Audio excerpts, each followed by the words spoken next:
world was high praise. He was a 40-year-old man-at-arms who led the Earl's personal archers and was one of those hard, common men that the Earl liked so much. Armstrong, like Skeet, came from the North Country and was said to have been fighting the Scots since he had been weaned.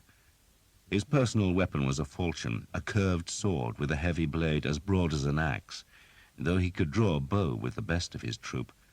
He also commanded 70 hoblars, light horsemen mounted on shaggy ponies and carrying spears. "They don't look up to much," he said to Thomas, who was gazing at the small horsemen, who all had long shaggy hair and bent legs, "but they're rare at scouting. We send swarms of yon bastards into the Scottish hills to find the enemy. Be dead else." Armstrong had been at La Roche-Derrien and remembered Thomas's achievement in turning the town's river flank, and because of that he accepted Thomas readily enough. He gave him a lice-ridden hackton, a padded jacket that might stop a feeble sword cut, and a short surcoat, a jupon, that had the Earl's stars and lions on its breast and bore the cross of St. George on its right sleeve. The hackton and jupon, like the breeches and arrow bag that completed Thomas's outfit, had belonged to an archer who had died of the fever shortly after reaching Normandy. "You can find yourself better stuff in Caen," Armstrong told him, "if we ever get into Caen." Thomas was given a sway-backed grey mare that had a hard mouth and an awkward gait. He watered the beast, rubbed her down with straw, then ate red herrings and dry beans with Armstrong's men. He found a stream and washed his hair, then twisted the bow-cord round the wet pigtail. He borrowed a razor and scraped off his beard, tossing the stiff hairs into the stream so that no one could work a spell on them. It seemed strange to spend the night in a soldier's encampment and to sleep without Jeanette. He still felt bitter about her, and that bitterness was like a sliver of iron in his soul when he was roused in the night's dark heart. He felt lonely, chill and unwanted as the archers began their march. He thought of Jeanette in the prince's tent and remembered the jealousy he had felt in Rennes when she had gone to the citadel to meet Duke Charles. She was like a moth, he thought, flying to the brightest candle in the room. Her wings had been scorched once, but the flame drew her still. The army advanced on Caen in 3 battles, each of about 4,000 men. The king commanded one, the Prince of Wales the second, while the third was under the orders of the Bishop of Durham, who much preferred slaughter to sanctity. The prince had left the encampment early to stand his horse beside the road, where he could watch his men pass in the summer dawn. He was in black armor, with a lion crest on his helm, and escorted by a dozen priests and 50 knights. As Thomas approached, he saw Jeanette was among those green and white blazoned horsemen. She was wearing the same colors, a dress of pale green cloth with white cuffs, hems and bodice, and was mounted on a palfrey that had silver curb chains, green and white ribbons plaited into its mane, and a white saddle-cloth embroidered with the lions of England. Her hair had been washed, brushed and coiled, then decorated with cornflowers, and as Thomas came nearer he thought how ravishing she looked. There was a radiant happiness on her face, and her eyes were bright. She was just to one side of the prince and a pace or so behind him, and Thomas noted how often the boy turned to speak to her. The men in front of Thomas were pulling off their helmets or caps to salute the prince, who looked from Jeanette to them, sometimes nodding or calling out to a knight he recognized. Thomas, riding his borrowed horse that was so small his long legs hung almost to the ground, raised a hand to greet Jeanette. She stared into his smiling face, then looked away without showing any expression. She spoke with a priest who was evidently the prince's chaplain. Thomas let his hand drop. "If you're a bloody prince," the man beside Thomas said, "you get the cream, don't you? We get lice, and he gets that." Thomas said nothing. Jeanette's dismissal had left him embarrassed. Had the last weeks been a dream? He twisted in his saddle to look at her, and saw she was laughing at some comment of the prince's. "You are a fool," Thomas told himself, "a fool." And he wondered why he felt so hurt. Jeanette had never declared any love for him, yet her abandonment bit his heart like a snake. The road dropped into a hollow where sycamore and ash grew thick, and Thomas, turning again, could not see Jeanette. "There'll be plenty of women in Caen," an archer said with relish. "If we ever get in," another commented, using the 5 words that were always spoken whenever the city was named. The previous night, Thomas had listened to the campfire talk that had all been about Caen. It was, he gathered, a huge city, one of the biggest in France, and protected by a massive castle and a great wall. The French, it seemed, had adopted a strategy of retreating into such citadels rather than face England's bowmen in the open fields, and the archers feared they could be stranded in front of Caen for weeks. The city could not be ignored, for if it was left untaken, its huge garrison would threaten the English supply lines. So Caen had to fall, and no one believed it would be easy, though some men reckoned the new guns that the king had fetched to France would knock down the city's ramparts as easily as Joshua's trumpets had felled the walls of Jericho. The king himself must have been skeptical of the guns' power, for he had decided to scare the city into surrender by the sheer numbers of his army. The 3 English battles moved eastward on every road, track, or stretch of meadow that offered a path, but an hour or 2 after dawn, the men-at-arms who served as marshals began halting the various contingents. Sweaty horsemen galloped up and down the masses of men, shouting at them to move into a rough line. Thomas, wrestling with his stubborn mare, understood that the whole army was being formed into a huge crescent. A low hill lay in front, and a hazy smear beyond the hill betrayed the thousands of cooking fires in Caen. When the signal was given, the whole clumsy crescent of mailed men would be advanced to the hilltop, so that the defenders, instead of seeing a few English scouts trickle from the woods, would be presented with an overwhelming host, and, to make the army seem double its real size, the marshals were pushing and shouting the camp followers into the curved line. Cooks, clerks, women, masons, farriers, carpenters, scullions, anyone who could walk, crawl, ride, or stand, was being added to the crescent, and a host of bright flags were raised over those bemused masses. It was a hot morning, and the leather and mail made men and horses sweat. Dust blew in the wind. The Earl of Warwick, marshal of the host, was galloping up and down the crescent, red-faced and cursing, but slowly the cumbersome line formed to his satisfaction. "When the trumpet sounds," a knight shouted at Armstrong's men, "advance to the hilltop. When the trumpet sounds, not before." That army of England must have looked like 20,000 men when the trumpets tore the summer sky with their massed defiance. To Caen's defenders it was a nightmare. One moment the horizon was empty, even though the sky beyond had long been blanched by the dust kicked up by hoofs and boots, and then there was a sudden host, a horde, a swarm of men glinting iron-hard in the sun, and topped by a forest of raised lances and flags. The whole north and east of the city was ringed with men who, when they saw Caen, gave a great roar of incoherent scorn. There was plunder ahead of them, a whole rich city waiting to be taken. It was a fine and famous city, bigger even than London, and that was the biggest city in England. Caen, indeed, was one of the great cities of France. The conqueror had endowed it with the wealth he stole from England, and it still showed. Within the city walls, the church spires and towers stood as close as the lances and flags in Edward's army, while on either side of the city were 2 vast abbeys.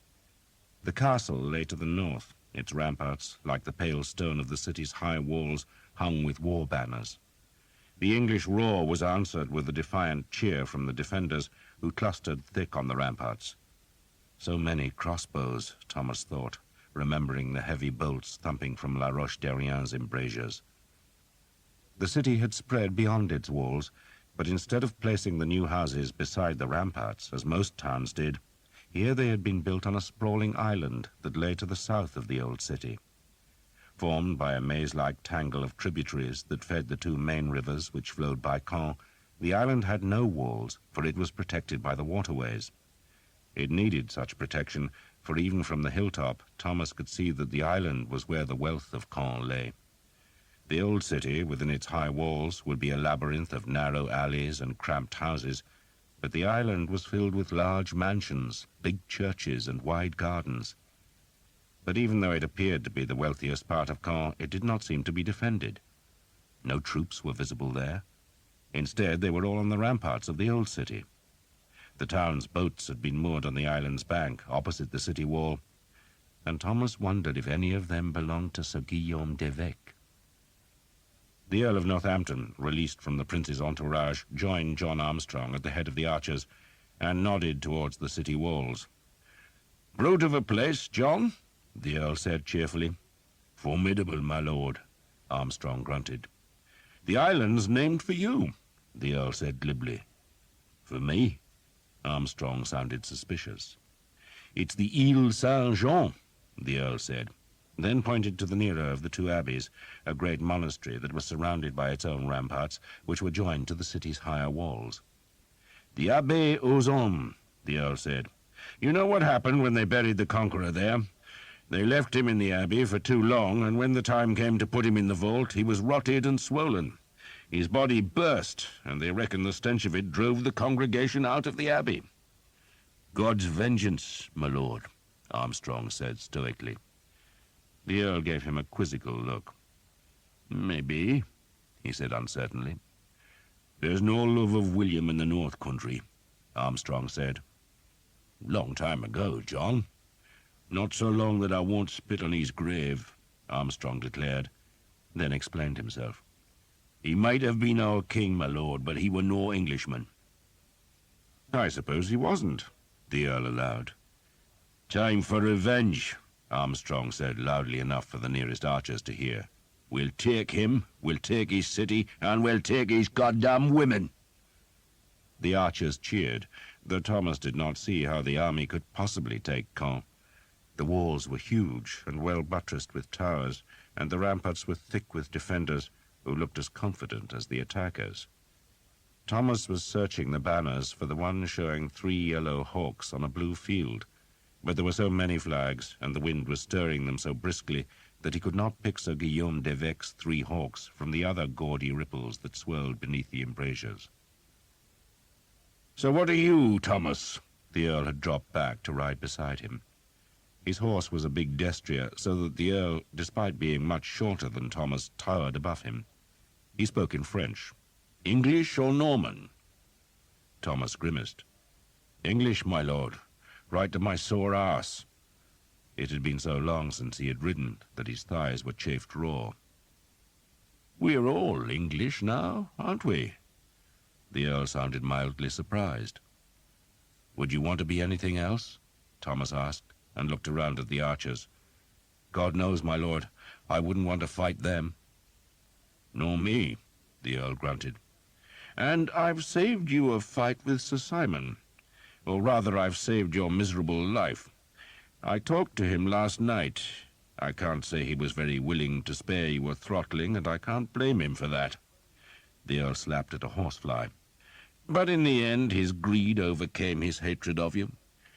You've cost me my share of the prize money for the Countess's 2 ships, young Thomas. 1 ship for his dead squire, and the other for the hole you put in his leg." "Thank you, my lord," Thomas said effusively. He felt the relief surge through him. "Thank you," he said again. "So you're a free man," the Earl said. "Sir Simon shook on it, a clerk made a note of it, and a priest witnessed it. Now, for God's sake, don't go and kill another of his fellows." "I won't, sir," Thomas promised. "And you're in my debt now," the Earl said. "I acknowledge it, my lord." The Earl made a dismissive noise, suggesting it was unlikely Thomas could ever pay such a debt. Then he shot the archer a suspicious look. "And speaking of the Countess," he went on, "you never mentioned that you brought her north." "It didn't seem important, my lord." "And last night," the Earl continued, "after I'd growled at Jekyll for you, I met her ladyship in the prince's quarters. She says you treated her with complete chivalry. It seems you behaved with discretion and respect." "Is that really true?"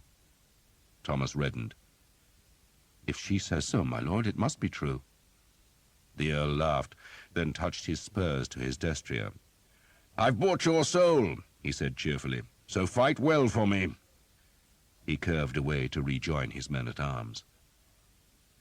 "He's all right, our Billy," an archer said, nodding at the Earl. "A good one." "If only they were all like him," Thomas agreed. "How come you talk French?" the archer asked suspiciously. Picked it up in Brittany, Thomas said vaguely. The army's vanguard had now reached the cleared space in front of the walls, and a crossbow bolt slammed into the turf as a warning.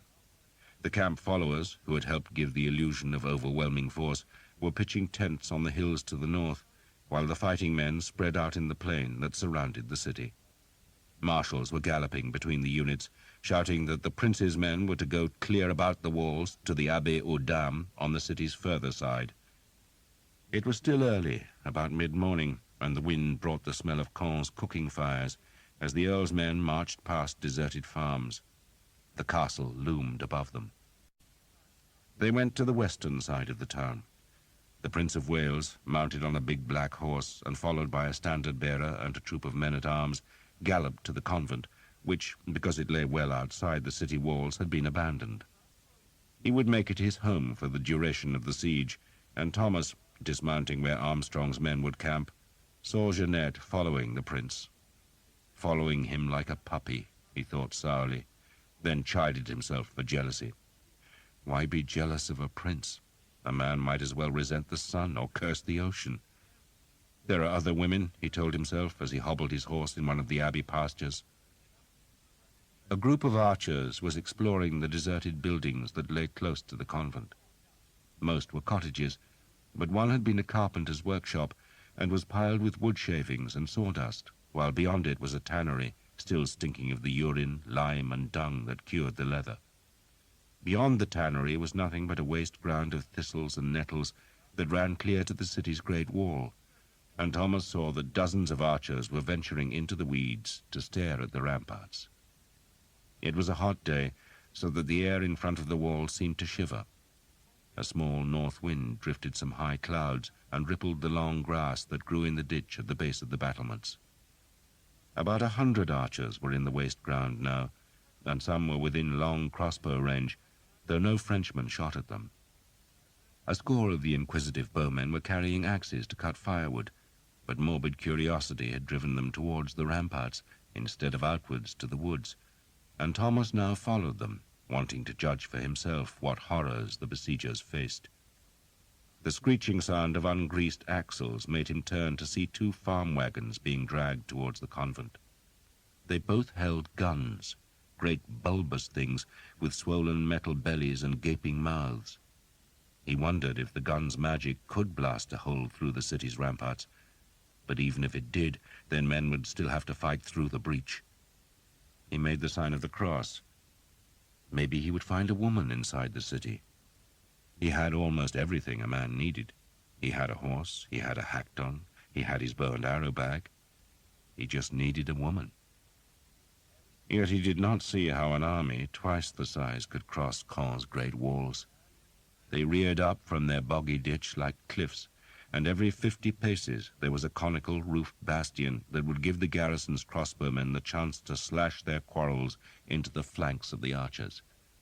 It would be carnage, Thomas thought, far worse than the slaughter that had occurred each time the Earl of Northampton's men had assailed the southern wall at La Roche-Derrien. More and more archers came into the waste ground to stare at the city. Most were just inside crossbow range, but the French still ignored them. Instead, the defenders began hauling in the gaudy banners that hung from the embrasures.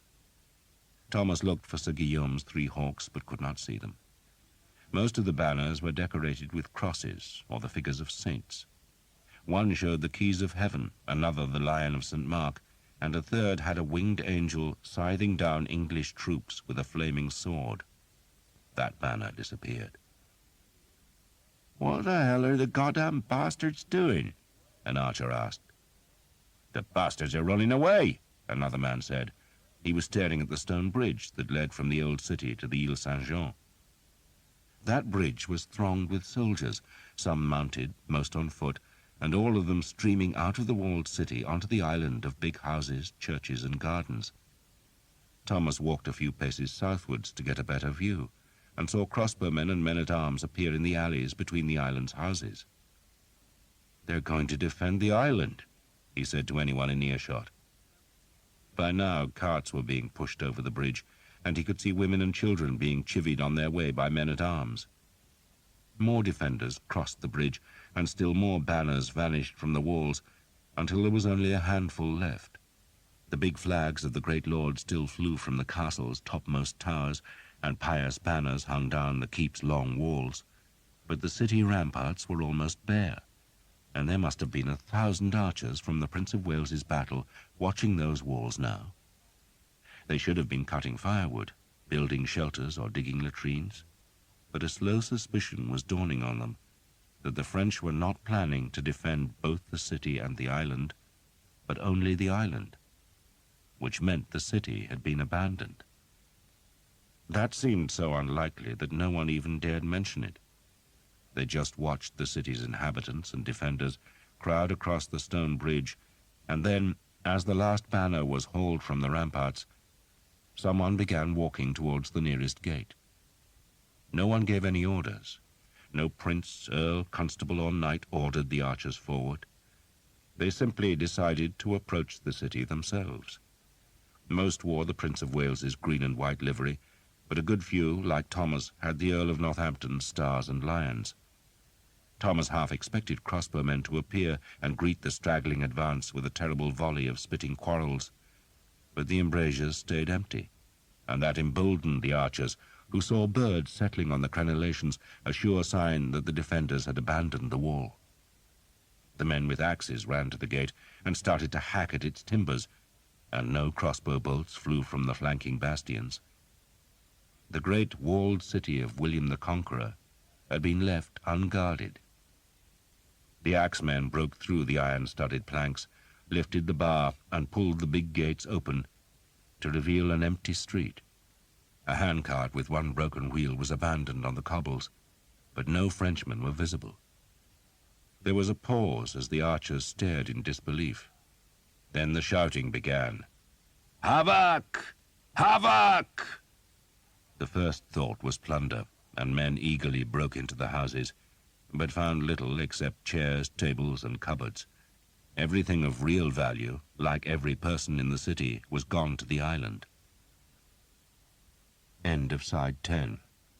Side 11. Still more archers were coming into the city. A few climbed towards the open ground surrounding the castle, where 2 died from crossbow bolts spat from the high ramparts, but the rest spread through the city to find it bare, and so more and more men were drawn towards the bridge that spanned the river Odon and led to the Ile Saint-Jean. At the bridge's southern end, where it reached the island, there was a barbican tower that was thick with crossbows. But the French did not want the English getting close to the barbican, and so they had hastily thrown up a barricade on the bridge's northern side out of a great heap of wagons and furniture, and they had garrisoned the barrier with a score of men-at-arms, reinforced by as many crossbowmen. There was another bridge at the island's further side, but the archers did not know of its existence, and besides it was a long way off, and the barricaded bridge was the quickest route to the enemy's riches. The first white-fledged arrows began to fly. Then came the harder sounds of the enemy's crossbows discharging, and the crack of bolts striking the stones of the church beside the bridge. The first men died. There were still no orders. No man of rank was inside the city yet, just a mass of archers, as mindless as wolves smelling blood. They poured arrows at the barricade, forcing its defenders to crouch behind the overturned wagons. Then the first group of English gave a cheer and charged at the barricade with swords, axes, and spears. More men followed as the first tried to climb the ungainly pile. The crossbows banged from the barbican, and men were thrown back by the heavy bolts. The French men-at-arms stood to repel the survivors, and swords clashed on axes. Blood was slick on the bridge approach, and one archer slipped and was trampled underfoot by his colleagues going to the fight. The English were howling. The French were shouting, a trumpet was calling from the barbican, and every church bell on the Ile Saint-Jean was tolling the alarm. Thomas, having no sword of his own, was standing in the porch of a church which stood hard beside the bridge, from where he was shooting arrows up at the barbican tower, but his aim was obscured because a thatch in the old city was on fire and the smoke was curling over the river like a low cloud. The French held all the advantages. Their crossbowmen could shoot from the barbican and from the shelter of the barricade, and to attack them the English had to funnel onto the narrow bridge approach, which was littered with bodies, blood, and bolts. Still more enemy crossbowmen were stationed in the line of boats that was moored along the island's bank, stranded there by the falling tide, and the defenders of those boats, sheltered by the stout wooden gunwales, could shoot up at any archer foolish enough to show himself on those parts of the city wall that were not smoke-shrouded. More and more crossbowmen were coming to the bridge, until it seemed as if the air above the river was as thick with quarrels as a flock of starlings. Another rush of archers charged from the alleys to fill the narrow street leading to the barricade. They screamed as they charged. They were not fighting with their bows, but rather with axes, swords, billhooks, and spears. The spears were mostly carried by the hoblars, many of them Welshmen, who uttered a high-shrieked howl as they ran with the archers. A dozen of the new attackers must have fallen to crossbow bolts, but the survivors leaped the bodies and closed right up to the barricade that was now defended by at least 30 men-at-arms and as many crossbowmen. Thomas ran and picked up the arrow-bag of a dead man. The attackers were crammed up against the arrow-stuck barricade with little room to wield their axes, swords, and spears. The French men-at-arms stabbed with lances, hacked with swords, and flailed with maces, and as the front rank of archers died, the next rank was pushed on to the enemy weapons, and all the time the crossbow quarrels thumped down from the Barbican's crenellated tower and flew up from the grounded ships in the river. Thomas saw a man reeling from the bridge with a crossbow bolt buried in his helmet. Blood poured down his face as he made a strange, incoherent mewing before falling to his knees and then slowly collapsing on the road, where he was trampled by another rush of attackers. A few English archers found their way onto the roof of the church, and they killed a half-dozen of the barricade's defenders before the crossbowmen on the Barbican swept them away with stinging volleys. The bridge approach was thick with bodies now, so many corpses that they obstructed the charging English, and a half-dozen men began heaving the dead over the parapet. A tall archer, armed with a long-handled axe, managed to reach the barricade's summit, where he chopped the heavy blade again and again, beating down at a Frenchman who had ribbons on his helmet. But then he was struck by two crossbow belts, and he folded over, letting the axe fall and clutching at his belly, and the French hauled him down to their side of the barricade, where 3 men hacked at him with swords, then used the archer's own axe to sever his head. They thrust the bloody trophy onto a spear and waved it above the barricade to taunt their attackers. A mounted man-at-arms wearing the Earl of Warwick's badge of a bear and ragged staff shouted at the archers to retreat. The Earl himself was in the city now, sent by the king to pull his bowmen back from their unequal fight, but the archers were not willing to listen. The French were jeering them, killing them, but still the archers wanted to break through the bridge's defenses and slake themselves on Caen's wealth. And so still more blood-maddened men charged at the barricade, so many that they filled the road as the bolts whipped down from the smoky sky. The attackers at the back heaved forward, and the men at the front died on French lances and blades. The French were winning. Their crossbow bolts were smacking into the crush of men, and those at the front began to push backwards to escape the slaughter, while those at the back still shoved forward, and the ones in between, threatened with a crushing death, broke through a stout wooden fence that let them spill off the bridge's approach onto a narrow strip of ground that lay between the river and the city walls. More men followed them. Thomas was still crouching in the church porch. He sent an occasional arrow up towards the Barbican, but the thickening smoke hung like fog, and he could scarcely see his targets. He watched the men streaming off the bridge onto the narrow riverbank, but did not follow, for that seemed just another way of committing suicide. They were trapped there, with the high city wall at their backs and the swirling river in front, and the far bank of the river was lined with boats, from which crossbowmen poured quarrels into these new and inviting targets. The spillage of men off the bridge opened the roadway to the barricade again, and newly arrived men who had not experienced the carnage of the first attacks took up the fight. A hobbler managed to climb onto an overturned wagon and stabbed down with his short spear. There were crossbow bolts sticking from his chest, but still he screeched and stabbed and tried to go on fighting, even when a French man-at-arms disemboweled him. His guts spilled out, but somehow he found the strength to raise the spear and give one last lunge before he fell into the defenders. A half-dozen archers were trying to dismantle the barricade, while others were throwing the dead off the bridge to clear the roadway. At least one living man, wounded, was thrown into the river. He screamed as he fell. "Get back, you dogs! Get back!" The Earl of Warwick had come to the chaos, and he flailed at men with his marshal's staff. He had a trumpeter sounding the 4 falling notes of the retreat, while the French trumpeter was blasting out the attack signal, brisk couplets of rising notes that stirred the blood, and the English and Welsh were obeying the French rather than the English trumpet. More men, hundreds of them, were streaming into the old city, dodging the Earl of Warwick's constables and closing on the bridge, where, unable to get past the barricade, they followed the men down to the riverbank, from where they shot their arrows at the crossbowmen in the barges. The Earl of Warwick's men started pulling archers away from the street that led to the bridge, but for every one they hauled away, another 2 slipped past. A crowd of Caen's menfolk, some armed with nothing more than staves, waited beyond the barbican, promising yet another fight if the barricade was ever overcome.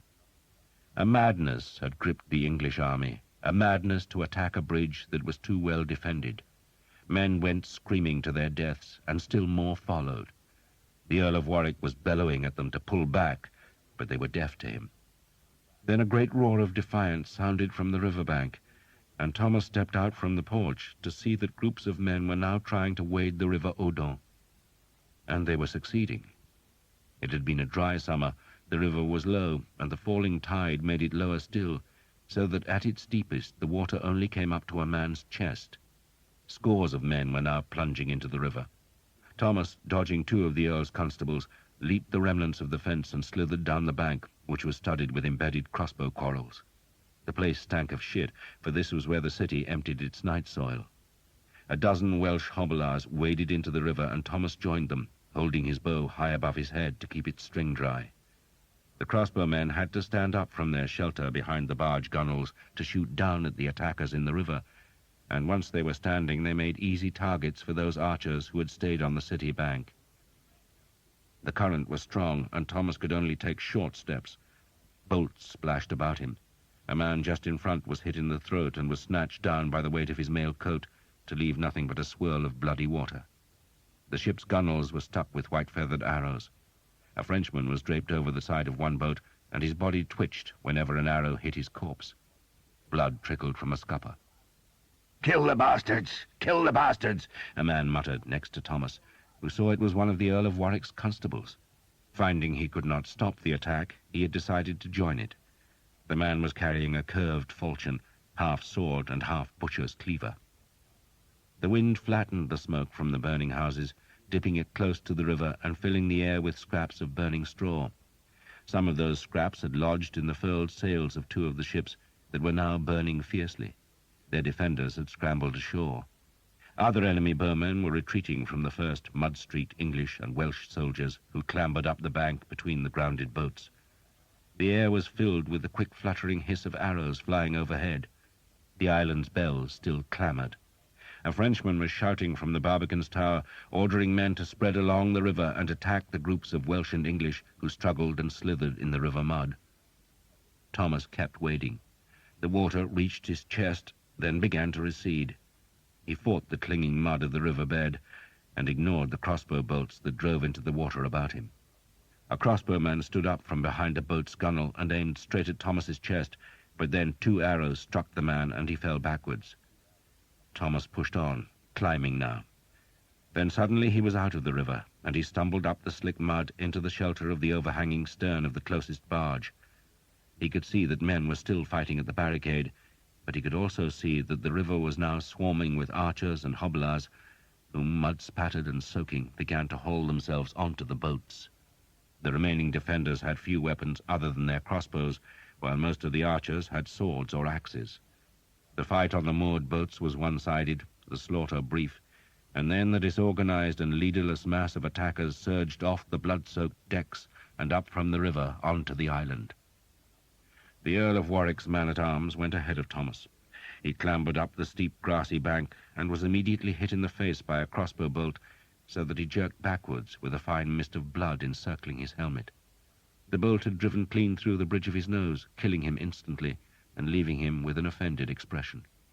His falchion landed in the mud at Thomas's feet, so he slung his bow and picked the weapon up. It was surprisingly heavy. There was nothing sophisticated about a falchion. It was simply a killing tool with an edge designed to cut deep because of the weight of the broad blade. It was a good weapon for a melee. Will Skeet had once told Thomas how he had seen a Scottish horse decapitated with a single blow of a falchion, and just to see one of the brutal blades was to feel terror in the gut. The Welsh hobilars were on the barge, finishing off its defenders.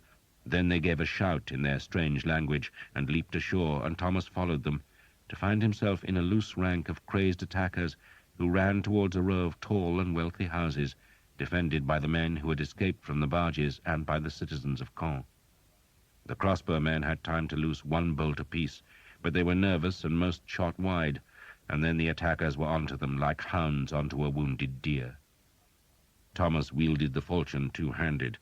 A crossbowman tried to defend himself with his bow, but the heavy blade sliced through the weapon's stock as if it had been made of ivory, then buried itself in the Frenchman's neck. A spurt of blood jetted over Thomas's head as he wrenched the heavy sword free and kicked the crossbowman between the legs. A Welshman was grinding a spear blade into a Frenchman's ribs. Thomas stumbled on the man he had struck down, caught his balance, and shouted the English war cry, "St. George!" He swung the blade again, chopping through the forearm of a man wielding a club.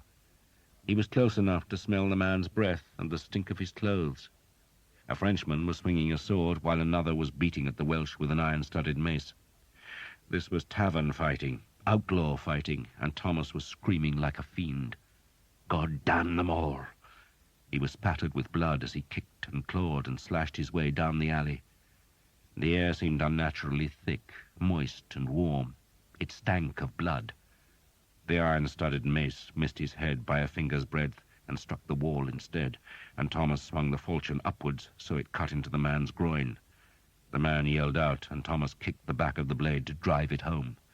"Bastard!" he said, kicking the blade again. "Bastard!" A Welshman speared the man, and two more leaped his body and, their long hair and beards smeared with blood, lunged their red-bladed spears at the next rank of defenders. There must have been 20 or more enemy in the alley, and Thomas and his companions were fewer than a dozen, but the French were nervous and the attackers were confident, and so they ripped into them with spear and sword and falchion, just hacking and stabbing, slicing and cursing them, killing in a welter of summer hatred. More and more English and Welsh were swarming up from the river, and the sound they made was a keening noise, a howl for blood, and a wail of derision for a wealthy enemy. These were the hounds of war that had escaped from their kennels, and they were taking this great city that the lords of the army had supposed would hold the English advance for a month. The defenders in the alley broke and ran. Thomas hacked a man down from behind and wrenched the blade free with a scraping noise of steel on bone. The hobilars kicked in a door, claiming the house beyond as their property.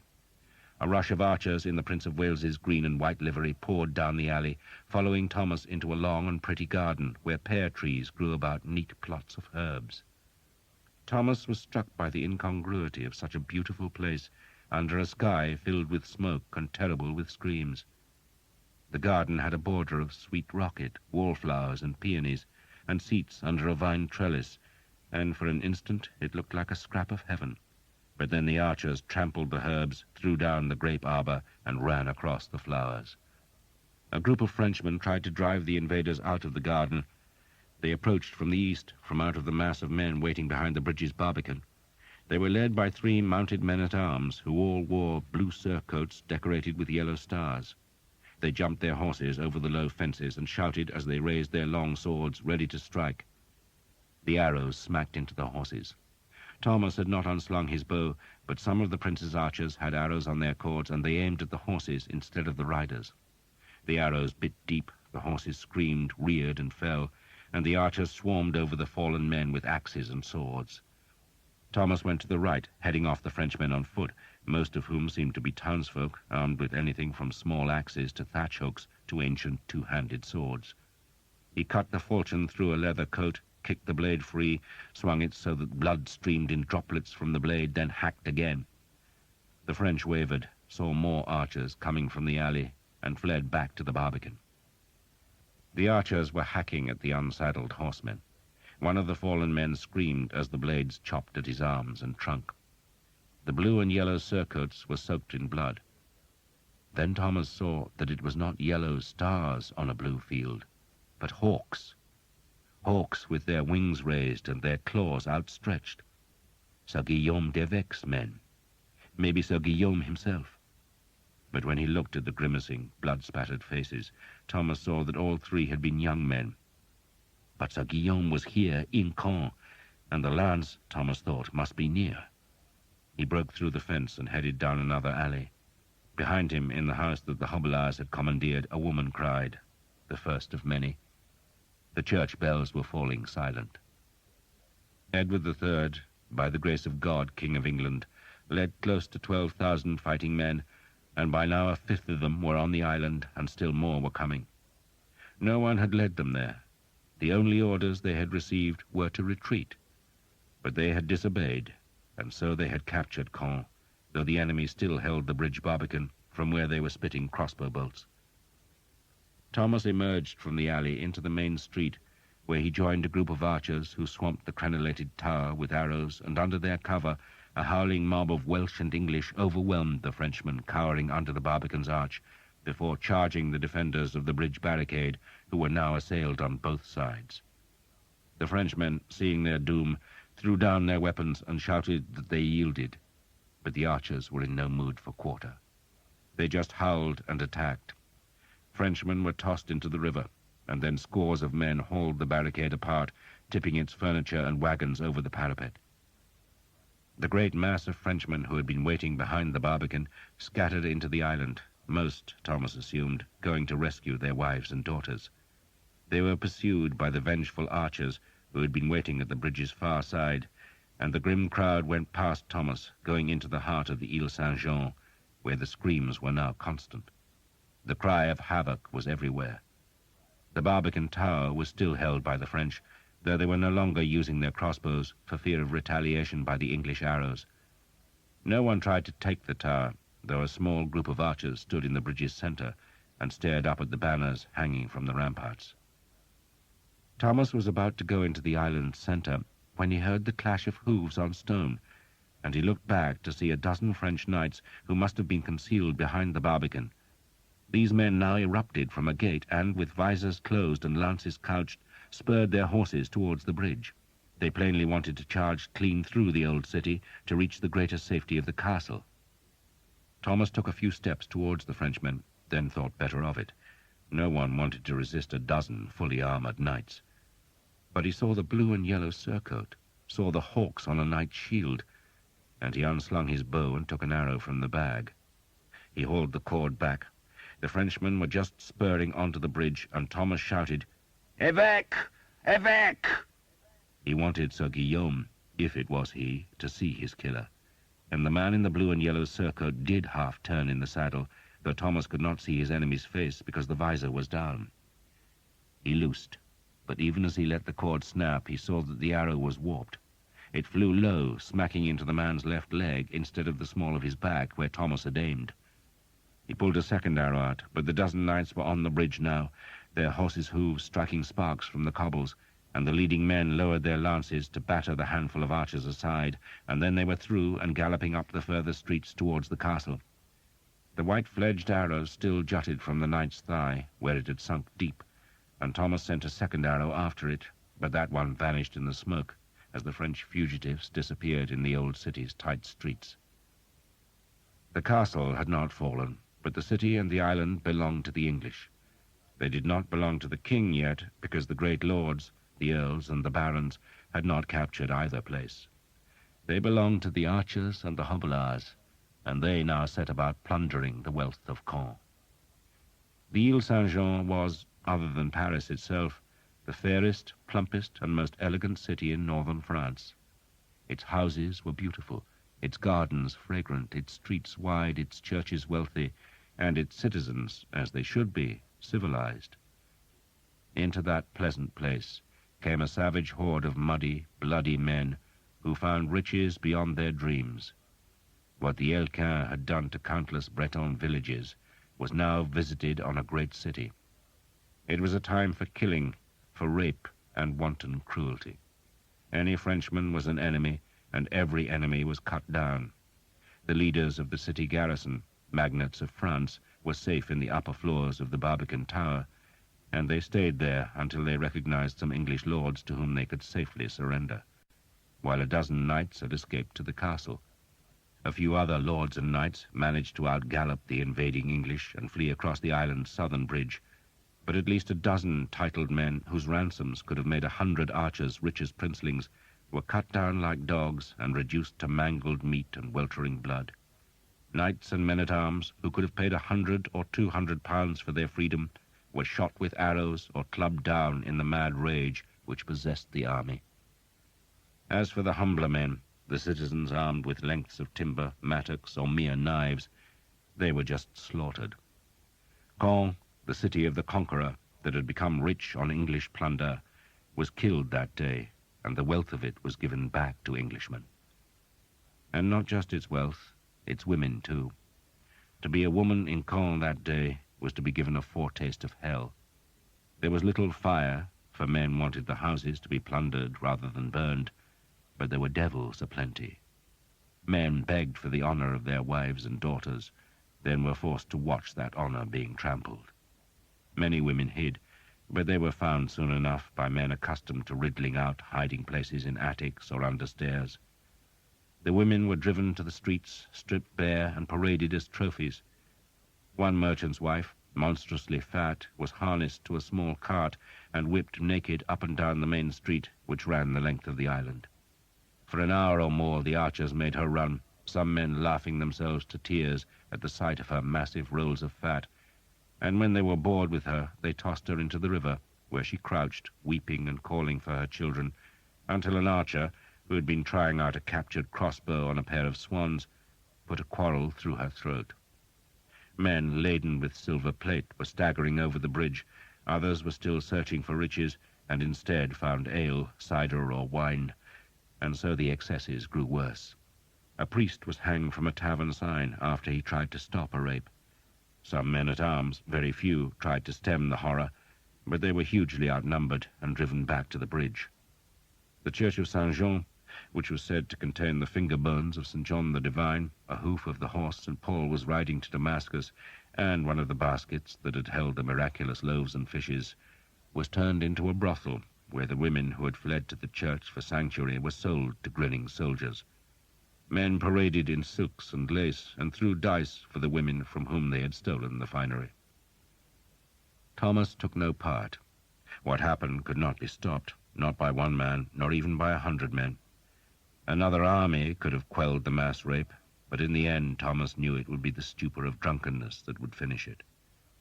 Instead, he searched for his enemy's house, wandering from street to street, until he found a dying Frenchman and gave him a drink of water before asking where Sir Guillaume d'Evêque lived. The man rolled his eyes, gasped for breath, and stammered that the house was in the southern part of the island. "You cannot miss it," the man said. "It is stone, all stone, and has 3 hawks carved above the door." Thomas walked south. Bands of the Earl of Warwick's men-at-arms were coming in force to the island to restore order, but they were still struggling with the archers close to the bridge, and Thomas was going to the southern part of the island, which had not suffered as badly as the streets and alleys closer to the bridge. He saw the stone house above the roofs of some plundered shops. Most other buildings were half-timbered and straw-roofed, but Sir Guillaume d'Evêque's 2-story mansion was almost a fortress. Its walls were stone, its roof tiled, and its windows small, but still some archers had got inside, for Thomas could hear screams. He crossed a small square where a large oak grew through the cobbles, strode up the house steps and under an arch that was surmounted by the 3 carved hawks. He was surprised by the depth of anger that the sight of the escutcheon gave him. This was revenge, he told himself, for Hookton. He went through the hallway to find a group of archers and hobblers squabbling over the kitchen pots. 2 manservants lay dead by the hearth, in which a fire still smouldered. One of the archers snarled at Thomas that they had reached the house first and its contents were theirs. But before Thomas could answer, he heard a scream from the upper floor, and he turned and ran up the big wooden stairway. 2 rooms opened from the upper hallway, and Thomas pushed open one of the doors to see an archer in the Prince of Wales's livery struggling with a girl. The man had half torn off her pale blue dress, but she was fighting back like a vixen, clawing at his face and kicking his shins. Then, just as Thomas came into the room, the man managed to subdue her with a great clout to the head. The girl gasped and fell back into the wide and empty hearth, as the archer turned on Thomas. "She's mine," he said curtly. "Go and find your own." Thomas looked at the girl. She was fair-haired, thin and weeping. He remembered Jeanette's anguish after the Duke had raped her, and he could not stomach seeing such pain inflicted on another girl, not even a girl in Sir Guillaume d'Evêque's mansion. "I think you've hurt her enough," he said. He crossed himself, remembering his sins in Brittany. "Let her go," he added. The archer, a bearded man a dozen years older than Thomas, drew his sword. It was an old weapon, broad-bladed and sturdy, and the man hefted it confidently. "Listen, boy," he said. "I'm going to watch you go through that door, and if you don't, I'll string your goddamn guts from wall to wall." Thomas hefted the falchion. "I've sworn an oath to St. Guinevere," he told the man, "to protect all women."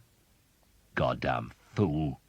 The man leaped at Thomas, lunged, and Thomas stepped back and parried so that the blade struck sparks as they rang together. The bearded man was quick to recover, lunged again, and Thomas took another backward step and swept the sword aside with the falchion. The girl was watching from the hearth with wide blue eyes. Thomas swung his broad blade, missed, and was almost skewered by the sword, but he stepped aside just in time, then kicked the bearded man in the knee so that he hissed with pain. Then Thomas swept the falchion in a great haymaking blow that cut into the bearded man's neck. Blood arced across the room as the man, without a sound, dropped to the floor. The falchion had very nearly severed his head, and the blood still pulsed from the open wound as Thomas knelt beside his victim. "If anyone asks," he said to the girl in French, "your father did this, then ran away." He had got into too much trouble after murdering a squire in Brittany, and did not want to compound the crime by the death of an archer. He took 4 small coins from the archer's pouch, then smiled at the girl, who had remained remarkably calm while a man was almost decapitated in front of her eyes. "I'm not going to hurt you," Thomas said. "I promise." She watched him from the hearth. "You won't?" "Not today," he said gently. End of side 11. Side 12. She stood, shaking the dizziness from her head. She pulled her dress close at her neck and tied the torn parts together with loose threads. "You may not hurt me," she said, "but others will." "Not if you stay with me," Thomas said. "Here." He took the big black bow from his shoulder, unstrung it, and tossed it to her. "Carry that," he said, "and everyone will know you're an archer's woman. No one will touch you then." She frowned at the weight of the bow. "No one will hurt me?" "Not if you carry that," Thomas promised her again. "Is this your house?" "I work here," she said. "For Sir Guillaume d'Evêque?" he asked, and she nodded. "Is he here?" She shook her head. "I don't know where he is." Thomas reckoned his enemy was in the castle, where he would be trying to extricate an arrow from his thigh. "Did he keep a lance here?" he asked. "A great black lance with a silver blade?" She shook her head quickly. Thomas frowned. The girl, he could see, was trembling. She had shown bravery, but perhaps the blood seeping from the dead man's neck was unsettling her. He also noted that she was a pretty girl, despite the bruises on her face and the dirt in her tangle of fair hair. She had a long face, made solemn by big eyes. "Do you have family here?" Thomas asked her. "My mother died. I have no one except Sir Guillaume." "And he left you here alone?" Thomas asked scornfully. "No," she protested. "He thought we'd be safe in the city. But then, when your army came, the men decided to defend the island instead. They left the city, because all the good houses are here." She sounded indignant. "So what do you do for Sir Guillaume?" Thomas asked her. "I clean," she said, "and milk the cows on the other side of the river." She flinched as men shouted angrily from the square outside. Thomas smiled. "It's all right. No one will hurt you. Hold on to the bow. If anyone looks at you, say, 'I am an archer's woman.'" He repeated it slowly, then made her say the phrase over and over till he was satisfied. "Good," he smiled at her. "What's your name?" "Eleanor." He doubted it would serve much purpose to search the house, though he did, but there was no lance of St. George hidden in any of the rooms. There was no furniture, no tapestries, nothing of any value except the spits and pots and dishes in the kitchen. Everything precious, Eleanor said, had gone to the castle a week before. Thomas looked at the shattered dishes on the kitchen flagstones. "How long have you worked for him?" he asked. "All my life," Eleanor said, then added shyly, "I'm 15. "And you never saw a great lance that he brought back from England?" "No," she said, eyes wide, but something about her expression made Thomas think she was lying, though he did not challenge her. He decided he would question her later, when she had learned to trust him. "You'd better stay with me," he told Eleanor, "then you won't get hurt. I'll take you to the encampment, and when our army moves on, you can come back here." What he really meant was that she could stay with him and become a true archer's woman, but that, like the lance, could wait a day or two. She nodded, accepting that fate with equanimity. She must have prayed to be spared the rape that tortured Caen, and Thomas was her prayer's answer. He gave her his arrow bag so that she looked even more like an archer's woman. "We'll have to go through the city," he told Eleanor as he led her down the staircase, "so stay close." He went down the house's outer steps. The small square was now crowded with mounted men-at-arms, wearing the badge of the Bear and Ragged Staff. They had been sent by the Earl of Warwick to stop the slaughter and robbery, and they stared hard at Thomas, but he lifted his hands to show he was carrying nothing, then threaded between the horses. He had gone perhaps a dozen paces when he realized that Eleanor was not with him. She was terrified of the horsemen in dirty mail, their grim faces framed in steel, and so she had hesitated at the house door. Thomas opened his mouth to call her, and just then a horseman spurred at him from under the branches of the oak. Thomas looked up, then the flat of a sword blade hammered into the side of his head, and he was pitched forward, his ear bleeding, onto the cobblestones. The falchion fell from his hand. Then the man's horse stepped on his forehead, and Thomas's vision was seared with lightning. The man climbed from the saddle and stamped his armored foot on Thomas's head. Thomas felt the pain, heard the protests from the other men-at-arms, then felt nothing as he was kicked a second time. But in the few heartbeats before he lost consciousness, he had recognized his assailant. Sir Simon Jekyll, despite his agreement with the Earl, wanted revenge. Perhaps Thomas was lucky. Perhaps his guardian saint, whether dog or man, was looking after him, for if he had been conscious, he would have suffered torture. Sir Simon might have put his signature to the agreement with the Earl the previous night, but the sight of Thomas had driven any mercy from his mind. He remembered the humiliation of being hunted naked through the trees, and he recalled the pain of the crossbow bolt in his leg, a wound that still made him limp, and those memories provoked nothing except a wish to give Thomas a long, slow hurting that would leave the archer screaming. But Thomas had been stunned by the flat of the sword and by the kicks to his head, and he did not know a thing as two men-at-arms dragged him towards the oak.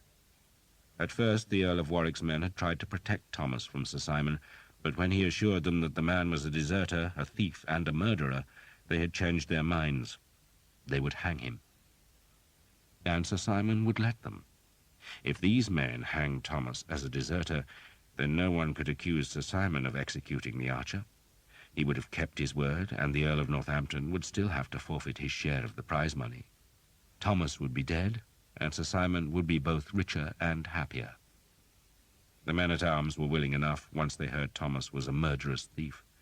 They had orders to hang enough rioters, thieves, and rapists to cool the army's ardor, but this quarter of the island, being furthest from the old city, had not seen the same atrocities as the northern half, and so these men-at-arms had been denied the opportunity to use the ropes which the Earl had issued.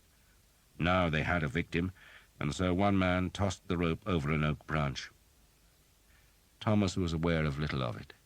He felt nothing as Sir Simon searched him and cut away the money pouch from under his tunic. He did not know a thing when the rope was knotted about his neck, but then he was dimly aware of the stench of horse urine, and suddenly there was a tightening at his gullet, and his slowly recovering sight was sheeted with red. He felt himself hauled into the air, then tried to gasp because of a dreadful gripping pain in his throat, but he could not gasp, and he could scarcely breathe. He could only feel a burning and choking as the smoky air scraped in his windpipe. He wanted to scream in terror, but his lungs could do nothing except give him agony. He had an instant's lucidity as he realized he was dangling and jerking and twitching, and though he scrabbled at his neck with his hooked fingers, he could not loosen the rope's strangling grip. Then, in terror, he pissed himself. "Yellow bastard!" Sir Simon sneered, and he struck at Thomas's body with his sword, though the blow did little more than slice the flesh at Thomas's waist and swing his body on the rope. "Leave him be," one of the men-at-arms said. "He's a dead 'un." And they watched until Thomas's movements became spasmodic. Then they mounted and rode on. A group of archers also watched from one of the houses in the square, and their presence scared Sir Simon, who feared they might be friends of Thomas, and so, when the Earl's men left the square, he rode with them. His own followers were searching the nearby church of St. Michael, and Sir Simon had only come to the square because he had seen the tall stone house and wondered if it contained plunder. Instead, he had found Thomas, and now Thomas was hanged. It was not the revenge Sir Simon had dreamed of, but there had been pleasure in it, and that was a compensation. Thomas felt nothing now. It was all darkness and no pain. He was dancing the rope to hell, his head to one side, body still swinging slightly, legs twitching, hands curling, and feet dripping. The army stayed 5 days in Caen.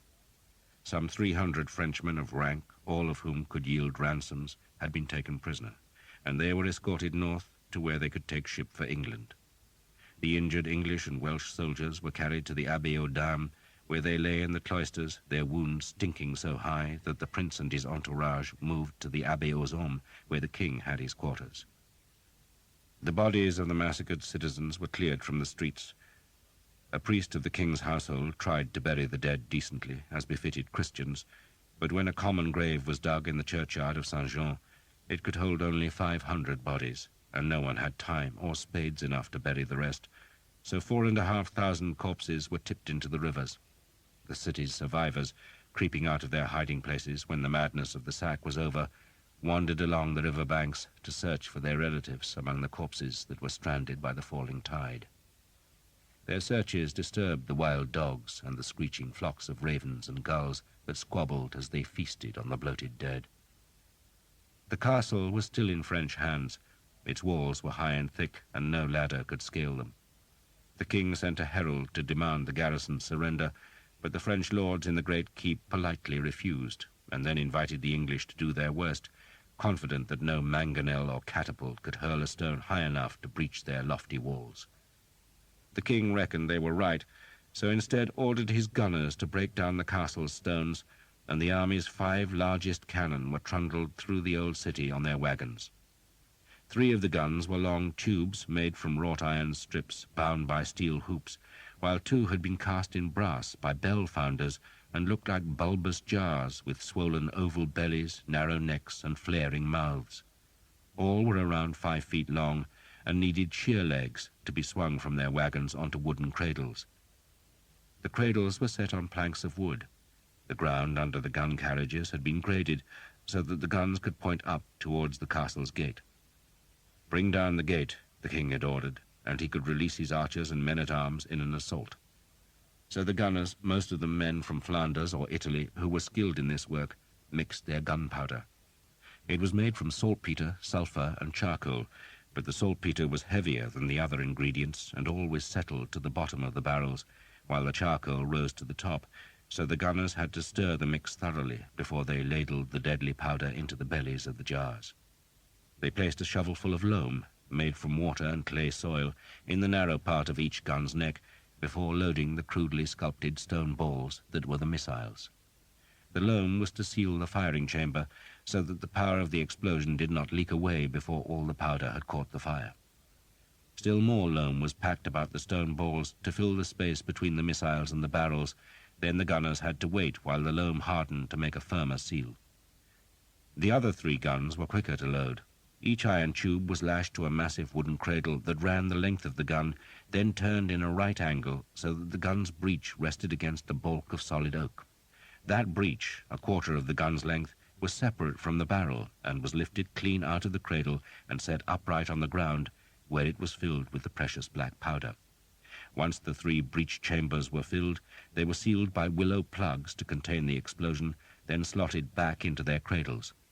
The 3 tube barrels had already been loaded, 2 with stone balls and the 3rd with a yard-long garrow, a giant arrow made of iron.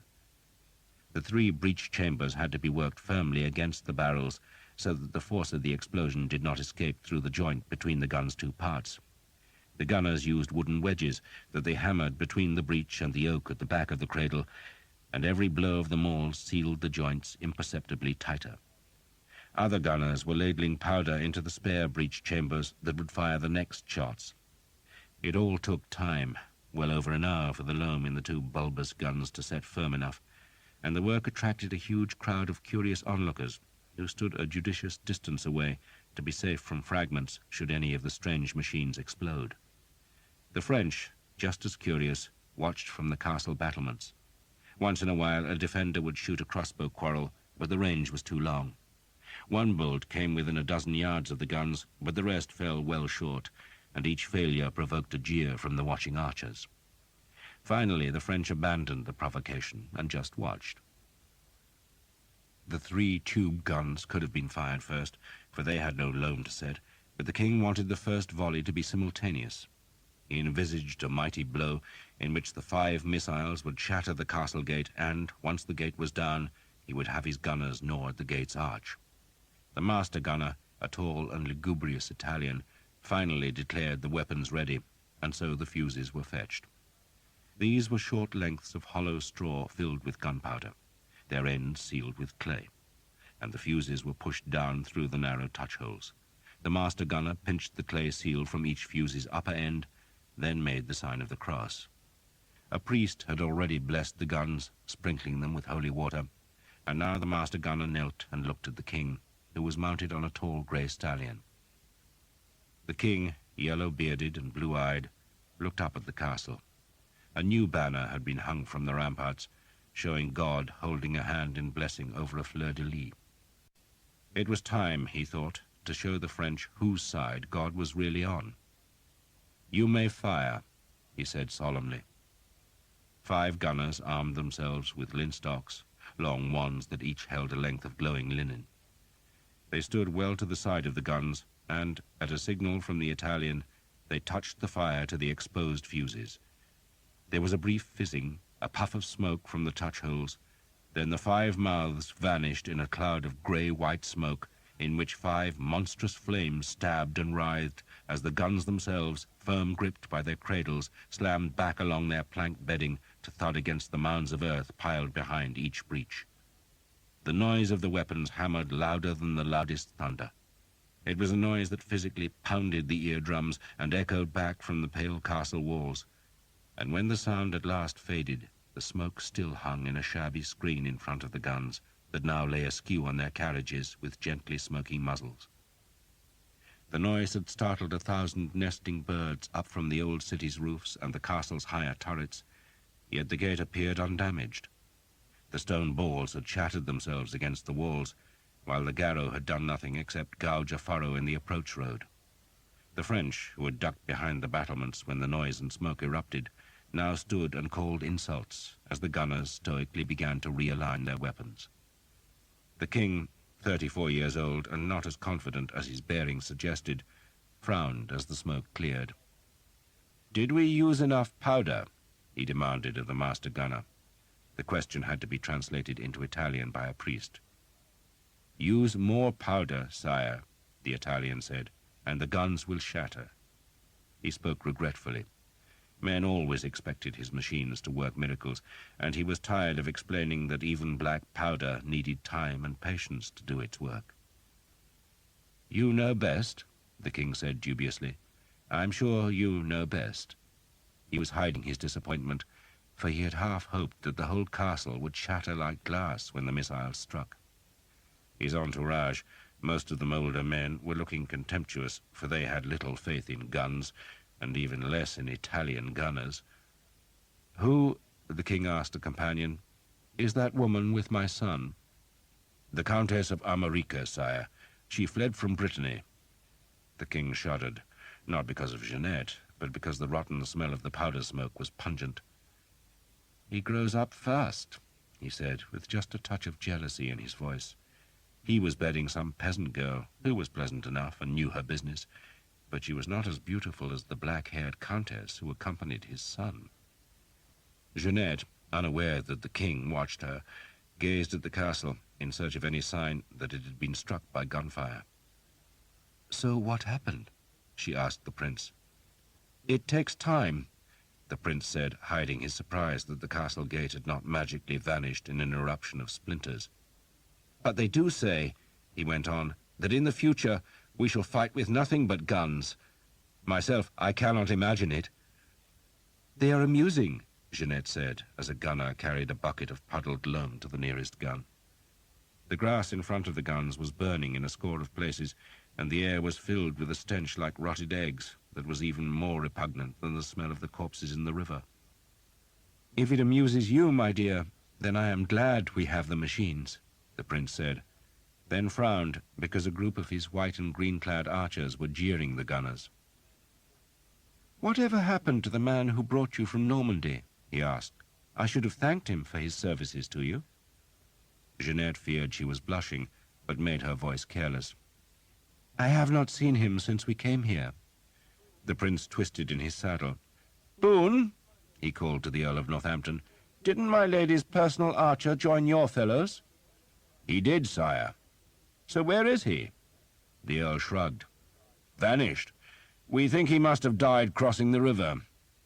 "Poor fellow," the prince said. "Poor fellow." And Jeanette, to her surprise, felt a pang of sorrow, then thought it was probably for the best. She was the widow of a count, and now the lover of a prince, and Thomas, if he was on the river's bed, could never tell the truth. "Poor man," she said lightly, "and he behaved so gallantly to me."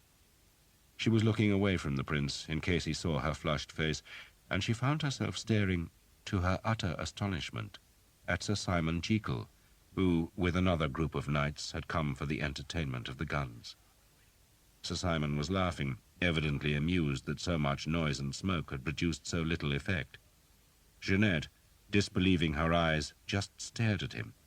She had gone pale. The sight of Sir Simon had brought back the memories of her worst days in La Roche-Derrien, the days of fear, poverty, humiliation, and the uncertainty of knowing to whom she could turn for help. "I fear we never rewarded the fellow," the prince said, still speaking of Thomas. Then he saw that Jeanette was taking no notice. "My dear?" the prince prompted, but she still looked away from him. "My lady?" the prince spoke louder, touching her arm. Sir Simon had noticed there was a woman with the prince, but he had not realized it was Jeanette. He only saw a slender lady in a pale gold dress, seated side-saddle on an expensive palfrey that was hung with green and white ribbons. The woman wore a tall hat from which a veil stirred in the wind. The veil had concealed her profile, but now she was staring directly at him. Indeed, she was pointing at him, and to his horror he recognized the Countess. He also recognized the banner of the young man beside her, though at first he could not believe she was with the prince.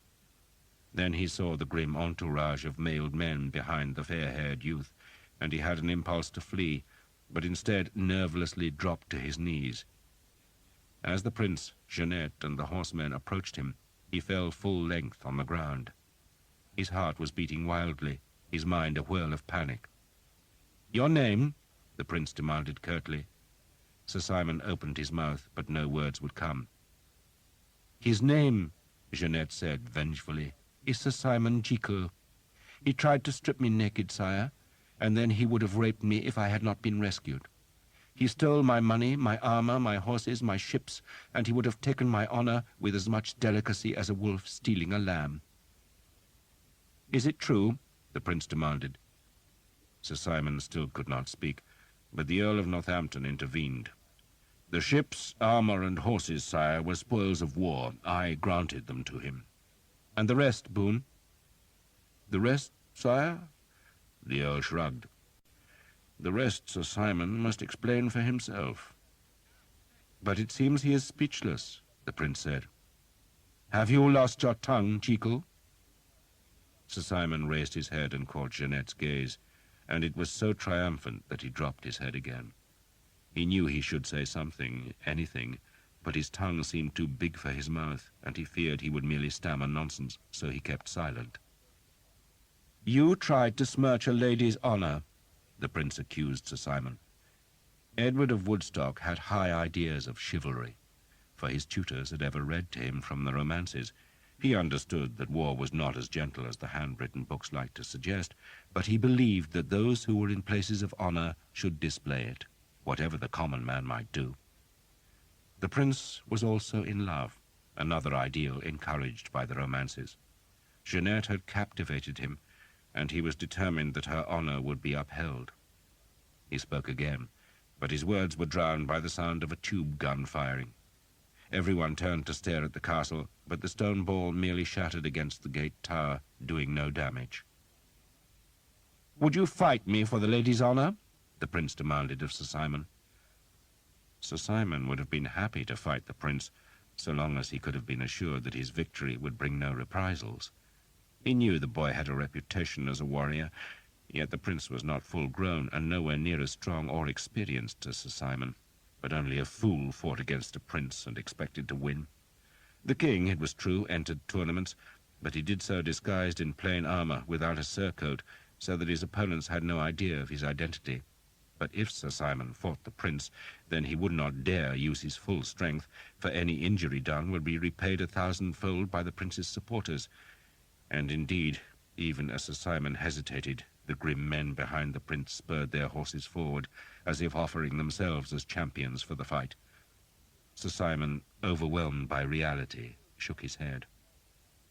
If you will not fight, the prince said in his high, clear voice, then we must assume your guilt and demand recompense. You owe the lady armour and a sword. The armour was fairly taken, sire, the Earl of Northampton pointed out.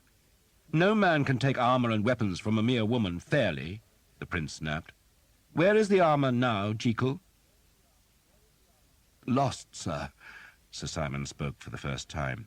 He wanted to tell the prince the whole how Jeanette had arranged an ambush, but that tale ended with his own humiliation, and he had the sense to keep quiet.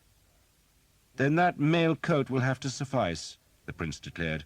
Take it off, and the sword too.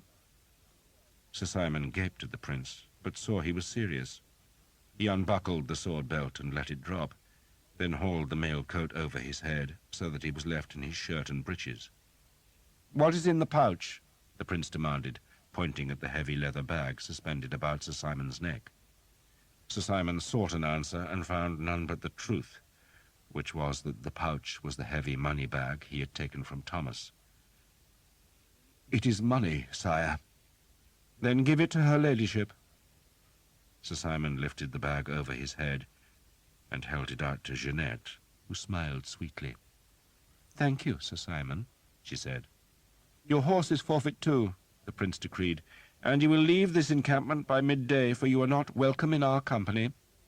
You may go home, Jekyll, but in England you will not have our favour. Sir Simon looked into the prince's eyes for the first time. You damned, miserable little pup, he thought, with your mother's milk still sour on your unshaven lips. Then he shook as he was struck by the coldness of the prince's eyes. He bowed, knowing he was being banished, and he knew it was unfair, but there was nothing he could do except appeal to the king. Yet the king owed him no favours, and no great men of the realm would speak for him, and so he was effectively an outcast. He could go home to England, but their men would soon learn he had incurred royal disfavour, and his life would be endless misery. He bowed, he turned, and he walked away in his dirty shirt as silent men opened a path for him. The cannon fired on. They fired 4 times that day and 8 the next, and at the end of the 2 days there was a splintered rent in the castle gate that might have given entrance to a starved sparrow. The guns had done nothing except hurt the gunners' ears and shatter stone balls against the castle's ramparts. Not a Frenchman had died, though 1 gunner and an archer had been killed when one of the brass guns exploded into a myriad red-hot scraps of metal. The king, realizing that the attempt was ridiculous, ordered the guns taken away and the siege of the castle abandoned. And the next day the whole army left Caen. They marched eastwards, going towards Paris, and after them crawled their wagons and their camp followers and their herds of beef cattle, and for a long time afterwards the eastern sky showed white where the dust of their marching hazed the air. But at last the dust settled, and the city, ravaged and sacked, was left alone. The folk who had succeeded in escaping from the island crept back to their homes.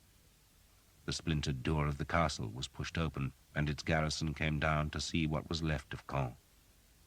For a week the priests carried an image of Saint Jean about the littered streets and sprinkled holy water to get rid of the lingering stink of the enemy. They said masses for the souls of the dead, and prayed fervently that the wretched English would meet the King of France and have their own ruin visited on them. But at least the English were gone, and the violated city, ruined, could stir again. Light came first, a hazy light, smeared, in which Thomas thought he could see a wide window, but a shadow moved against the window and the light went. He heard voices, then they faded. In pasquis herbarum acclinavit me. The words were in his head. He makes me lie down in leafy pastures. A psalm, the same psalm from which his father had quoted his dying words. Calix meus inebrians. My cup makes me drunk. Only he was not drunk. Breathing hurt, and his chest felt as though he was being pressed by the torture of the stones. Then there was blessed darkness and oblivion once more. End of side 12. Side 13. The light came again. It wavered. The shadow was there. The shadow moved towards him, and a cool hand was laid on his forehead. I do believe you are going to live, a man's voice said in a tone of surprise. Thomas tried to speak, but only managed a strangled, grating sound. It astonishes me, the voice went on, what young men can endure. Babies, too. Life is marvelously strong. Such a pity we waste it. It's plentiful enough, another man said. The voice of the privileged, the first man, whose hand was still on Thomas's forehead, answered. You take life, he said, so value it as a thief values his victims. And you are a victim? Of course, a learned victim, a wise victim, even a valuable victim, but still a victim. And this young man, what is he? An English archer, the second voice said sourly, and if we had any sense we'd kill him here and now. I think we shall try and feed him instead. Help me raise him. Hans pushed Thomas upright in the bed, and a spoonful of warm soup was put into his mouth, but he could not swallow, and so spat the soup onto the blankets. Pain seared through him, and the darkness came again.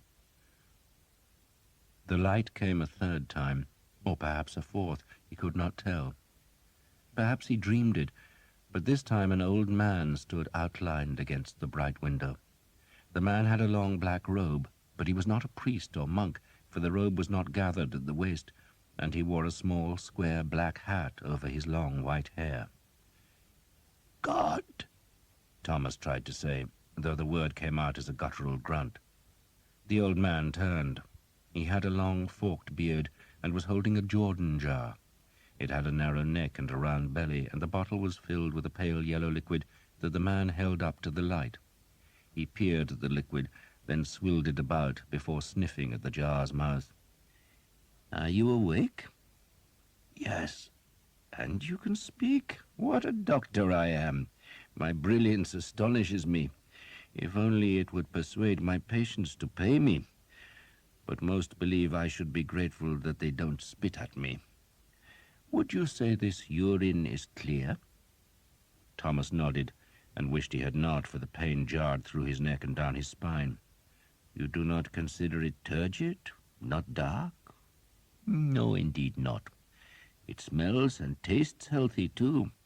A good flask of clear yellow urine, and there is no better sign of good health. Alas, it is not yours. The doctor pushed open the window and poured the urine away. Swallow, he instructed Thomas. Thomas's mouth was dry, but he obediently tried to swallow and immediately gasped with pain. I think, the doctor said, that we had best try a thin gruel. Very thin, with some oil, I believe, or better still, butter. That thing tied about your neck is a strip of cloth which has been soaked in holy water. It was not my doing, but I did not forbid it. You Christians believe in magic. Indeed, you could have no faith without a trust in magic, so I must indulge your beliefs. Is that a dog's paw about your neck? Don't tell me. I'm sure I don't want to know. However, when you recover, I trust you will understand that it was neither dog's paws nor wet cloths that healed you, but my skill. I have bled you, I have applied poultices of dung, moss, and clove, and I have sweated you. Eleanor, though, will insist it was her prayers and that tawdry strip of wet cloth that revived you. Eleanor? She cut you down, dear boy. You were half dead. By the time I arrived, you were more dead than alive, and I advised her to let you expire in peace. I told her you were halfway in what you insist is hell, and that I was too old and too tired to enter into a tugging contest with the devil. But Eleanor insisted, and I have ever found it difficult to resist her entreaties. Gruel with rancid butter, I think. You are weak, dear boy, very weak. Do you have a name? Thomas. Mine is Mordecai, though you may call me Doctor. You won't, of course. You'll call me a damned Jew, a Christ murderer, a secret worshipper of pigs, and a kidnapper of Christian children. This was all said cheerfully. How absurd! Who would want to kidnap children, Christian or otherwise? Vile things. The only mercy of children is that they grow up, as my son has, but then, tragically, they beget more children. We do not learn life's lessons. Doctor, Thomas croaked. Thomas? Thank you. An Englishman with manners. The world's wonders never cease. Wait there, Thomas, and do not have the bad manners to die while I am gone. I shall fetch gruel. Doctor?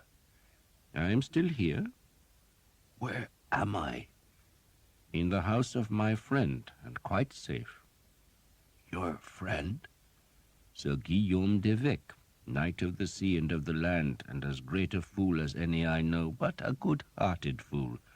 He does at least pay me. Thomas closed his eyes. He did not really understand what the doctor had said, or perhaps he did not believe it.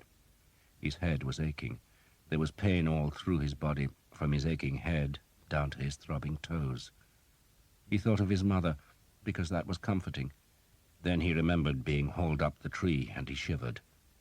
He wished he could sleep again, for in sleep there was no pain. But then he was made to sit up, and the doctor forced a pungent, oily gruel into his mouth, and he managed not to spit it out or throw it up. There must have been mushrooms in the gruel, or else it had been infused with the hemp-like leaves that the Hookton villagers had called angel salad, for after he had eaten he had vivid dreams, but less pain. When he awoke it was dark, and he was alone, but he managed to sit up, and even stand, though he tottered and had to sit again. Next morning, when the birds were calling from the oak branches where he had so nearly died, a tall man came into the room. The man was on crutches, and his left thigh was swathed in bandages. He turned to look at Thomas and showed a face that was horribly scarred. A blade had cut him from the forehead to the jaw, taking the man's left eye in its savage chop. He had long yellow hair, very shaggy and full, and Thomas guessed the man had been handsome once, though now he looked like a thing of nightmare. Mordecai, the man growled, tells me you will live. With God's help, Thomas said. I doubt God's interested in you, the man said sourly. He looked to be in his 30s and had the bowed legs of a horseman and the deep chest of a man who practices hard with weapons. He swung on the crutches to the window, where he sat on the sill. His beard was streaked with white where the blade had chopped into his jaw, and his voice was uncommonly deep and harsh. "But you might live with Mordecai's help.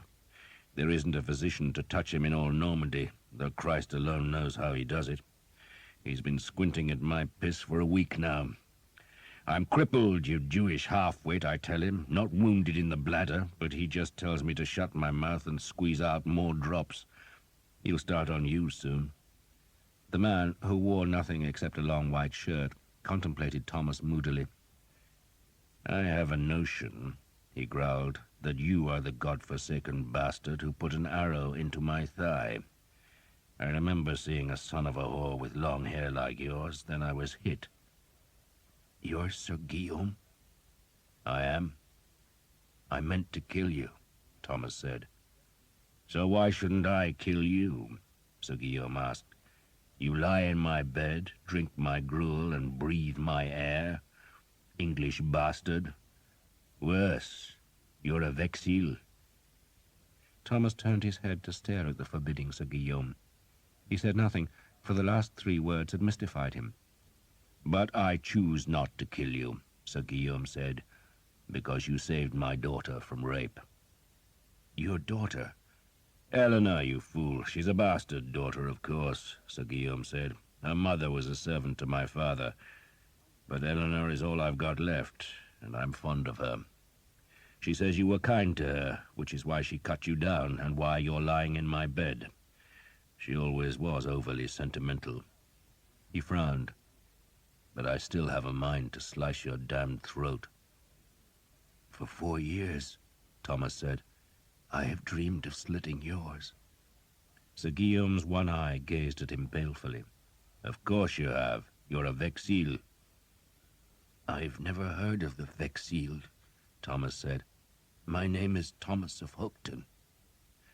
Thomas half expected Sir Guillaume to frown as he tried to remember Hookton, but his recognition of the name was instant. "Hookton," he said.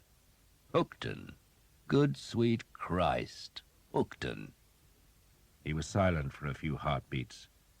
"And of course you're a damned Vexil. You have their badge on your bow."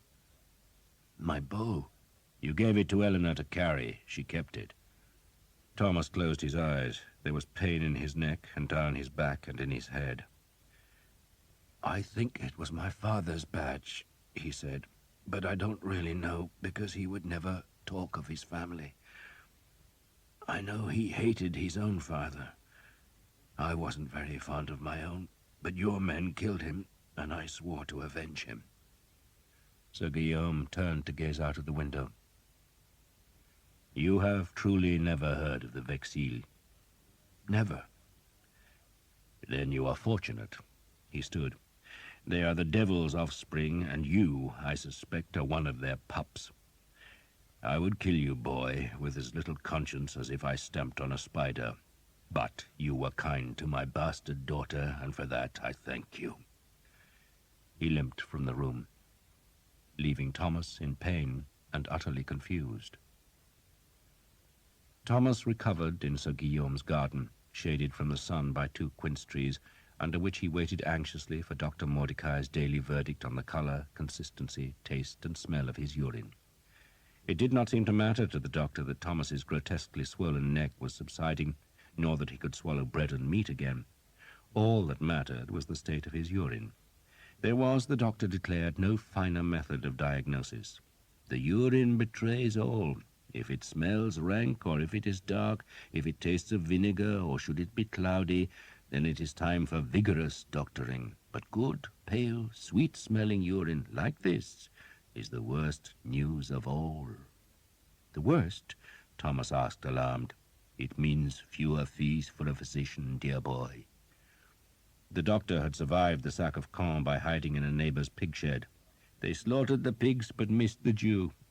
Mind you, they broke all my instruments, scattered my medicines, shattered all but 3 of my bottles, and burned my house, which is why I am forced to live here." He shuddered as though living in Sir Guillaume's mansion was a hardship. He smelled Thomas's urine and then, uncertain of his diagnosis, spilled a drop onto a finger and tasted it. "Very fine," he said, "lamentably fine. He poured the jar's contents into a bed of lavender where bees were at work. "So I lost everything," he said, "and this after we were assured by our great lords that the city would be safe." Originally, the doctor had told Thomas, the leaders of the garrison had insisted on defending only the walled city and the castle, but they needed the help of the townsfolk to man the walls, and those townsfolk had insisted that the Ile Saint-Jean be defended, for that was where the city's wealth lay, and so at the very last minute the garrison had streamed across the bridge to disaster. "Fools," Mordecai said scornfully, "fools in steel and glory, fools." Thomas and Mordecai were sharing the house while Sir Guillaume visited his estate in Évêque, some 30 miles south of Caen, where he had gone to raise more men. "He will fight on," the doctor said, "wounded leg or not." "What will he do with me?" "Nothing," the doctor said confidently. "He likes you, despite all his bluster. You saved Eleanor, didn't you? He's always been fond of her. His wife wasn't, but he is." "What happened to his wife?" "She died," Mordecai said. "She just died." Thomas could eat properly now, and his strength returned fast, so that he could walk about the Ile Saint-Jean with Eleanor. The island looked as though a plague had struck, for over half the houses were empty, and even those that were occupied were still blighted by the sack. Shutters were missing, doors splintered, and the shops had no goods. Some country folk were selling beans, peas, and cheeses from wagons, and small boys were offering fresh perch taken from the rivers, but they were still hungry days. They were also nervous days, for the city's survivors feared that the hated English might return, and the island was still haunted by the sickly smell of the corpses in the two rivers, where the gulls, rats, and dogs grew fat. Eleanor hated walking about the city, preferring to go south into the countryside, where blue dragonflies flew above water lilies in the streams that twisted between fields of overripe rye, barley, and wheat. "I love harvest time," she told Thomas. "We used to go into the fields and help." There would be little harvest this year, for there were no folk to cut the grain, and so the corn buntings were stripping the heads, and pigeons were squabbling over the leavings. "There should be a feast at harvest's end," Eleanor said wistfully. "We had a feast too," Thomas said, "and we used to hang corn dollies in the church." "Corn dollies?" He made her a little doll from straw. "We used to hang 13 of these above the altar," he told her, "one for Christ and one each for the apostles." He picked some cornflowers and gave them to Eleanor, who threaded them into her hair. It was very fair hair, like sunlit gold. They talked incessantly, and one day Thomas asked her again about the lance, and this time Eleanor nodded. "I lied to you," she said, "because he did have it, but it was stolen." "Who stole it?" She touched her face. "The man who took his eye." "A man called Vexil?" She nodded solemnly. "I think so. But it wasn't here, it was in Évêque. That's his real home. He got the Caen house when he married." "Tell me about the Vexil," Thomas urged her. "I know nothing of them," Eleanor said, and he believed her. They were sitting by a stream where 2 swans floated and a heron stalked frogs in a reed bed. Thomas had talked earlier of walking away from Caen to find the English army, and his words must have been weighing on Eleanor's mind, for she frowned at him. "Will you really go?" "I don't know." He wanted to be with the army, for that was where he belonged, though he did not know how he was to find it, nor how he was to survive in a countryside where the English had made themselves hated. But he also wanted to stay. He wanted to learn more about the Vexil, and only Sir Guillaume could satisfy that hunger. And day by day, he wanted to be with Eleanor. There was a calm gentleness in her that Jeanette had never possessed, a gentleness that made him treat her with tenderness, for fear that otherwise he would break her. He never tired of watching her long face, with its slightly hollow cheeks and bony nose and big eyes. She was embarrassed by his scrutiny, but did not tell him to stop. "Sir Guillaume," she told him, "tells me I look like my mother, but I don't remember her very well." Sir Guillaume came back to Caen with a dozen men-at-arms, whom he had hired in northern Alençon. He would lead them to war, he said, along with the half-dozen of his men who had survived the fall of Caen. His leg was still sore, but he could walk without crutches, and on the day of his return he summarily ordered Thomas to go with him to the church of Saint-Jean. Eleanor, working in the kitchen, joined them as they left the house, and Sir Guillaume did not forbid her to come. Folk bowed as Sir Guillaume passed, and many sought his assurance that the English were truly gone. "They are marching towards Paris," he would answer, "and our king will trap them and kill them." "You think so?" Thomas asked, after one such assurance. "I pray so," Sir Guillaume growled. "That's what the king is for, isn't it? To protect his people. And God knows we need protection. I'm told that if you climb that tower," he nodded towards the church of Saint-Jean, that was their destination, "you can see the smoke from the towns your army has burned. They are conducting a chevauchée." "Chevauchée?" Eleanor asked. Her father sighed. "A chevauchée, child, is when you march in a great line through your enemy's country and you burn, destroy, and break everything in your path. The object of such barbarity is to force your enemy to come out from his fortresses and fight. And I think our king will oblige the English." "And the English bows," Thomas said, "will cut his army down like hay." Sir Guillaume looked angry at that, but then shrugged. "A marching army gets worn down," he said. "The horses go lame, the boots wear out, and the arrows run out. And you haven't seen the might of France, boy. For every knight of yours we have 6. You can shoot your arrows till your bows break, but we'll still have enough men left to kill you." He fished in a pouch hanging at his belt and gave some small coins to the beggars at the churchyard gate, which lay close to the new grave where the 500 corpses had been buried. It was now a mound of raw earth dotted with dandelions, and it stank, for when the English had dug the grave, they had struck water not far beneath the surface, and so the pit was too shallow, and the earth covering was too thin to contain the corruption the grave concealed. Eleanor clapped a hand to her mouth, then hurried up the steps into the church, where the archers had auctioned the town's wives and daughters. The priests had thrice exorcised the church with prayers and holy water, but it still had a sad air, for the statues were broken and the windows shattered. Sir Guillaume genuflected towards the main altar, then led Thomas and Eleanor up a side aisle, where a painting on the lime-washed wall showed St. John escaping from the cauldron of boiling oil that the Emperor Domitian had prepared for him. The saint was shown as an ethereal form, half smoke and half man, floating away in the air, while the Roman soldiers looked on in perplexity. Sir Guillaume approached a side altar, where he dropped to his knees beside a great black flagstone, and Thomas, to his surprise, saw that the Frenchman was weeping from his one eye. "I brought you here," Sir Guillaume said, "to teach you a lesson about your family." Thomas did not contradict him. He did not know that he was of Exil, but the yale on the silver badge suggested he was. "Beneath that stone," Sir Guillaume said, "lies my wife and my 2 children, a boy and a girl. He was 6, she was 8, and their mother was 25 years old. The house here belonged to her father. He gave me his daughter as ransom for a boat I captured. It was mere piracy, not war, but I gained a good wife from it." The tears were flowing now, and he closed his eye.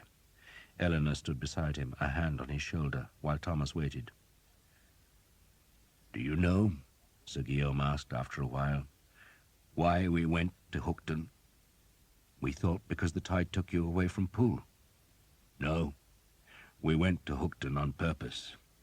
I was paid to go there by a man who called himself the Harlequin." "Like Elquin?" Thomas asked. "It is the same word, only he used the Italian form. A devil's soul laughing at God, and he even looked like you." Sir Guillaume crossed himself, then reached out to trace a finger down the edge of the stone. "We went to fetch a relic from the church. You knew that already, surely?" Thomas nodded. "And I have sworn to get it back." Sir Guillaume seemed to sneer at that ambition. "I thought it was all foolishness, but in those days I thought all life was foolishness. Why would some miserable church in an insignificant English village have a precious relic? But the Harlequin insisted he was right, and when we took the village, we found the relic." "The lance of St. George," Thomas said flatly. "The lance of St. George," Sir Guillaume agreed. "I had a contract with the Harlequin. He paid me a little money, and the balance was kept by a monk in the abbey here. He was a monk that everyone trusted, a scholar, a fierce man whom folk said would become a saint. But when we returned, I found that Brother Martin had fled, and he had taken the money with him. So I refused to give the lance to the Harlequin. Bring me 900 livres in good silver, I told him, and the lance is yours. But he would not pay. So I kept the lance. I kept it in Évêque, and the months passed, and I heard nothing, and I thought the lance had been forgotten. Then 2 years ago, in the spring, the Harlequin returned. He came with men-at-arms, and he captured the manor. He slaughtered everyone, and took the lance. Thomas stared at the black flagstone. You lived? Scarcely, Sir Guillaume said. He hauled up his black jacket and showed a terrible scar on his belly. They gave me 3 wounds, he went on, 1 to the head, 1 to the belly, and 1 to the leg. They told me the 1 to the head was because I was a fool with no brains. The 1 in the guts was a reward for my greed, and the 1 to the leg so I would limp down to hell. Then they left me to watch the corpses of my wife and children while I died. But I lived, thanks to Mordecai. He stood, wincing, as he put his weight onto his left leg. I lived, he said grimly, and I swore I would find the man who did that. He pointed at the flagstone and sent his soul screaming into the pit. It took me a year to discover who he was, and you know how I did it? When he came to Évêque, he had his men's shields covered with black cloth, but I slashed the cloth of one with my sword and saw the Yale. So I asked men about the Yale. I asked them in Paris and Anjou, in Burgundy and the Dauphiné, and in the end I found my answer. And where did I find it? After asking the length and breadth of France, I found it here, in Caen. A man here knew the badge. The Harlequin is a man called Vexil. I do not know his first name. I do not know his rank. I just know he is a devil called Vexil. So the Vexil have the lance? They have. And the man who killed my family killed your father. Sir Guillaume looked ashamed for a brief instant. I killed your mother. I think I did anyway, but she attacked me and I was angry. He shrugged. But I did not kill your father, and in killing your mother I did nothing more than you have done in Brittany. True, Thomas admitted. He looked into Sir Guillaume's eye and could feel no hatred for his mother's death. So we share an enemy, Thomas said. And that enemy, Sir Guillaume said, is the devil. He said it grimly, then crossed himself. Thomas suddenly felt cold, for he had found his enemy, and his enemy was Lucifer. That evening Mordecai rubbed a salve into Thomas's neck. It is almost healed, I think, he said, and the pain will go, though perhaps a little will remain to remind you of how close you came to death. He sniffed the garden scents. So Sir Guillaume told you the story of his wife? Yes. And you are related to the man who killed his wife? I don't know, Thomas said. Truly I don't. But the Yale suggests I am. And Sir Guillaume probably killed your mother, and the man who killed his wife killed your father, and Sir Simon Jekyll tried to kill you. Mordecai shook his head. I nightly lament that I was not born a Christian. I could carry a weapon and join the sport. He handed Thomas a bottle. Perform, he commanded. And what, by the by, is a Yale? A heraldic beast, Thomas explained. The doctor sniffed. God, in his infinite wisdom, made the fishes and the whales on the 5th day, and on the 6th he made the beasts of the land, and he looked at what he had done and saw that it was good. But not good enough for the heralds, who have to add wings, horns, tusks, and claws to his inadequate work. Is that all you can do? For the moment, I'd get more juice from squeezing a walnut, he grumbled and shuffled away. Eleanor must have been watching for his departure, for she appeared from under the pear trees that grew at the garden's end and gestured towards the river gate. Thomas followed her down to the bank of the River Orne, where they watched an excited trio of small boys trying to spear a pike with English arrows left after the city's capture. "Will you help my father?" Eleanor asked. "Help him? You said his enemy was your enemy." Thomas sat on the grass, and she sat beside him. "I don't know," he said. He still did not really believe in any of it. There was a lance, he knew that, and a mystery about his family, but he was reluctant to admit that the lance and the mystery must govern his whole life. "Does that mean you'll go back to the English army?" Eleanor asked in a small voice. "I want to stay here," Thomas said after a pause. "To be with you." She must have known he was going to say something of the sort, but she still blushed and gazed at the swirling water where fish rose to the swarms of insects and the three boys vainly splashed. "You must have a woman," she said softly. "I did," Thomas said, and he told her about Jeanette and how she had found the Prince of Wales and so abandoned him without a glance.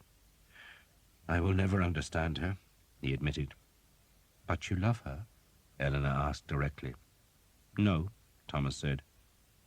"You say that because you're with me," Eleanor declared. He shook his head. "My father had a book of St. Augustine's sayings, and there was one that always puzzled me." He frowned, trying to remember the Latin. "Nondum amabam et amare amabam." I did not love, but yearned to love. Eleanor gave him a skeptical look. "A very elaborate way of saying you're lonely." "Yes," Thomas agreed. "So what will you do?" she asked. Thomas did not speak for a while. He was thinking of the penance he had been given by Father Hobb. "I suppose one day I must find the man who killed my father," he said after a while. "But what if he is the devil?" she asked seriously. "Then I shall wear garlic," Thomas said lightly, "and pray to St. Guinevere." She looked at the darkening water. "Did St. Augustine really say that thing?" "Nondum amabam et amare amabam," Thomas said. "Yes, he did." "I know how he felt," Eleanor said, and rested her head on his shoulder. Thomas did not move. He had a choice: follow the lance or take his black bow back to the army. In truth, he did not know what he should do. But Eleanor's body was warm against his, and it was comforting. And that, for the moment, was enough. And so, for the moment, he would stay. Next morning, Sir Guillaume, escorted now by a half-dozen men-at-arms, took Thomas to the Abbey aux Hommes. A crowd of petitioners stood at the gates, wanting food and clothing that the monks did not have, though the abbey itself had escaped the worst of the plundering, because it had been the quarters of the king and of the Prince of Wales. The monks themselves had fled at the approach of the English army. Some had died on the Ile Saint-Jean, but most had gone south to a brother house, and among those was Brother Germain, who, when Sir Guillaume arrived, had just returned from his brief exile. Brother Germain was tiny, ancient and bent, a wisp of a man with white hair, myopic eyes, and delicate hands, with which he was trimming a goose quill. "The English," the old man said, "use these feathers for their arrows. We use them for God's word." Brother Germain, Thomas was told, had been in charge of the monastery's scriptorium for more than 30 years. "In the course of copying books," the monk explained, "one discovers knowledge whether one wishes it or not. Most of it is quite useless, of course. How is Mordecai? He lives?" "He lives," Sir Guillaume said, "and sends you this." He put a clay pot sealed with wax on the sloping surface of the writing desk. The pot slid down until Brother Germain trapped it and pushed it into a pouch. "A salve," Sir Guillaume explained to Thomas, "for Brother Germain's joints." "Which ache," the monk said, "and only Mordecai can relieve them. 'Tis a pity he will burn in hell, but in heaven I am assured I shall need no ointments. Who is this?" He peered at Thomas. "A friend," Sir Guillaume said, "who brought me this." He was carrying Thomas's bow, which he now laid across the desk and tapped the silver plate. Brother Germain stooped to inspect the badge, and Thomas heard a sharp intake of breath.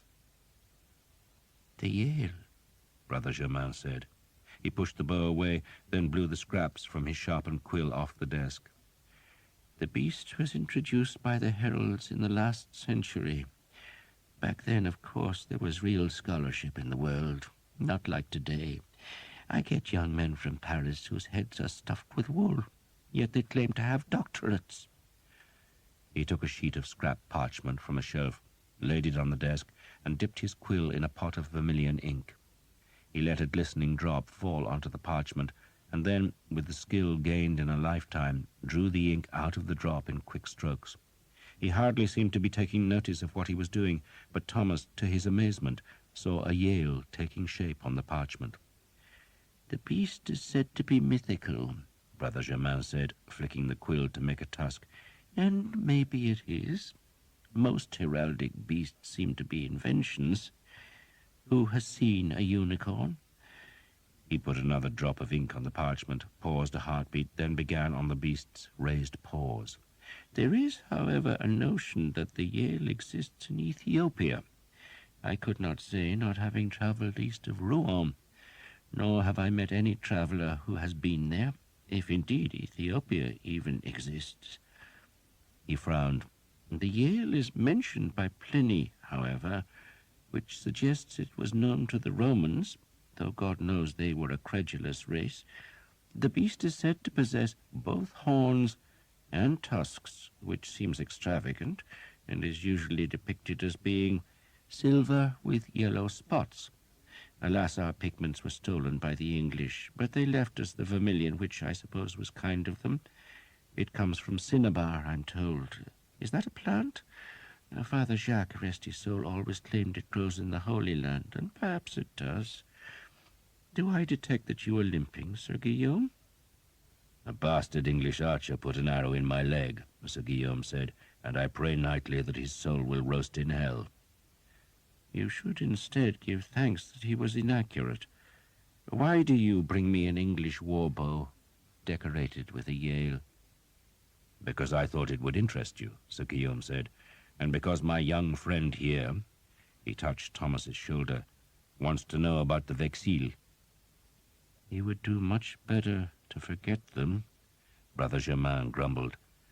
He was perched on a tall chair and now peered about the room where a dozen young monks tidied the mess left by the monastery's English occupiers.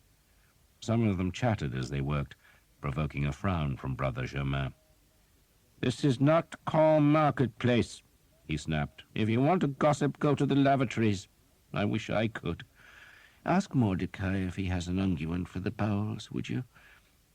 He glowered about the room for an instant, then struggled to pick up the bow that he had propped against the desk. He looked intently at the Yale for an instant, then put the bow down. "There was always a rumor that a branch of the Vexil family went to England. This seems to confirm it." "Who are they?" Thomas asked. Brother Germain seemed irritated by the direct question, or perhaps the whole subject of the Vexil made him uncomfortable. "They were the rulers of Astarac," he said, "a county on the borders of Languedoc and the Agenais. And that, of course, should tell you all you need to know of them." "It tells me nothing," Thomas confessed. "Then you probably have a doctorate from Paris." The old man chuckled at this jest. "The Counts of Astarac, young man, were Cathars. Southern France was infested by that damned heresy, and Astarac was at the center of the evil."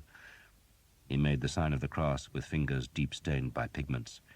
"Abere non potest," he said solemnly, "Deum patrem qui ecclesiam non habet matrem."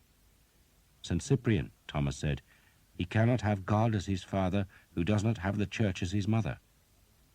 "I see you are not from Paris after all," Brother Germain said. "The Cathars rejected the church, looking for salvation within their own dark souls. What would become of the church if we all did that, if we all pursued our own whims? If God is within us, then we need no church and no Holy Father to lead us to his mercy.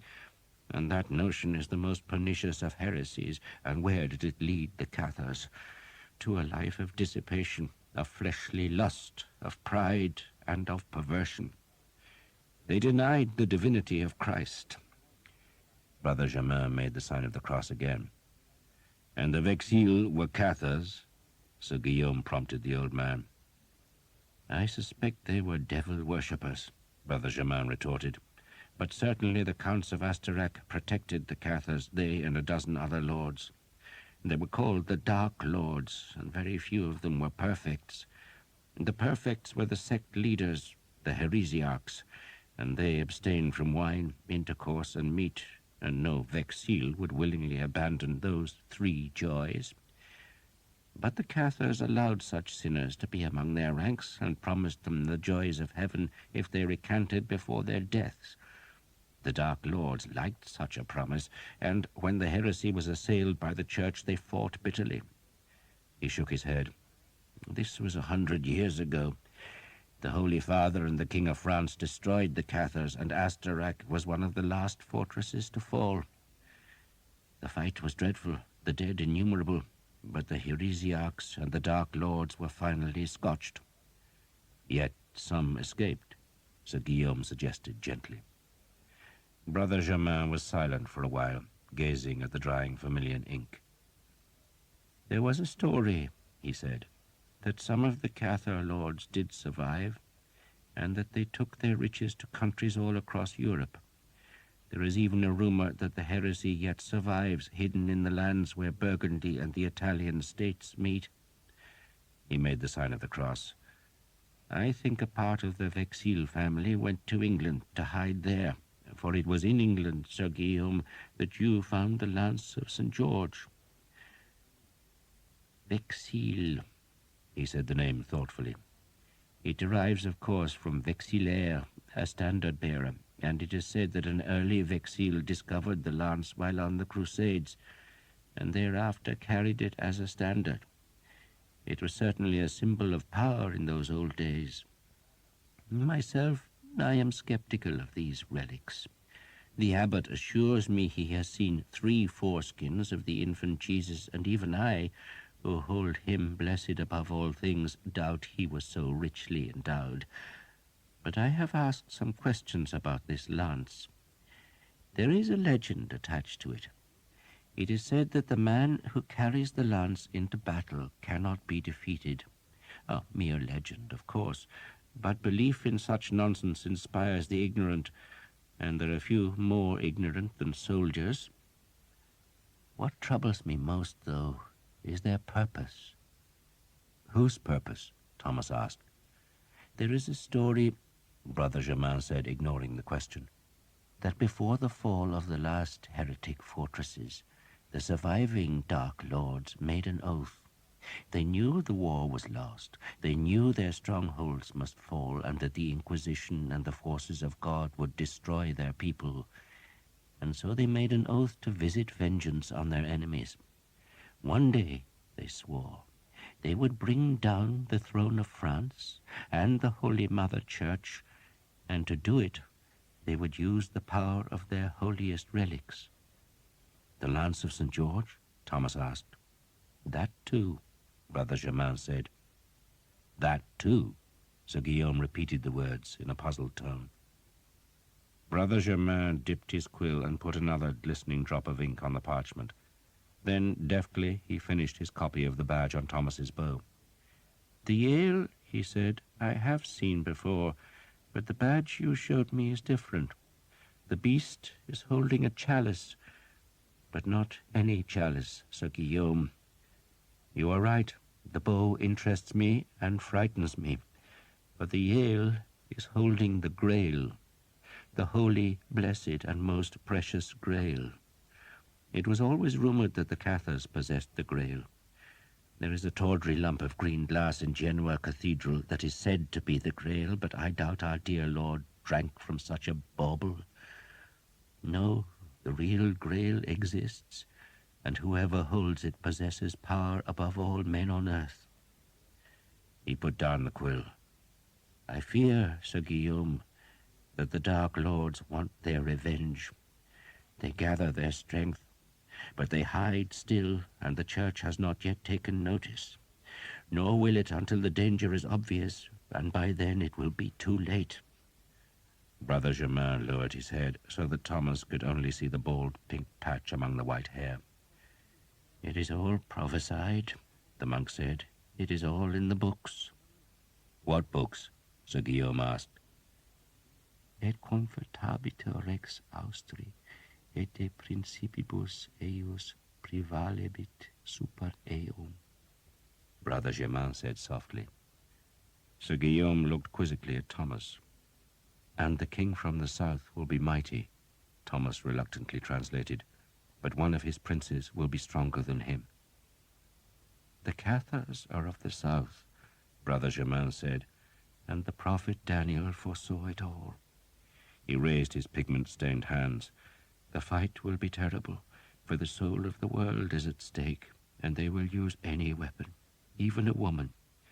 Filiaque regis Austri veniet ad regim Aquilonis facere amicitia." "The daughter of the king of the south," Thomas said, "shall come to the king of the north and make a treaty." Brother Germain heard the distaste in Thomas's voice. "You don't believe it?" he hissed. "Why do you think we keep the scriptures from the ignorant? They contain all sorts of prophecies, young man, and each of them given direct to us by God. But such knowledge is confusing to the unlearned. Men go mad when they know too much." He made the sign of the cross. "I thank God I shall be dead soon, and taken to the bliss above, while you must struggle with this darkness." End of side 13. Side 14. Thomas walked to the window and watched 2 wagons of grain being unloaded by novices.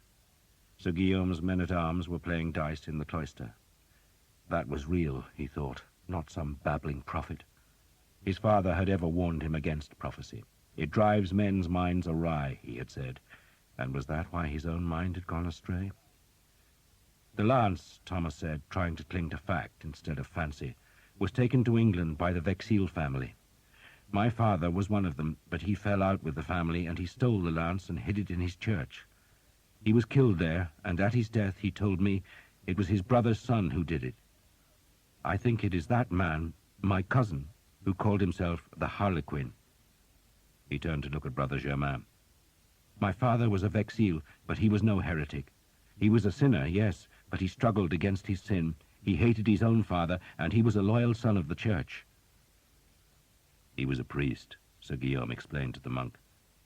"And you are his son?" Brother Germain asked in a disapproving tone. The other monks had abandoned their tidying and were listening avidly. "I am a priest's son," Thomas said, "and a good Christian." "So the family discovered where the lance was hidden," Sir Guillaume took up the story, "and hired me to retrieve it, but forgot to pay me." Brother Germain appeared not to have heard. He was staring at Thomas. "You are English?" "The bow is mine," Thomas acknowledged. "So you are a Vexil?" Thomas shrugged. "It would seem so." "Then you are one of the Dark Lords," Brother Germain said. Thomas shook his head. "I am a Christian," he said firmly. "Then you have a God-given duty," the small man said with surprising force, "which is to finish the work that was left undone 100 years ago. Kill them all. Kill them. And kill the woman. You hear me, boy? Kill the daughter of the king of the south before she seduces France to heresy and wickedness." "If we can even find the Vexil," Sir Guillaume said dubiously. And Thomas noted the word "we." "They don't display their badge. I doubt they use the name Vexil. They hide." "But they have the lance now," Brother Germain said, "and they will use it for the first of their vengeances. They will destroy France, and in the chaos that ensues, they will attack the church." He moaned as if he was in physical pain. "You must take away their power, and their power is the Grail." So it was not just the lance that Thomas must save. To Father Hobbs' charge had been added all of Christendom. He wanted to laugh. Catharism had died 100 years before, scourged and burned and dug out of the land like couch grass scrubbed from a field. Dark lords, daughters of kings and princes of darkness, were figments of the troubadours, not the business of archers. Except that when he looked at Sir Guillaume, he saw that the Frenchman was not mocking the task. He was staring at a crucifix hanging on the scriptorium wall and mouthing a silent prayer. God help me, Thomas thought. God help me, but I am being asked to do what all the great knights of Arthur's Round Table failed to do, to find the Grail. Philip of Valois, King of France, ordered every Frenchman of military age to gather at Rouen. Demands went to his vassals and appeals were carried to his allies. He had expected the wars of Caen to hold the English for weeks, but the city had fallen in a day, and the panicked survivors were spreading across northern France with terrible stories of devils unleashed. Rouen, nestled in a great loop of the Seine, filled with warriors.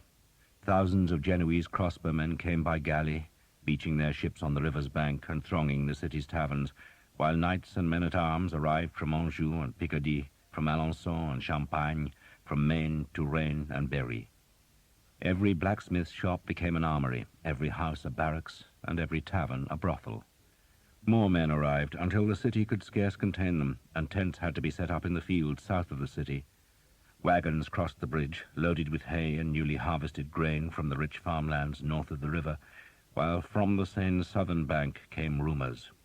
The English had taken Évreux, or perhaps it was Bernay. Smoke had been seen at Lisieux, and archers were swarming through the forest of Breton. A nun in Louviers had a dream in which the dragon killed St. George.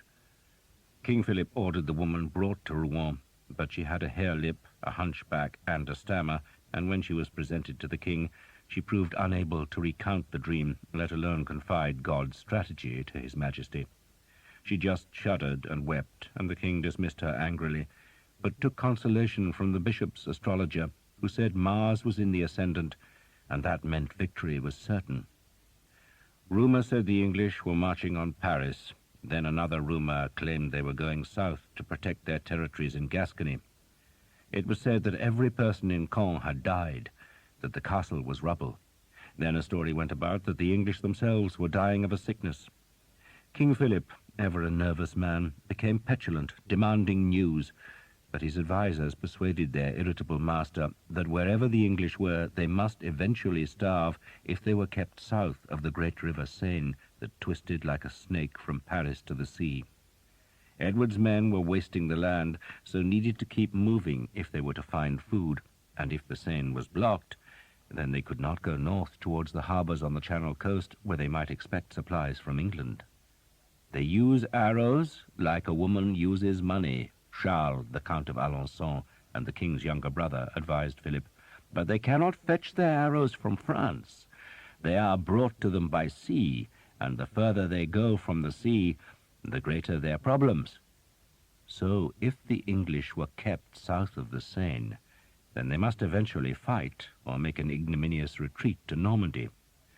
What of Paris? Paris, what of Paris? The king demanded. Paris will not fall, the Count assured his brother. The city lay north of the Seine, so the English would need to cross the river and assault the largest ramparts in Christendom, and all the while the garrison would be showering them with crossbow bolts and the missiles from the hundreds of small iron guns that had been mounted on the city walls. Maybe they will go south, Philip worried, to Gascony. If they march to Gascony, the Count said, then they will have no boots by the time they arrive, and their arrow store will be gone. Let us pray they do go to Gascony, but above all things pray they do not reach the Seine's northern bank.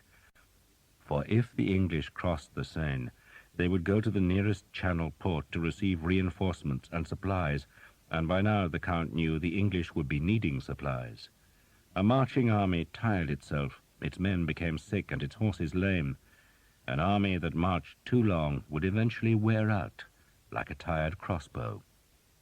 So the French reinforced the great fortresses that guarded the Seine's crossings, and where a bridge could not be guarded, such as the 16-arched bridge at Poissy, it was demolished.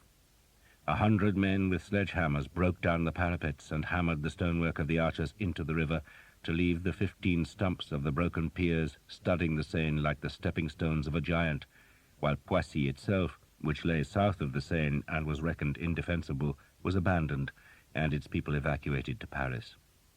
The wide river was being turned into an impassable barrier to trap the English in an area where their food must eventually run short. Then, when the devils were weakened, the French would punish them for the terrible damage they had wrought on France. The English were still burning towns and destroying farms, so that, in those long summer days, the western and southern horizons were so smeared by smoke plumes that it seemed as if there were permanent clouds on the skylines. At night, the world's edge glowed, and folk fleeing the fires came to Rouen, where, because so many could not be housed or fed, they were ordered across the river and away to wherever they might find shelter. Sir Simon Jekyll and Henry Colley, his man-at-arms, were among the fugitives, and they were not refused admittance, for they both rode destriers and were in mail. Colley wore his own mail and rode his own horse, but Sir Simon's mount and gear had been stolen from one of his other men-at-arms before he fled from Caen. Both men carried shields, but they had stripped the leather covers from the willow boards so that the shields bore no device, thus declaring themselves to be masterless men for hire. Scores like them came to the city, seeking a lord who could offer food and pay, but none arrived with the anger that filled Sir Simon. It was the injustice that galled him. It burned his soul, giving him a lust for revenge. He had come so close to paying all his debts. Indeed, when the money from the sale of Jeanette's ships was paid from England, he had expected to be free of all encumbrances. But now he was a fugitive. He knew he could have slunk back to England, but any man out of favor with the king, or the king's eldest son, could expect to be treated as a rebel, and he would be fortunate if he kept an acre of land, let alone his freedom. So he had preferred flight, trusting that his sword would win back the privileges he had lost to the Breton bitch and her puppy lover, and Henry Colley had ridden with him in the belief that any man as skilled in arms as Sir Simon could not fail. No one questioned their presence in Rouen. Sir Simon's French was tinged with the accent of England's gentry, but so was the French of a score of other men from Normandy. What Sir Simon needed now was a patron, a man who would feed him and give him the chance to fight back against his persecutors, and there were plenty of great men looking for followers. In the fields south of Rouen, where the looping river narrowed the land, a pasture had been set aside as a tourney ground, where, in front of a knowing crowd of men-at-arms, anyone could enter the lists to show their prowess. This was not a serious tournament. The swords were blunt and lances were tipped with wooden blocks, but rather it was a chance for masterless men to show their prowess with weapons, and a score of knights, the champions of dukes, counts, viscounts, and mere lords, were the judges. Dozens of hopeful men were entering the lists, and any horseman who could last more than a few minutes against the well-mounted and superbly armed champions was sure to find a place in the entourage of a great nobleman. Sir Simon, on his stolen horse and with his ancient, battered sword, was one of the least impressive men to ride into the pasture. He had no lance, so one of the champions drew a sword and rode to finish him off. At first no one took particular notice of the two men, for other combats were taking place. But when the champion was sprawling on the grass and Sir Simon, untouched, rode on, the crowd took notice. A second champion challenged Sir Simon and was startled by the fury which confronted him. He called out that the combat was not to the death, but merely a demonstration of swordplay, but Sir Simon gritted his teeth and hacked with the sword so savagely that the champion spurred and wheeled his horse away rather than risk injury. Sir Simon turned his horse in the pasture's centre, daring another man to face him. But instead a squire trotted a mare to the field's centre and wordlessly offered the Englishman a lance. "Who sent it?" Sir Simon demanded. "My lord." "Who is?" "There," the squire said, pointing to the pasture's end, where a tall man in black armour and riding a black horse waited with his lance. Sir Simon sheathed his sword and took the lance. It was heavy and not well balanced, and he had no lance rest in his armour that would cradle the long butt to help keep the point raised. But he was a strong man and an angry one, and he reckoned he could manage the cumbersome weapon long enough to break the stranger's confidence. No other men fought on the field now. They just watched, Wagers were being made, and all of them favored the man in black. Most of the onlookers had seen him fight before, and his horse, his armor, and his weapons were all plainly superior. He wore plate mail, and his horse stood at least a hand's breadth taller than Sir Simon's sorry mount. His visor was down, so Sir Simon could not see the man's face, while Sir Simon himself had no faceplate, merely an old, cheap helmet, like those worn by England's archers. Only Henry Colley laid a bet on Sir Simon, though he had difficulty in doing it, for his French was rudimentary, but the money was at last taken. The stranger's shield was black and decorated with a simple white cross, a device unknown to Sir Simon, while his horse had a black trapper that swept the pasture as the beast began to walk. That was the only signal the stranger gave, and Sir Simon responded by lowering the lance and kicking his own horse forward. They were 100 paces apart, and both men moved swiftly into the canter. Sir Simon watched his opponent's lance, judging how firmly it was held. The man was good, for the lance tip scarcely wavered, despite the horse's uneven motion. The shield was covering his trunk, as it should be. If this had been a battle, if the man with the strange shield had not offered Sir Simon a chance of advancement, he might have lowered his own lance to strike his opponent's horse, or, a more difficult strike, thrust the weapon's tip into the high pommel of his saddle. Sir Simon had seen a lance go clean through the wood and leather of a saddle to gouge into a man's groin, and it was ever a killing blow. But today he was required to show the skill of a knight, to strike clean and hard, and at the same time defend himself from the oncoming lance. The skill of that was to deflect the thrust which, having the weight of a horse behind it, could break a man's back by throwing him against the high cantle. The shock of two heavy horsemen meeting, and with all their weight concentrated into lance points, was like being hit by a cannon's stone. Sir Simon was not thinking about any of this. He was watching the oncoming lance, glancing at the white cross on the shield where his own lance was aimed, and guiding his horse with pressure from his knees. He had trained to this from the time he could first sit on a pony. He had spent hours tilting at a quintain in his father's yard, and more hours schooling stallions to endure the noise and chaos of battle. He moved his horse slightly to the left, like a man wanting to widen the angle at which the lances would strike, and so deflect some of their force. And he noted that the stranger did not follow the move to straighten the line, but seemed happy to accept the lesser risk. Then both men rowelled back their spurs, and the destriers went into the gallop. Sir Simon touched the horse's right side and straightened the line himself, driving hard at the stranger now and leaning slightly forward to ready himself for the blow. His opponent was trying to swing towards him, but it was too late. Sir Simon's lance cracked against the black and white shield with a thump that hurled Sir Simon back, but the stranger's lance was not centred and banged against Sir Simon's plain shield and glanced off. Sir Simon's lance broke into 3 pieces, and he let it fall as he pressed his knee to turn the horse. His opponent's lance was across his body now, and was encumbering the black-armoured knight. Sir Simon drew his sword, and while the other man was still trying to rid himself of the lance, gave a back swing that struck his opponent like a hammer blow.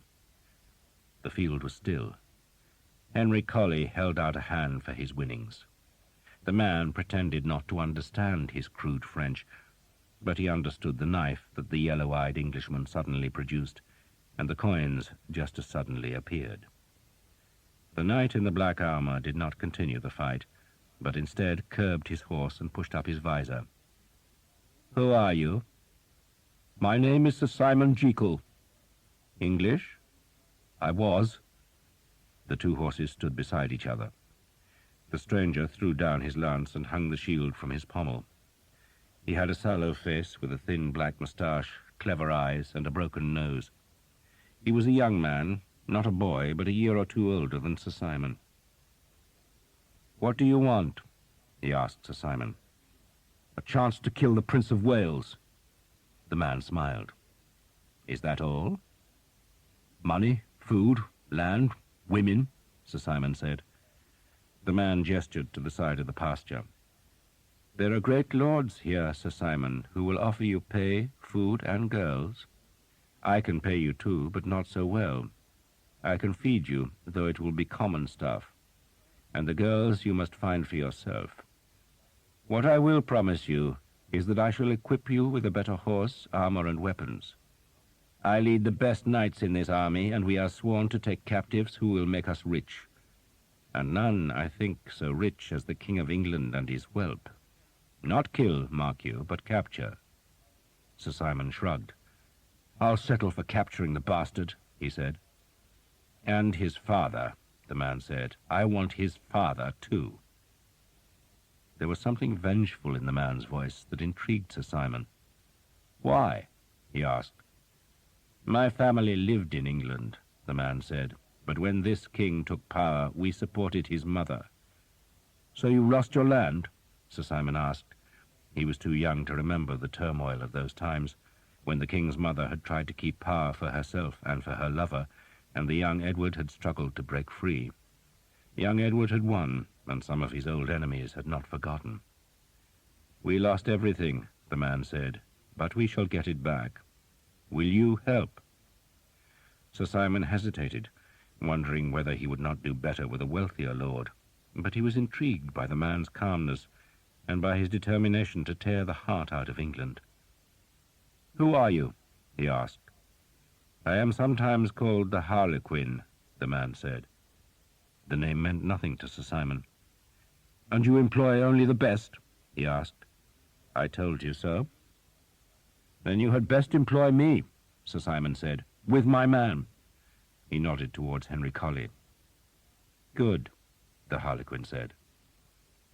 And so Sir Simon had a new master, and the King of France had gathered an army.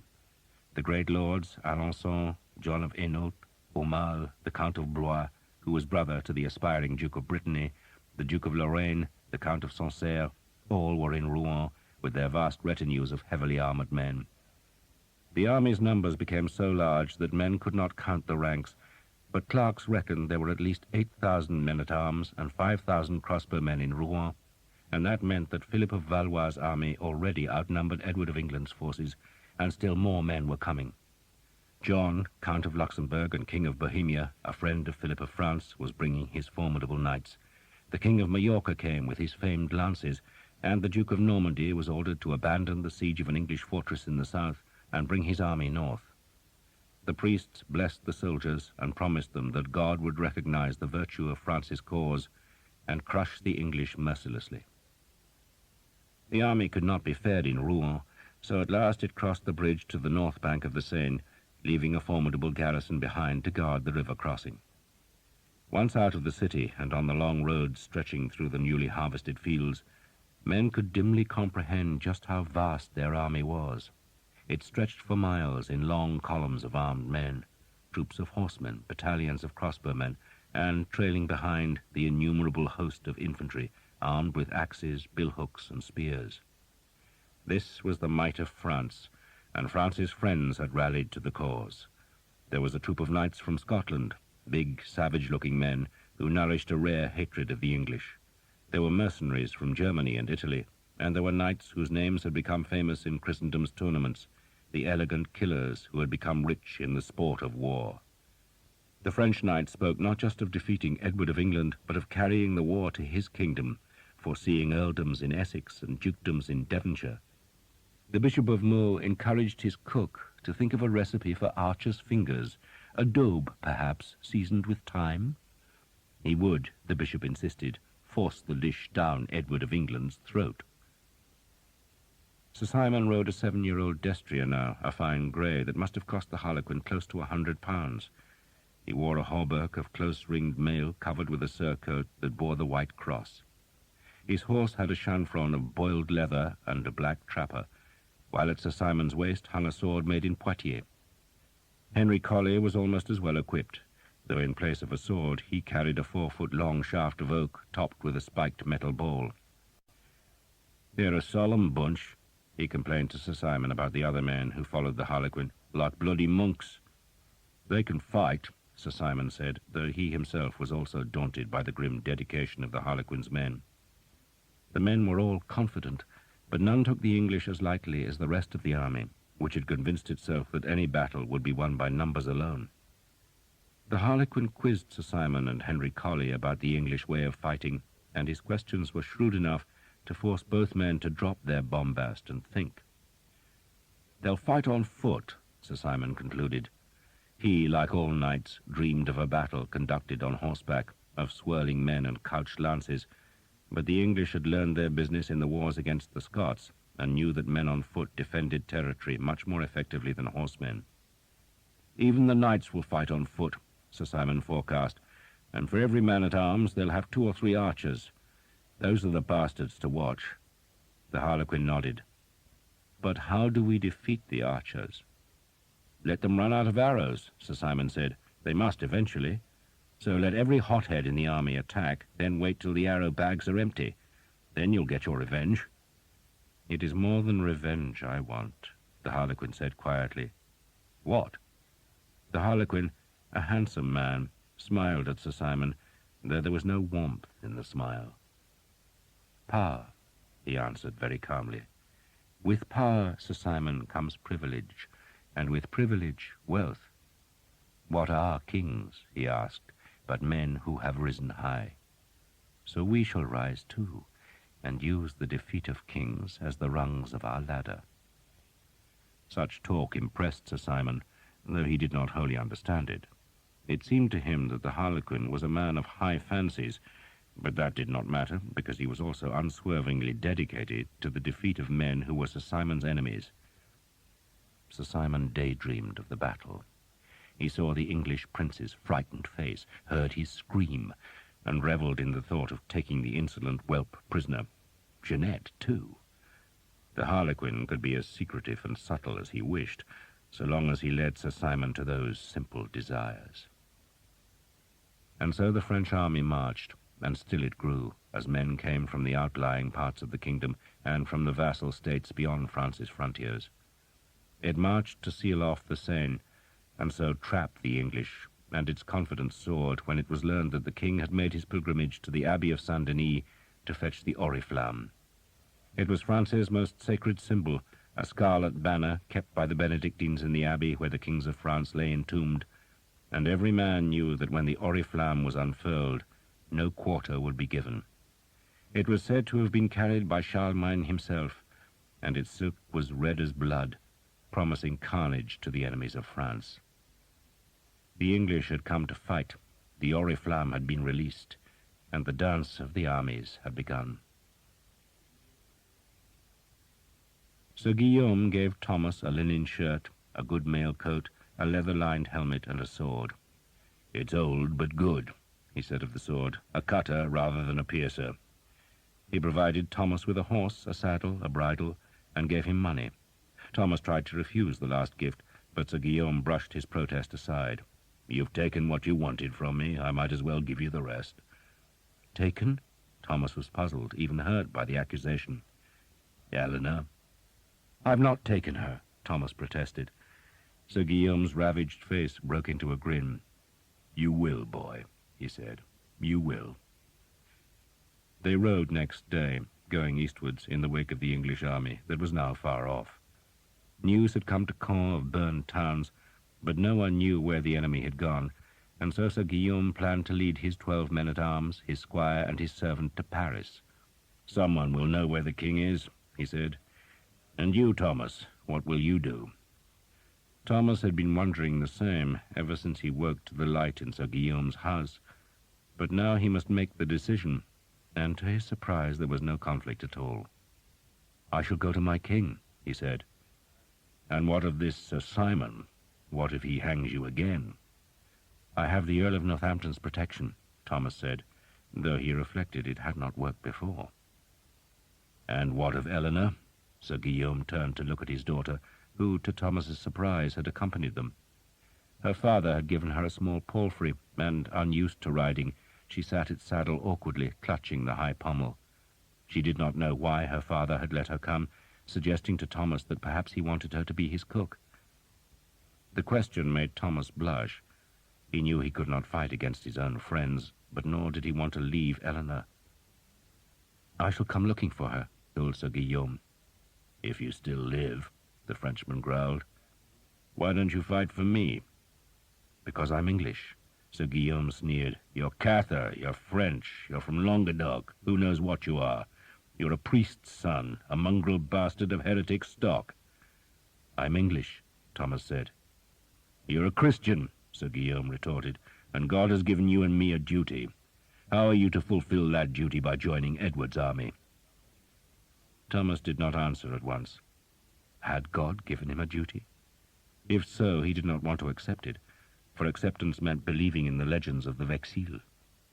Thomas, in the evening after he had met Brother Germain, had talked with Mordecai in Sir Guillaume's garden, asking the old man if he had ever read the book of Daniel. Mordecai had sighed, as if he found the question wearisome. "Years ago," he'd said, "many years ago. It is part of the Ketuvim, the writings that all Jewish youths must read." "Why?" "He's a prophet, yes? He tells the future." "Dear me," Mordecai had said, sitting on the bench and dragging his thin fingers through his forked beard. "You Christians," he had said, "insist that prophets tell the future, but that wasn't really what they did at all. They warned Israel. They told us that we would be visited by death, destruction, and horror if we did not mend our ways. They were preachers, Thomas, just preachers, though God knows they were right about the death, destruction, and horror. As for Daniel, he is very strange, very strange. He had a head filled with dreams and visions. He was drunk on God, that one." "But do you think," Thomas had asked, "that Daniel could foretell what is happening now?" Mordecai had frowned. "If God wished him to, yes, but why should God wish that? And I assume, Thomas, that you think Daniel might foretell what happens here and now in France, and what possible interest could that hold for the God of Israel? The Ketuvim are full of fancy, vision, and mystery, and you Christians see more in them than we ever did. But would I make a decision because Daniel ate a bad oyster and had a vivid dream all those years ago? No, no, no." He stood and held a Jordan bottle high. "Trust what is before your eyes, Thomas. What you can smell, hear, taste, touch, and see. The rest is dangerous." Thomas now looked at Sir Guillaume. He had come to like the Frenchman, whose battle-hardened exterior hid a wealth of kindness, and Thomas knew he was in love with the Frenchman's daughter, but even so, he had a greater loyalty. "I cannot fight against England," he said, "any more than you would carry a lance against King Philip." Sir Guillaume dismissed that with a shrug. "Then fight against the Vexil." But Thomas could not smell, hear, taste, touch, or see the Vexil. He did not believe the King of the South would send his daughter to the north. He did not believe the Holy Grail was hidden in some heretic's fastness. He believed in the strength of a yew bow, the tension of a hemp cord, and the power of a white-feathered arrow to kill the king's enemies. To think of dark lords and heresiarchs was to flirt with the madness that had harrowed his own father. "If I find the man who killed my father," he evaded Sir Guillaume's demand, "then I will kill him." "But you will not search for him?" "Where do I look? Where do you look?" Thomas asked, then offered his own answer. "If the Vexil really still exist, if they truly want to destroy France, then where would they begin? In England's army. So I shall look for them there." That answer was an evasion, but it half convinced Sir Guillaume, who grudgingly conceded that the Vexil might indeed take their forces to Edward of England. That night they sheltered in the scorched remains of a farm, where they gathered about a small fire on which they roasted the hind legs of a boar that Thomas had shot. The men-at-arms treated Thomas warily. He was, after all, one of the hated English archers whose bows could pierce even plate mail. If he had not been Sir Guillaume's friend, they would have wanted to slice off his string fingers in revenge for the pain that the white-fledged arrows had given to the horsemen of France, but instead they treated him with a distant curiosity. After the meal, Sir Guillaume gestured to Eleanor and Thomas that they should both accompany him outside. His squire was keeping watch, and Sir Guillaume led them away from the young man, going to the bank of a stream where, with an odd formality, he looked at Thomas. "So you will leave us," he said, "and fight for Edward of England?" "Yes." "But if you see my enemy, if you see the lance, what will you do?" "Kill him," Thomas said. Eleanor stood slightly apart, watching and listening. "He will not be alone," Sir Guillaume warned. "But you assure me he is your enemy?" "I swear it," Thomas said, puzzled that the question even needed to be asked. Sir Guillaume took Thomas's right hand. "You have heard of a brotherhood in arms?" Thomas nodded. Men of rank frequently made such pacts, swearing to aid each other in battle and share each other's spoils. "Then I swear a brotherhood to you," Sir Guillaume said, "even if we will fight on opposing sides." "I swear the same," Thomas said awkwardly. Sir Guillaume let Thomas's hand go. "There," he said to Eleanor, "I'm safe from one damned archer." He paused, still looking at Eleanor. "I shall marry again," he said abruptly, "and have children again, and they will be my heirs. You know what I'm saying, don't you?" Eleanor's head was lowered, but she looked up at her father briefly, then dropped her gaze again. She said nothing. "And if I have more children, God willing," Sir Guillaume said, "what does that leave for you, Eleanor?" She gave a very small shrug, as if to suggest that the question was not of great interest to her. "I have never asked you for anything." "But what would you have asked for?" She stared into the ripples of the stream. "What you gave me," she said after a while. "Kindness." "Nothing else?" She paused. "I would have liked to call you father." Sir Guillaume seemed uncomfortable with that answer. He stared northwards. "You are both bastards," he said after a while, "and I envy that." "Envy?" Thomas asked. "A family serves like the banks of a stream. They keep you in your place, but bastards make their own way. They take nothing, and they can go anywhere." He frowned, then flicked a pebble into the water. "I had always thought, Eleanor, that I would marry you to one of my men-at-arms. Benoit asked me for your hand, and so did Fossat. And it's past time you were married. What are you, 15? 15, she agreed. "You'll rot away, girl, if you wait any longer," Sir Guillaume said gruffly. "So who shall it be? Benoit? Fossat?" He paused. "Or would you prefer Thomas?" Eleanor said nothing, and Thomas, embarrassed, kept silent. "You want her?" Sir Guillaume asked him brutally. "Yes." "Eleanor?" She looked at Thomas, then back to the stream.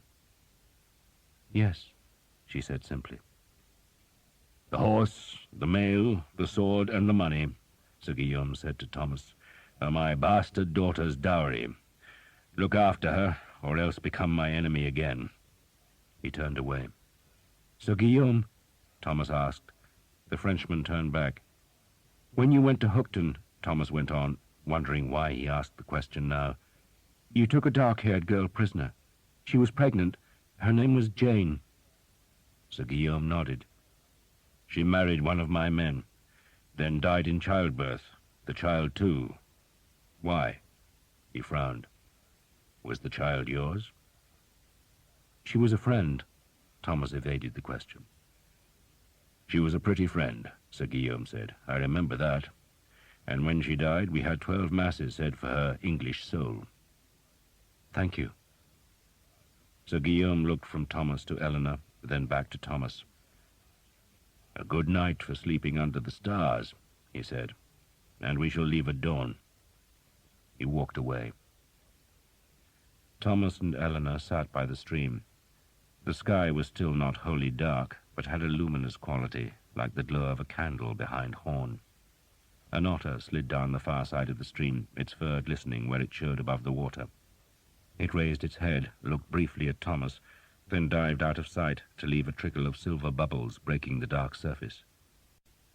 Eleanor broke the silence, speaking the only English word she knew. "I am an archer's woman," she said. Thomas smiled. "Yes," he said. And in the morning they rode on, and next evening they saw the smear of smoke on the northern horizon, and knew it was a sign that the English army was going about its business. They parted in the next dawn. "How you reach the bastards I do not know," Sir Guillaume said. "But when it is all over, look for me." He embraced Thomas, kissed Eleanor, then pulled himself into his saddle. His horse had a long blue trapper decorated with yellow hawks. He settled his right foot into its stirrup, gathered the reins, and pushed back his spurs. A track led north across a heath that was fragrant with thyme and fluttering with blue butterflies. Thomas, his helmet hanging from the saddle's pommel and the sword thumping at his side, rode towards the smoke, and Eleanor, who insisted on carrying his bow because she was an archer's woman, rode with him. They looked back from the low crest of the heath, but Sir Guillaume was already a half-mile westwards, not looking back, hurrying towards the Oriflamme. Sir Thomas and Eleanor rode on. The English marched east, ever further from the sea, searching for a place to cross the Seine, but every bridge was broken or else was guarded by a fortress. They still destroyed everything they touched. Their chevauchée was a line 20 miles wide, and behind it was a charred trail 100 miles long. Every house was burned and every mill destroyed. The folk of France fled from the army, taking their livestock and the newly gathered harvest with them, so that Edward's men had to range ever further to find food. Behind them was desolation, while in front lay the formidable walls of Paris. Some men thought the king would assault Paris. Others reckoned he would not waste his troops on those great walls, but instead attack one of the strongly fortified bridges that could lead him north of the river. Indeed, the army tried to capture the bridge at Melun, but the stronghold which guarded its southern end was too massive, and its crossbowmen were too many, and the assault failed. The French stood on the ramparts and bared their backsides to insult the defeated English.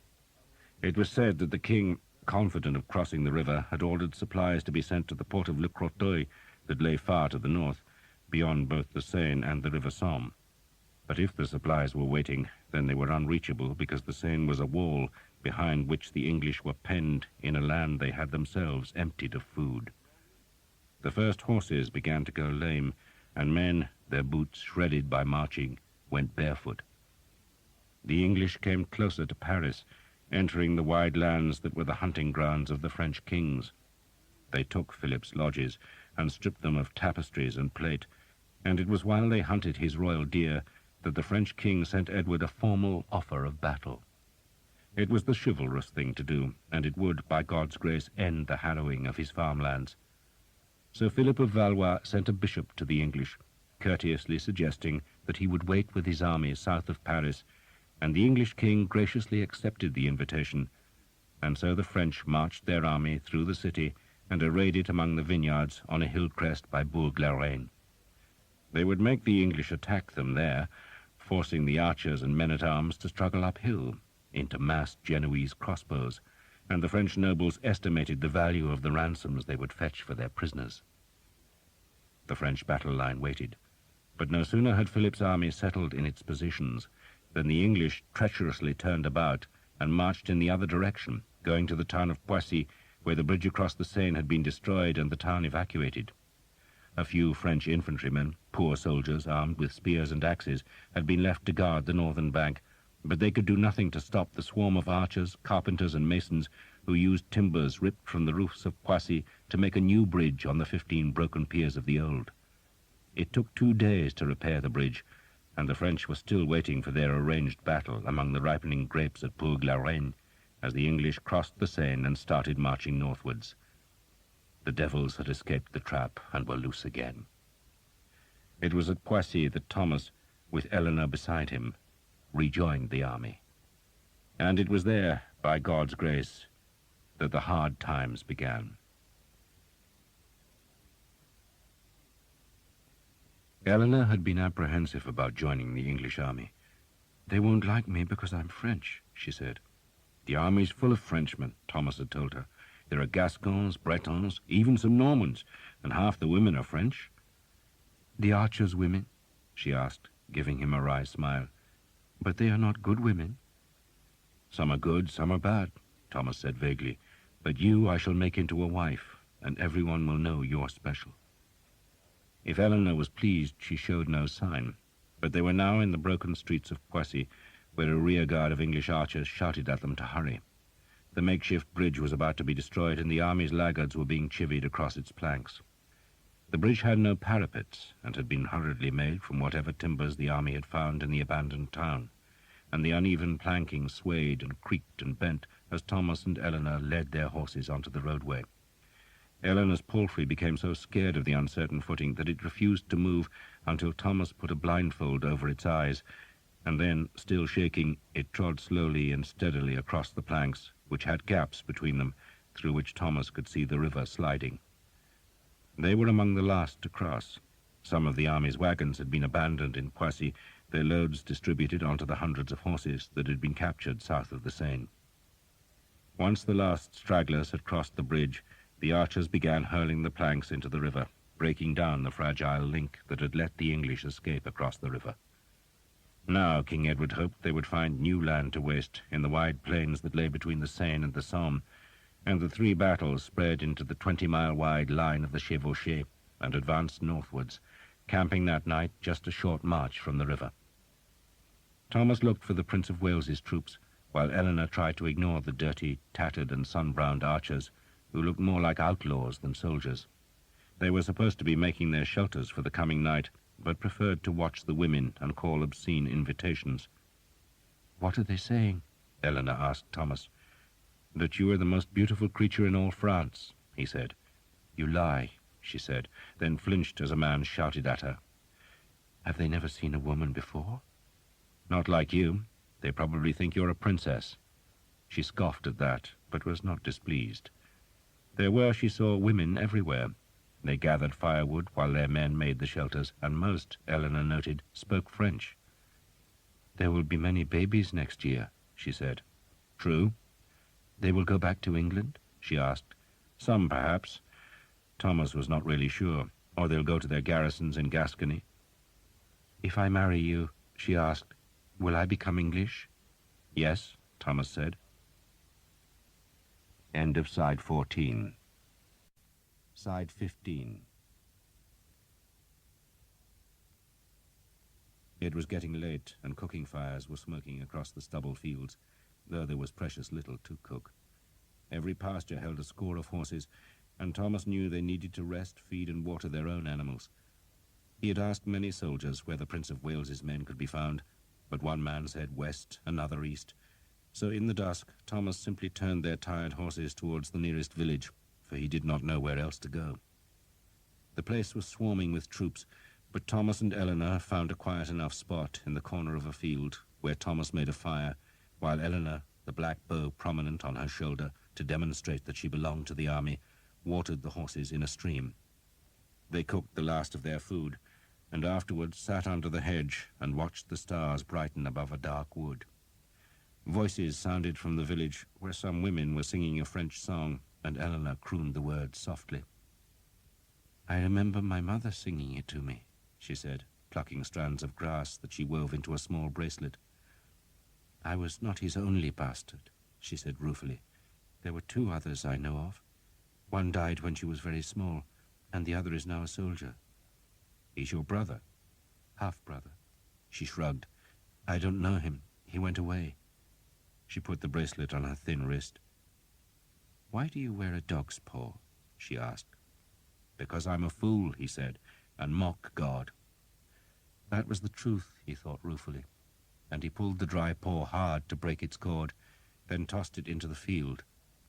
He did not really believe in St. Guinevere. It was an affectation.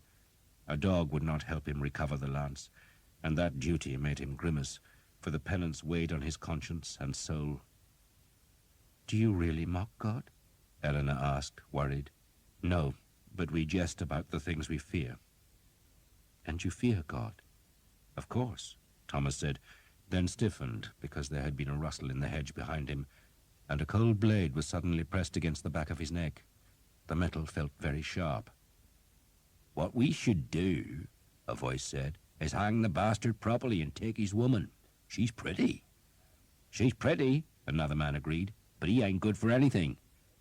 "You bastards," Thomas said, turning to stare into two grinning faces. It was Jake and Sam. He did not believe it at first, just gazed for a while. "It is you! What are you doing here?" Jake slashed at the hedge with his billhook, pushed through, and gave Eleanor what he thought was a reassuring grin, though with his scarred face and crossed eyes, he looked like something from a nightmare. "Charlie Bloy got his face smacked," Jake said, "so Will brought us here to give the King of France a bloody nose. She your woman?" "She's the Queen of bloody Sheba," Thomas said. "And the Countess is humping the Prince, I hear." Jake grinned. "Will saw you earlier, only you didn't see us. Got your nose in the air. We heard you were dead." "I nearly was. Will wants to see you." The thought of Will Skeet, of Jake and Sam, came as a vast relief to Thomas, for such men lived in a world far removed from dire prophecies, stolen lances, and dark lords. He told Eleanor these men were his friends, his best friends, and that she could trust them, though she looked alarmed at the ironic cheer which greeted Thomas when they ducked into the village tavern. The archers put their hands at their throats and contorted their faces to imitate a hanged man, while Will Skeet shook his head in mock despair. "God's belly," he said, "but they can't even hang you properly." He looked at Eleanor. "Another countess." "The daughter of Sir Guillaume d'Evêque, Knight of the Sea and of the Land," Thomas said, "and she's called Eleanor." "Yours?" Skeet said. "We shall marry." "Bloody hellfire," Skeet said. "You're still daft as a carrot. You don't marry them, Tom. That's not what they're for." "Still, she ain't a bad looker, is she?" He courteously made space for Eleanor on the bench. "There wasn't much ale," he went on, "so we drank it all." He looked about the tavern. It was so bare there was not even a bunch of herbs hanging from the rafters. "Bastards cleaned up before they left," he said sourly, "and there's about as much plunder here as you'd get hairs off a bald man." "What happened in Brittany?" Thomas asked. Will shrugged. "Naught to do with us. Duke Charles led his men into our territory and trapped Tommy Dugdale on the hilltop. 3,000 of them and 300 with Tommy, and at the end of the day Duke Charles was running like a scalded hare. Arrows, boy, arrows." Thomas Dugdale had taken over the Earl of Northampton's responsibilities in Brittany, and had been travelling between the English fortresses when the Duke's army caught him, but his archers and men-at-arms, ensconced behind the thick hedge of a hilltop pasture, had cut the enemy into shreds. "All day they fought," Skeet said, "morning to night, and the bastards wouldn't learn their lesson and kept sending men up the hill. They reckoned Tommy had to run out of arrows soon enough, but he was carrying carts of spares to the fortresses, see, so he had enough to last him till doomsday. So Duke Charles lost his best men, the fortresses are safe till he gets some more, and we're up here. The Earl sent for us. Just bring 50 archers, he told me, so I did. And Father Hobb, of course. We sailed to Caen and joined the army just as it marched out. So what the hell happened to you?" Thomas told his tale. Skeet shook his head when he heard about the hanging. "Sir Simon's gone," he said. "Probably joined the French." "He's done what?" "Vanished. Your countess caught up with him and pissed all over him from what we hear." Skeet grinned. "Luck of the devil you've got. God knows why I saved you this." He put a clay jar of ale on the table, then nodded at Thomas's bow that Eleanor was carrying. "Can you still shoot that thing? I mean, you've been bollocking about with the aristocracy for so long that you might have forgotten why God put you on the earth." "I can still use it." "Then you might as well ride with us," Skeet said, but confessed he knew little of what the army was doing. "No one tells me," he said scornfully, "but they say there's another river up north and we've got to cross it. Sooner the better, I reckon, as the Frenchies have skimmed this land proper. Couldn't feed a kitten up here." It was indeed a bare land.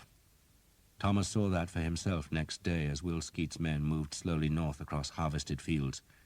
But the grain, instead of lying in the barns, had already been taken for the French army, just as the livestock had all been driven away.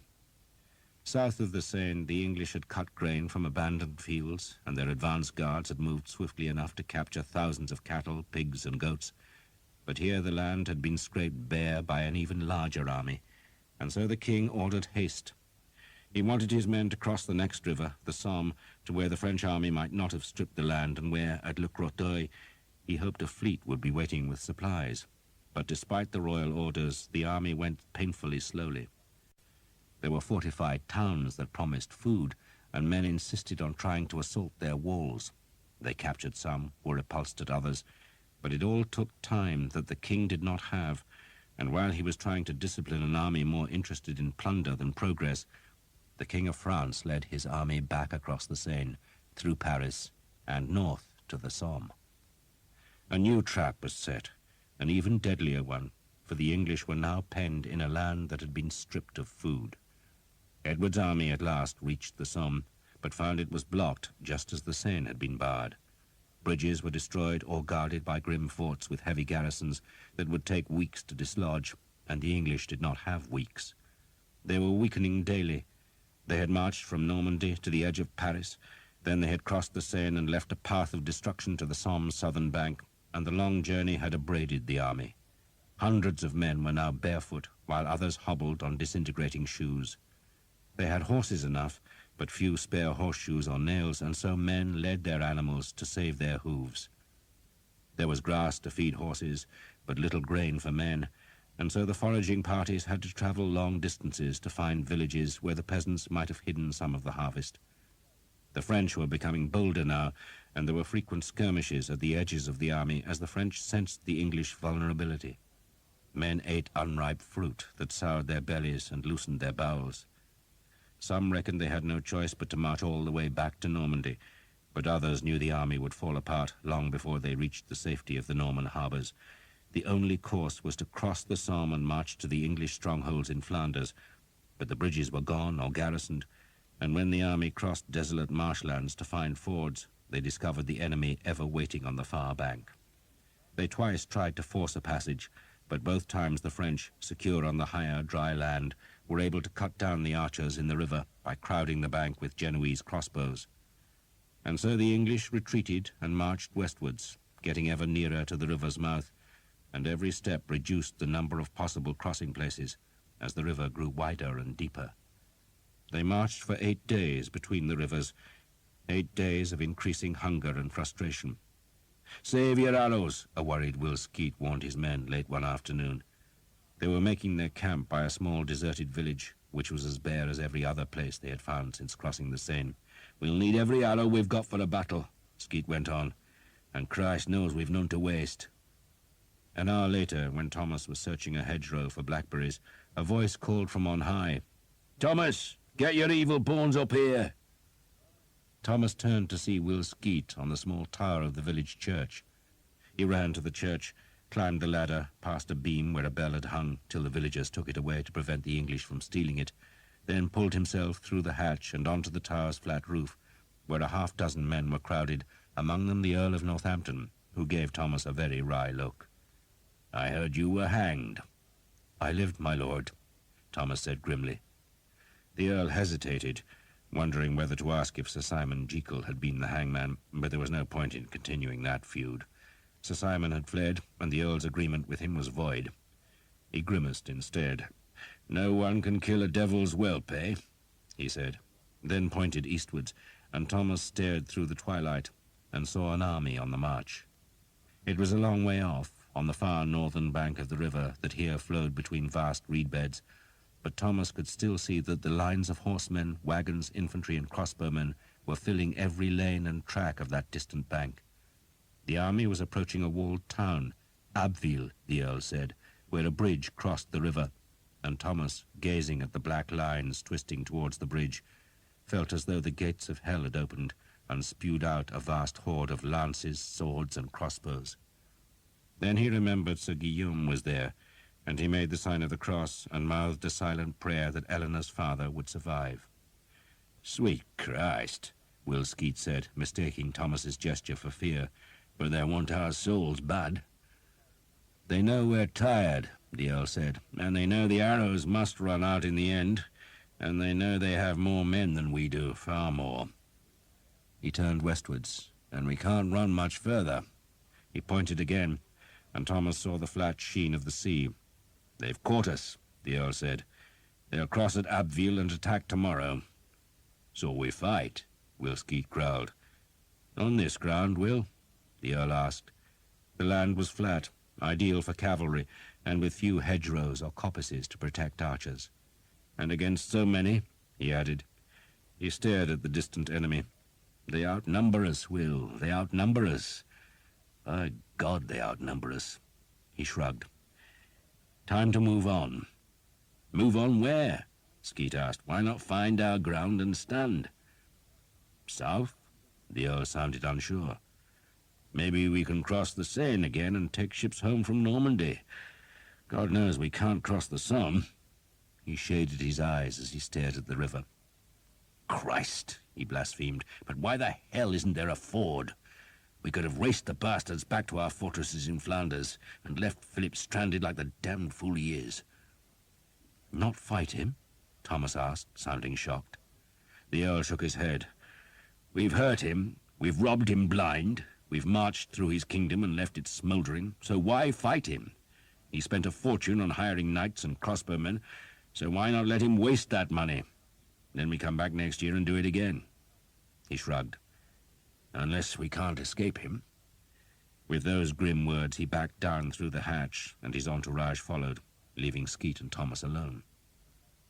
"The real reason they don't want to fight," Skeet said sourly when the Earl was safe out of earshot, "is that they're scared of being taken prisoner.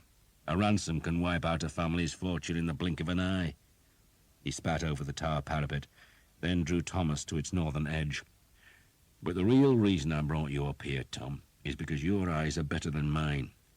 Can you see a village over there?" He pointed northwards. It took Thomas a while, but eventually he spotted a group of low roofs amidst the reeds. "Bloody poor village," he said sourly. "But it's still a place we haven't searched for food," Skeet said. "And being on a marsh, they might have some smoked eels. I like a smoked eel, I do. Better than sour apples and nettle soup. You can go and have a look." "Tonight?" "Why not next week?" Skeet said, going to the roof hatch. "Or next year. Of course I mean tonight, you toad. Hurry yourself." Thomas took 20 archers. None of them wanted to go, for it was late in the day, and they feared that French patrols might be waiting on the track that twisted endlessly through the dunes and reed beds that stretched towards the Somme. It was a desolate country. Birds flew from the reeds as the horses picked their way along a track that was so low-lying that in places there were battens of elm to give footing, and all about them the water gurgled and sucked between banks of green-scummed mud. "Tide's going out," Jake commented. Thomas could smell the salt water. They were near enough to the sea for the tides to flow and ebb through this tangle of reeds and marsh grass, though in places the road found a firmer footing on great drifted banks of sand where stiff, pale grasses grew. In winter, Thomas thought, this would be a god-forsaken place, with the cold winds driving the spume across the frozen marsh. It was very nearly dark when they reached the village, which proved to be a miserable settlement of just a dozen reed-thatched cottages which were deserted. The folk must have left just before Thomas's archers arrived, for there were still fires in the small rock hearths. "Look for food," Thomas said, "especially smoked eels." "Be quicker to catch the bloody eels and smoke them ourselves," Jake said. "Get on with it," Thomas said, then took himself to the end of the village, where there was a small wooden church which had been pushed by the wind into a permanently lopsided stance. The church was little more than a shed. Maybe it was a shrine to some saint of this misbegotten marshland, but Thomas reckoned the wooden structure would just about bear his weight, so he scrambled off the horse onto the moss-thick thatch and then crawled up to the ridge, where he clung to the nailed cross that decorated one gable. He saw no movement in the marshes, though he could see the smear of smoke coming from the French campfires that misted the fading light north of Abbeville. Tomorrow, he thought, the French would cross the bridge and file through the town's gates to confront the English army, whose fires burned to the south, and the size of the smoke plumes witnessed how much larger the French army was than the English. Jake appeared from a nearby cottage with a sack in his hand. "What is it?" Thomas called. "Grain!" Jake hefted the sack. "Bloody damp! Sprouting!" "No eels? Of course there are no bloody eels," Jake grumbled. "Bloody eels got more sense than to live in a hovel like this." Thomas grinned and looked off to the sea that lay like a blood-reddened sword blade to the west. There was one distant sail, a speck of white on the clouded horizon. Gulls wheeled and soared above the river, that here was a great wide channel broken by reeds and banks, sliding towards the sea. It was hard to distinguish between river and marsh, so tangled was the landscape. Then Thomas wondered why the gulls were screaming and diving. He stared at them and saw what at first looked like a dozen cattle on the river bank. He opened his mouth to call that news to Jake. Then he saw that there were men with the cattle. Men and women, perhaps a score of them. He frowned, staring, realizing that the folk must have come from this village. They had presumably seen the English archers approaching, and they had fled with their livestock. But to where? The marsh? That was sensible, for the wetlands probably had a score of secret paths where folk could hide. But why had they risked going onto the sand ridge where Thomas could see them? Then he saw that they were not trying to hide, but to escape, for the villagers were now wading across the wide waters towards the northern bank. Sweet Jesus, he thought, but there was a ford. He stared, not daring to believe his own eyes, but the folk were forging steadily across the river and dragging their cows with them. It was a deep ford, and he guessed it could only be crossed at low tide, but it was there. "Jake!" he shouted. "Jake!" Jake ran across to the church, and Thomas leaned far down and hauled him onto the rotting thatch. The building swayed perilously under their weight as Jake scrambled to the ridge, took hold of the sun-bleached wooden cross, and looked where Thomas was pointing. "God's arse," he said. "There's a bloody ford." "And they're a bloody Frenchman," Thomas said, for on the river's far bank, where firmer land rose from the tangle of marsh and water, there were now men in grey mail. They were newly arrived, or else Thomas would have seen them earlier, and their first cooking fires pricked the dark stand of trees where they camped. Their presence showed that the French knew of the ford's existence and wanted to stop the English crossing, but that was none of Thomas's business. His only duty was to let the army know that there was a ford, a possible way out of the trap. Thomas slid down the church's thatch and jumped to the ground. "You go back to Will," he told Jake, "and tell him there's a ford, and tell him I'll burn the cottages one at a time to serve as a beacon." It would be dark soon, and without a light to guide them, no one would be able to find the village. Jake took 6 men and rode back to the south. Thomas waited. Every now and then he climbed back to the church roof and stared across the ford, and each time he thought he saw more fires among the trees. The French, he reckoned, had placed a formidable force there, and no wonder, for it was the last escape route, and they were blocking it. But Thomas still fired the cottages one by one to show the English where that escape might lie. The flames roared into the night, scattering sparks across the marshes. The archers had found some dried fish concealed in a hut wall, and that, with brackish water, was their supper. They were disconsolate, and no wonder. "We should have stayed in Brittany," one man said. "They're going to corner us," another suggested. He had made a flute from a dried reed and had been playing a melancholy air. "We've got arrows," a third man said. "Enough to kill all those bastards. Have to be enough." The flute player blew some faint notes, then became bored and tossed the instrument into the closest fire. Thomas, the night dragging hard on his patience, strolled back to the church, but instead of climbing onto the roof, he pushed open the ramshackle door and then opened the one window's shutters to let in the firelight. Then he saw it was not a proper church, but a fisherman's shrine. There was an altar made from sea-whitened planks, balanced on 2 broken barrels, and on the altar was a crude, doll-like figure, draped with strips of white cloth and crowned with a band of dried seaweed.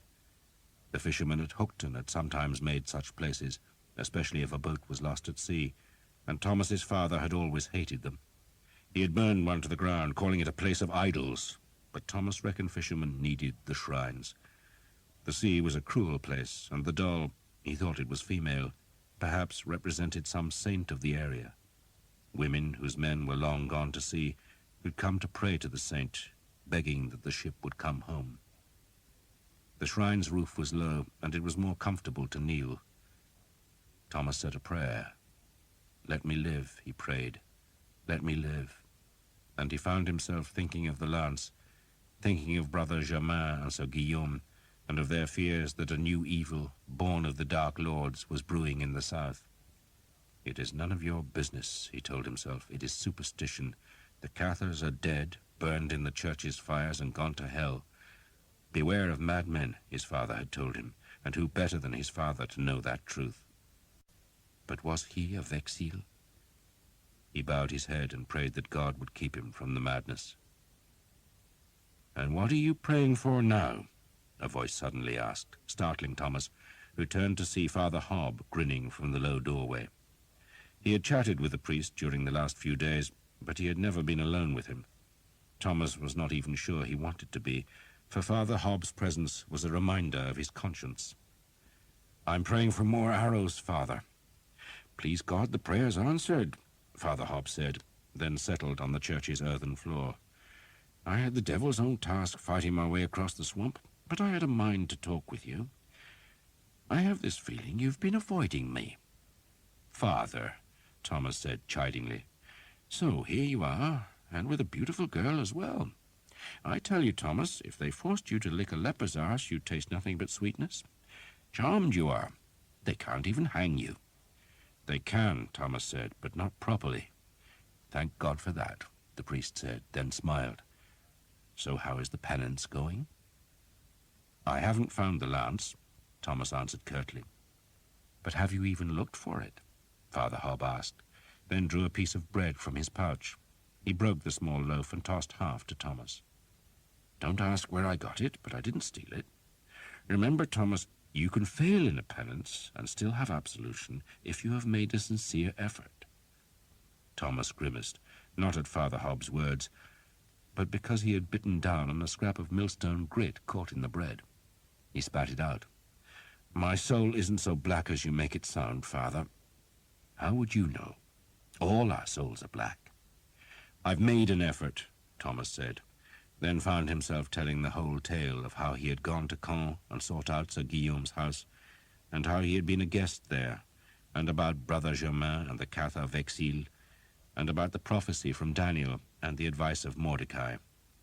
Father Hobb made the sign of the cross when Thomas talked of Mordecai. "You can't take the word of such a man," the priest said sternly. "He may or may not be a good doctor, but the Jews have ever been Christ's enemy. If he is on anyone's side, it must be the devil's." "He's a good man," Thomas insisted. "Thomas, Thomas," Father Hobb said sadly, then frowned for a few heartbeats. "I have heard," he said after a while, "that the Cather heresy still lives, but it can't challenge France and the Church." "You would know?"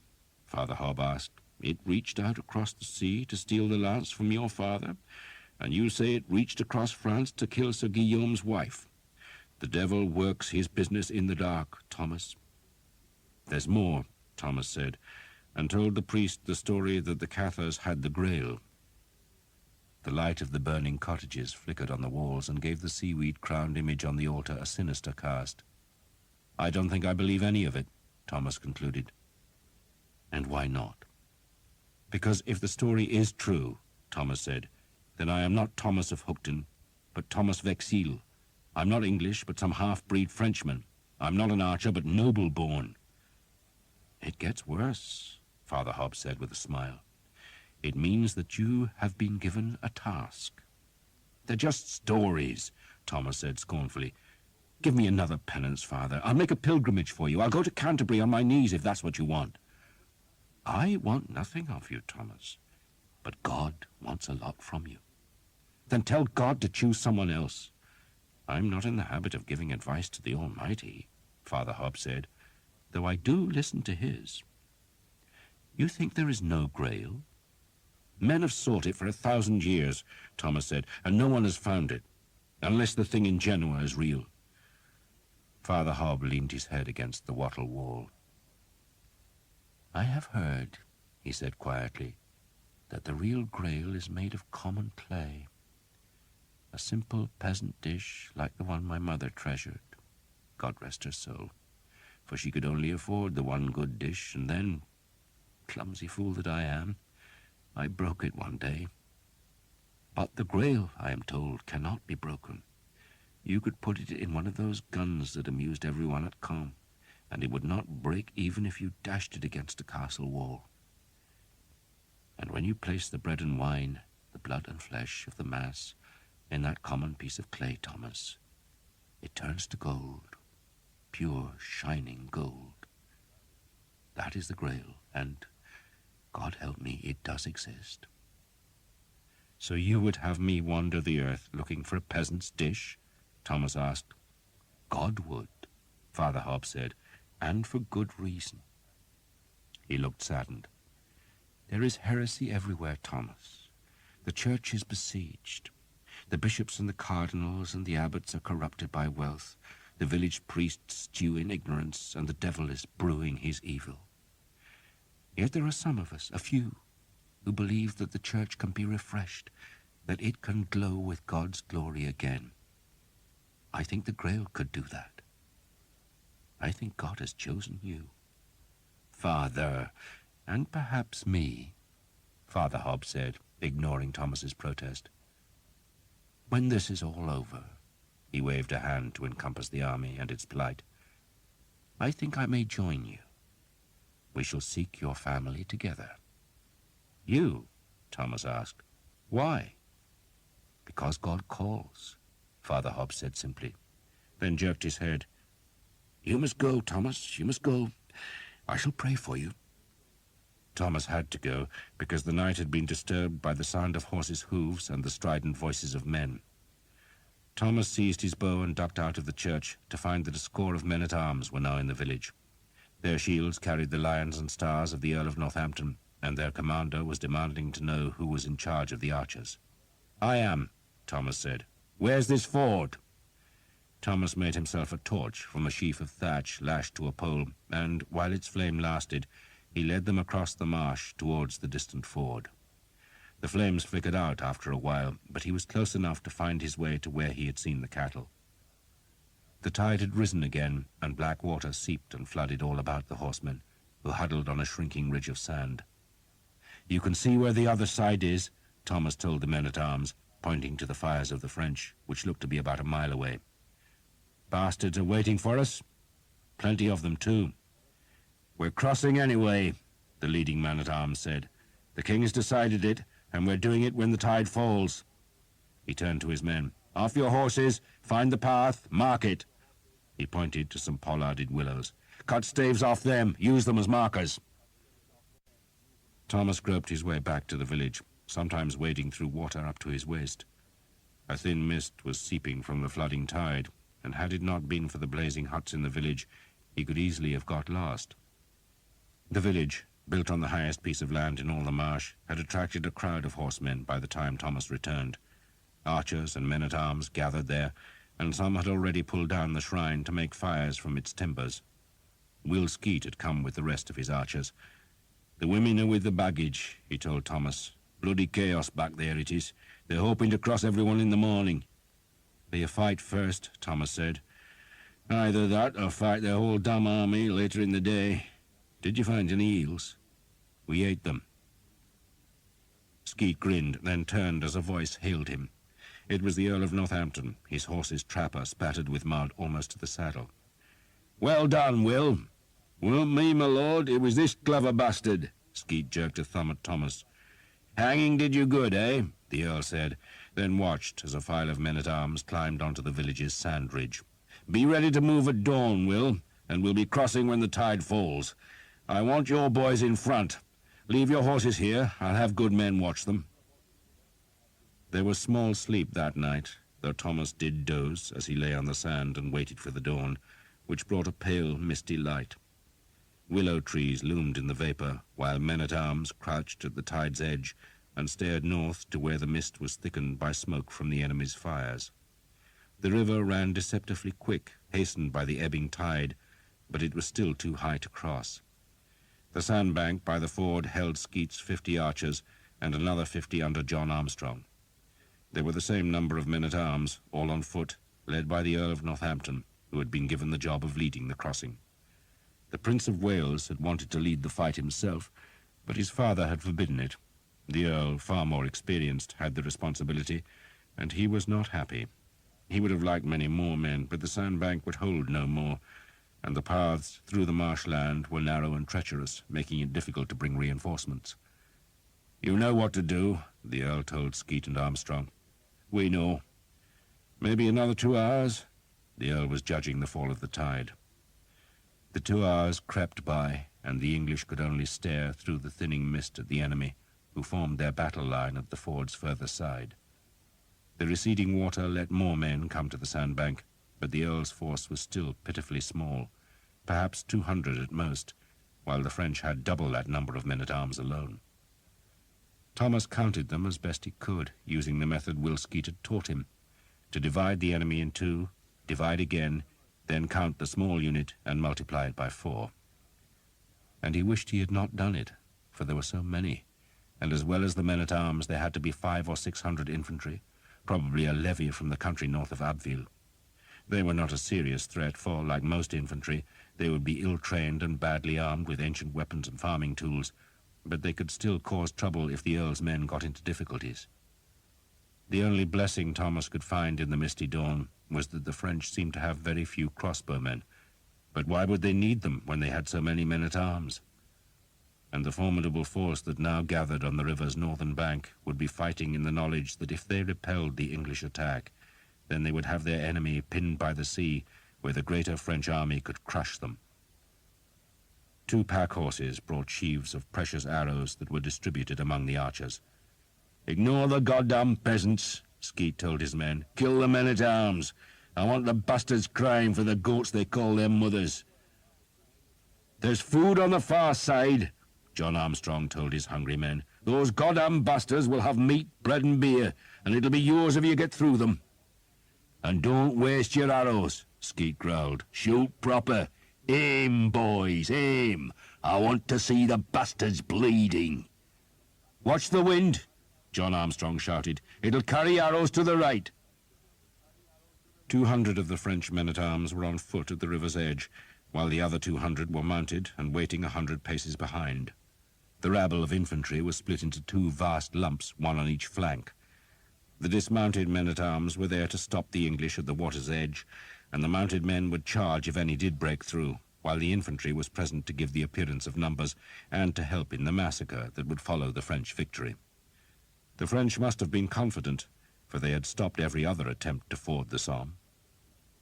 Except, at the other fords, the enemy had possessed crossbowmen, who had been able to keep the archers in deep water where they could not use their bows properly for fear of soaking the strings, and here there were no crossbows. The Earl of Northampton, on foot like his men, spat towards the river. "He should have left his foot soldiers behind and brought 1,000 Genoese," he remarked to Will Skeet. "We'd be in trouble then." "They'll have some crossbows," Skeet said. "Not enough, Will, not enough." The Earl was wearing an old helmet, one without any faceplate. He was accompanied by a grey-bearded man-at-arms with a deeply lined face who wore a much-mended coat of mail. "You know Reginald Cobham, Will?" the Earl asked. "I've heard of you, Master Cobham," Will said respectfully. "And I of you, Master Skeet," Cobham answered. A whisper went through Skeet's archers that Reginald Cobham was at the ford, and men turned to look at the greybeard, whose name was celebrated in the army. A common man, like themselves, but old in war and feared by England's enemies. The Earl looked at a pole which marked one edge of the ford. "Reckon the water's low enough," he said, then patted Skeet's shoulder. "Go and kill some, Will." Thomas took one glance behind and saw that every dry spot of the marsh was now crowded with soldiers, horses and women. The English army had come into the lowlands, depending on the Earl to force the crossing. Off to the east, though none at the ford knew it, the main French army was filing across the bridge at Abbeville, ready to fall on the English rear. There was a brisk wind coming from the sea, bringing a morning chill and the smell of salt. Gulls called forlorn above the pale reeds. The river's main channel was a half-mile wide, and the 100 archers looked a puny force as they spread into a line and waded into the tide. Armstrong's men were on the left, Skeet's on the right, while behind them came the first of the Earl's men-at-arms. Those men-at-arms were all on foot, and their job was to wait till the arrows had weakened the enemy, then charge into the French with swords, axes, and falchions. The enemy had 2 drummers who began thumping their goatskins.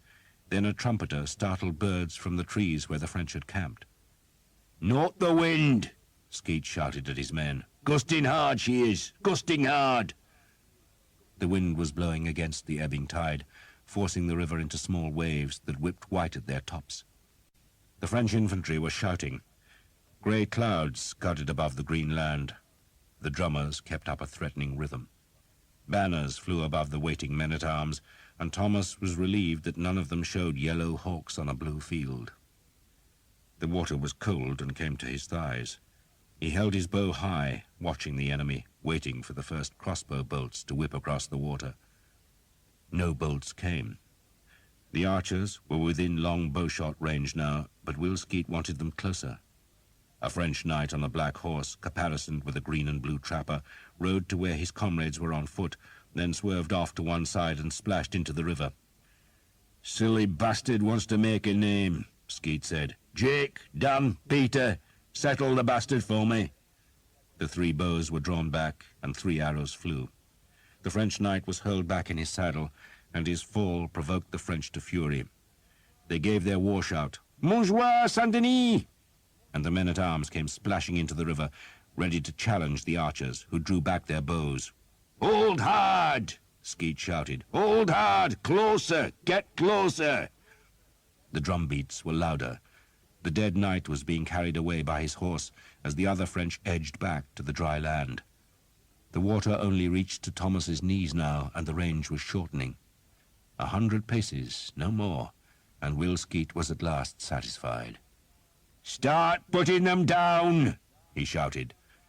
The bow cords were drawn back to men's ears, then loosed. The arrows flew, and while the first flight was still whispering over the wind-flecked water, the second flight was released, and as the men put their third arrows on the strings, the first whipped home. The sound was of metal striking metal, like 100 light hammers tapping, and the French ranks were suddenly crouching with shields held high. "Pick your men!" Skeet shouted. "Pick your men!" He was using his own bow, shooting it infrequently, always waiting for an enemy to lower a shield before loosing an arrow. Thomas was watching the rabble of infantry to his right. They looked as though they were ready to make a wild charge, and he wanted to plant some arrows in their bellies before they reached the water. A score of French men-at-arms were dead or wounded, and their leader was shouting at the others to lock their shields. A dozen of the rearward men-at-arms had dismounted and were hurrying forward to reinforce the river bank. "Steady, boys, steady!" John Armstrong called. "Make the arrows count!" The enemy's shields were quilled with arrows. The French were relying on those shields that were thick enough to slow an arrow, and they were staying low, waiting for the arrows to run out or for the English men-at-arms to come close. Thomas reckoned some of the arrows would have driven clean through the shields to inflict wounds, but they were mostly wasted. He glanced back to the infantry and saw they were not moving yet. The English bows were firing less frequently, waiting for their targets, and the Earl of Northampton must have tired of the delay, or else he feared the turn of the tide, for he shouted his men forward. "St. George! St. George!" "Spread wide!" Will Skeet shouted, wanting his men to be on the flanks of the Earl's attack, so they could use their arrows when the French stood to receive the charge. But the water rapidly grew deeper as Thomas moved upstream, and he could not go as far as he wanted. "Kill them! Kill them!" The Earl was wading up to the bank now. "Keep ranks!" Reginald Cobham shouted. The French men-at-arms gave a cheer, for the proximity of the English charge meant the archer's aim would be blocked, though Thomas did manage to loose 2 arrows as the defenders stood and before the 2 groups of men-at-arms met at the river's edge with a clash of steel and shield. Men roared their war cries, Saint-Denis contending with St. George. "Watch right! Watch right!" Thomas shouted, for the peasant infantrymen had started forward, and he sent 2 arrows whistling at them. He was plucking shafts from the arrow bag as fast as he could. "Take the horsemen!"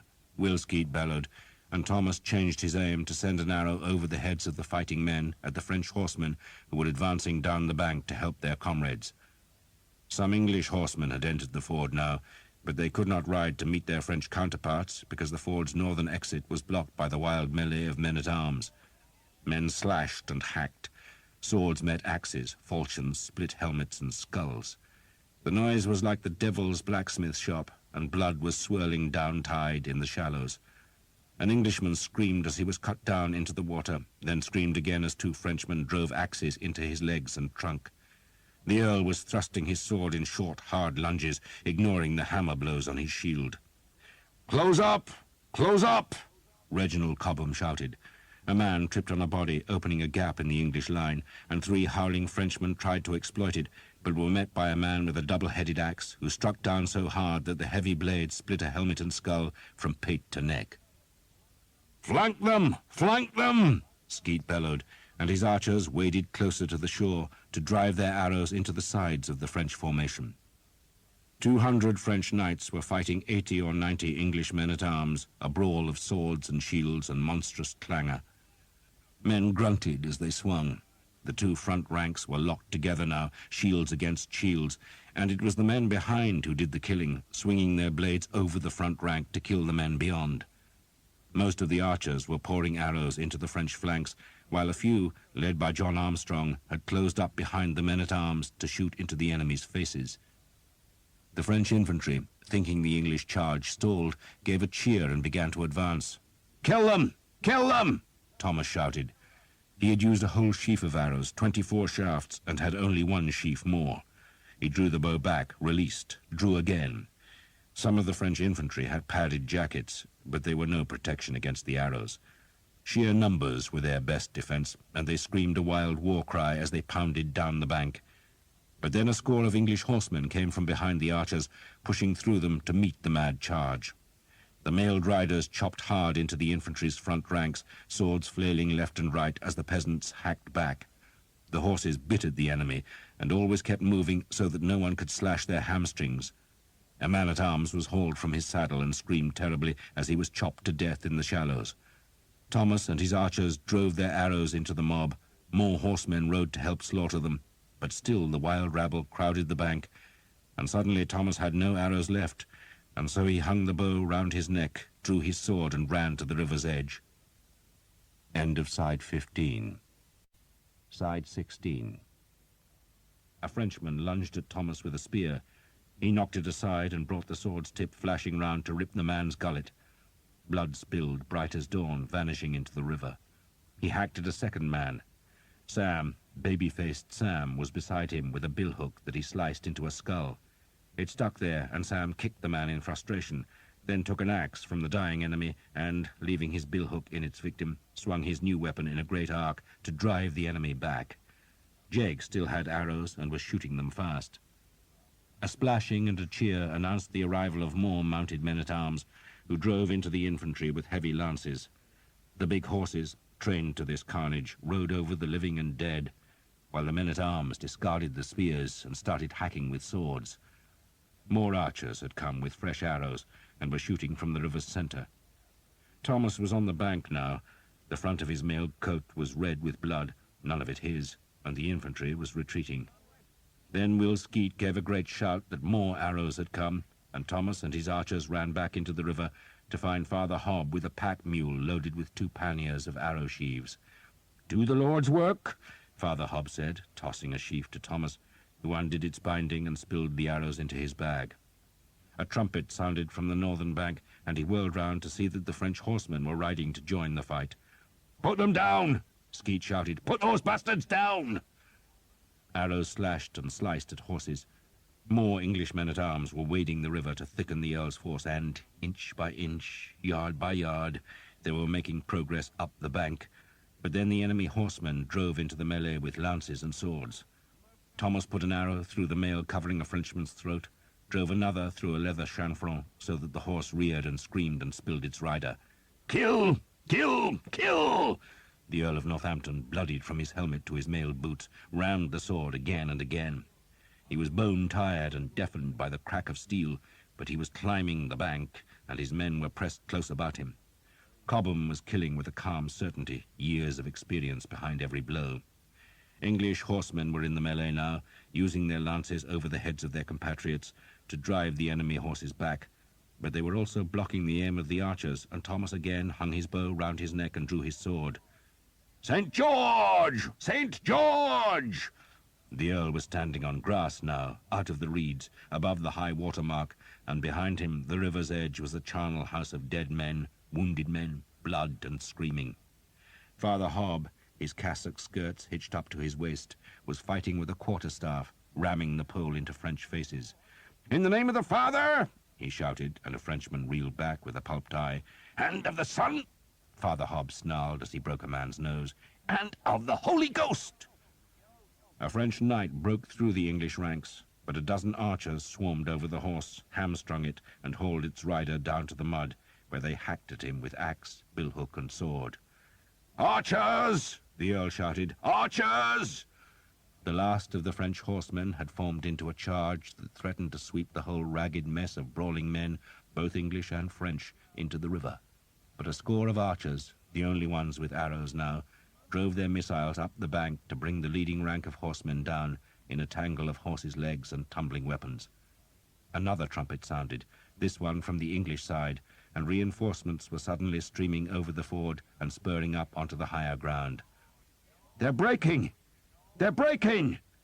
Thomas did not know who shouted that news, but it was true. The French were shuffling backwards. The infantry, their stomach for battle slaked by the deaths they had suffered, had already retreated. But now the French knights, the men-at-arms, were backing away from the fury of the English assault. "Just kill them! Kill them! No prisoners! No prisoners!" The Earl of Northampton shouted in French, and his men-at-arms, bloody and wet and tired and angry, shoved up the bank and hacked again at the French, who stepped another pace back. And then the enemy did break. It was sudden. One moment the two forces were locked in grunting, shoving, hacking battle, and then the French were running, and the ford was streaming with mounted men-at-arms, who crossed from the southern bank to pursue the broken enemy.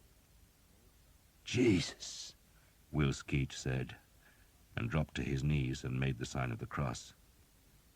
A dying Frenchman groaned nearby, but Skeet ignored him. "Jesus," he said again. "You got any arrows, Tom?" "2 left." "Jesus." Skeet looked up. There was blood on his cheeks. "Those bastards," he said vengefully. He was speaking of the newly arrived English men-at-arms who crashed past the remnants of the battle to harry the fleeing enemy. "Those bastards. They get into their camp first, don't they? They'll take all the bloody food." But the ford was taken. The trap was broken, and the English were across the Somme. Part 3. Crécy. The whole English army had crossed before the tide rose again. Horses, wagons, men and women, they all crossed safe, so that the French army, marching from Abbeville to trap them, found the corner of land between the river and the sea empty. All next day the armies faced each other across the ford. The English were drawn up for battle, with their 4,000 archers lining the river's bank, and behind them 3 great blocks of men-at-arms on the higher ground. But the French, strung out on the paths to the ford, were not tempted to force the crossing. A handful of their knights rode into the water and shouted challenges and insults, but the king would not let any English knight respond, and the archers, knowing they must conserve their arrows, endured the insults without responding. "Let the bastards shout," Will Skeet growled. "Shouting never hurt a man yet." He grinned at Thomas. "Depends on the man, of course. Upset Sir Simon, didn't it?" "He was just a bastard." "No, Tom," Skeet corrected him. "You're the bastard, and he was a gentleman." Skeet looked across at the French, who showed no sign of trying to contest the ford. "Most of them are all right," he went on, evidently talking of knights and nobles. "Once they've fought with the archers for a while, they learn to look after us, on account of us being the mucky bastards what keeps them alive. But there's always a few goddamn idiots. Not our Billy, though." He turned and looked at the Earl of Northampton, who was pacing up and down by the shallows, itching for the French to come and fight. "He's a proper gentleman. Knows how to kill the goddamn French." Next morning the French were gone, the only sign of them the white cloud of dust hanging over the road, which was taking their huge army back to Abbeville. The English went north, slowed by hunger and the lame horses that men were reluctant to abandon. The army climbed from the Somme marshes into a heavily wooded country that yielded no grain, livestock, or plunder, while the weather, which had been dry and warm, turned cold and wet during the morning. Rain spat from the east and dripped incessantly from the trees to increase men's misery, so that what had seemed like a victorious campaign south of the Seine now felt like an ignominious retreat.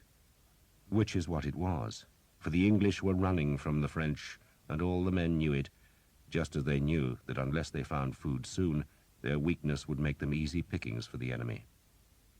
The king had sent a strong force to the mouth of the Somme, where, at the small port of Le Crotoy, he expected reinforcements and supplies to be waiting. But instead, the small port proved to be held by a garrison of Genoese crossbowmen.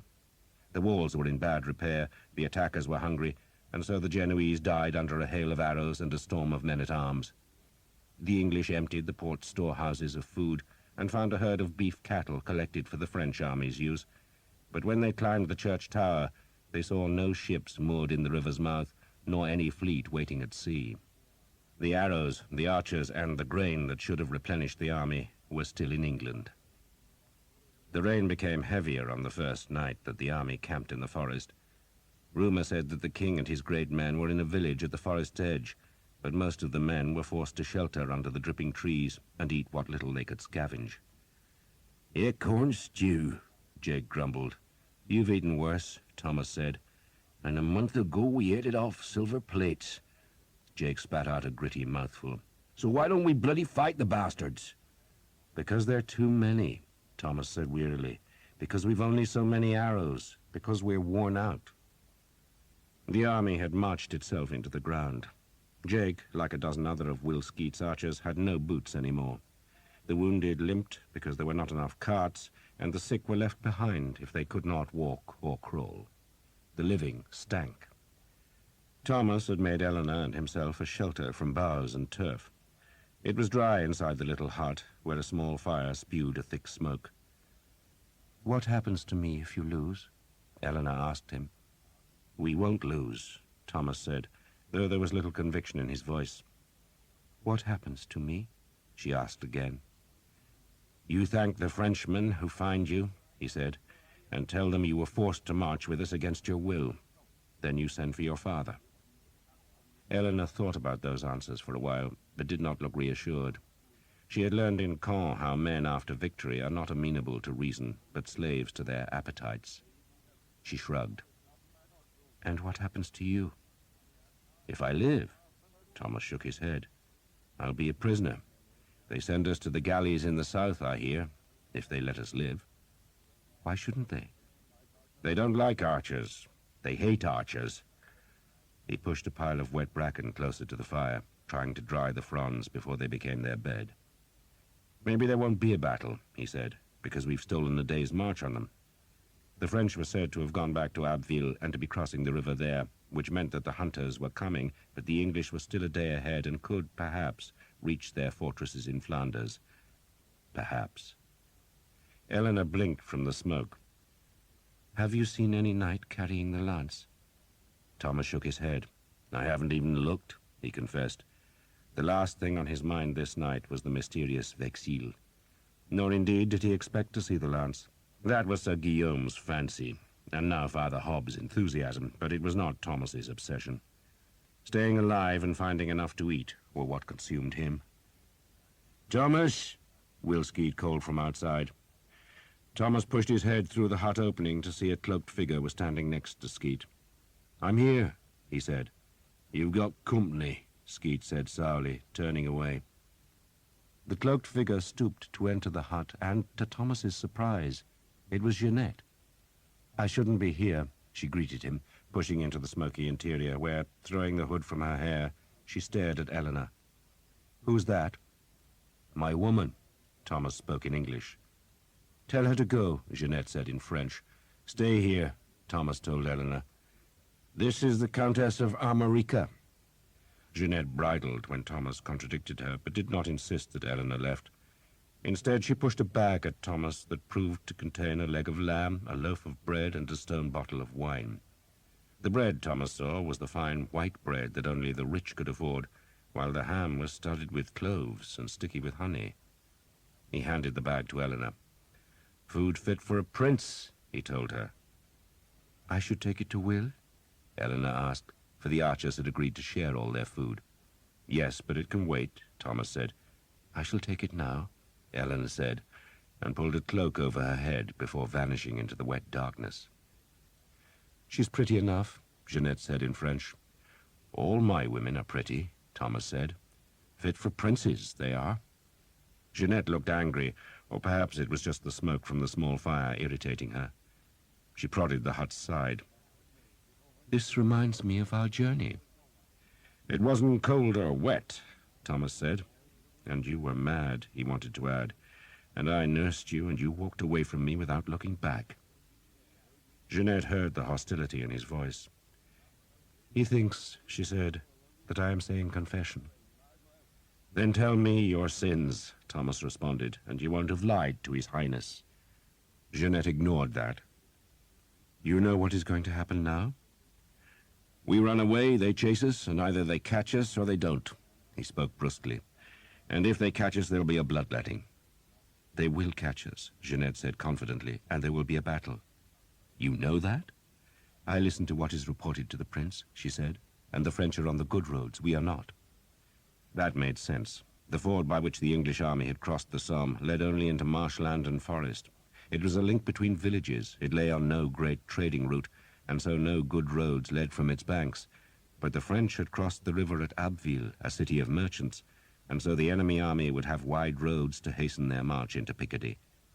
They were well fed, they were fresh, and now they had the good roads to speed them.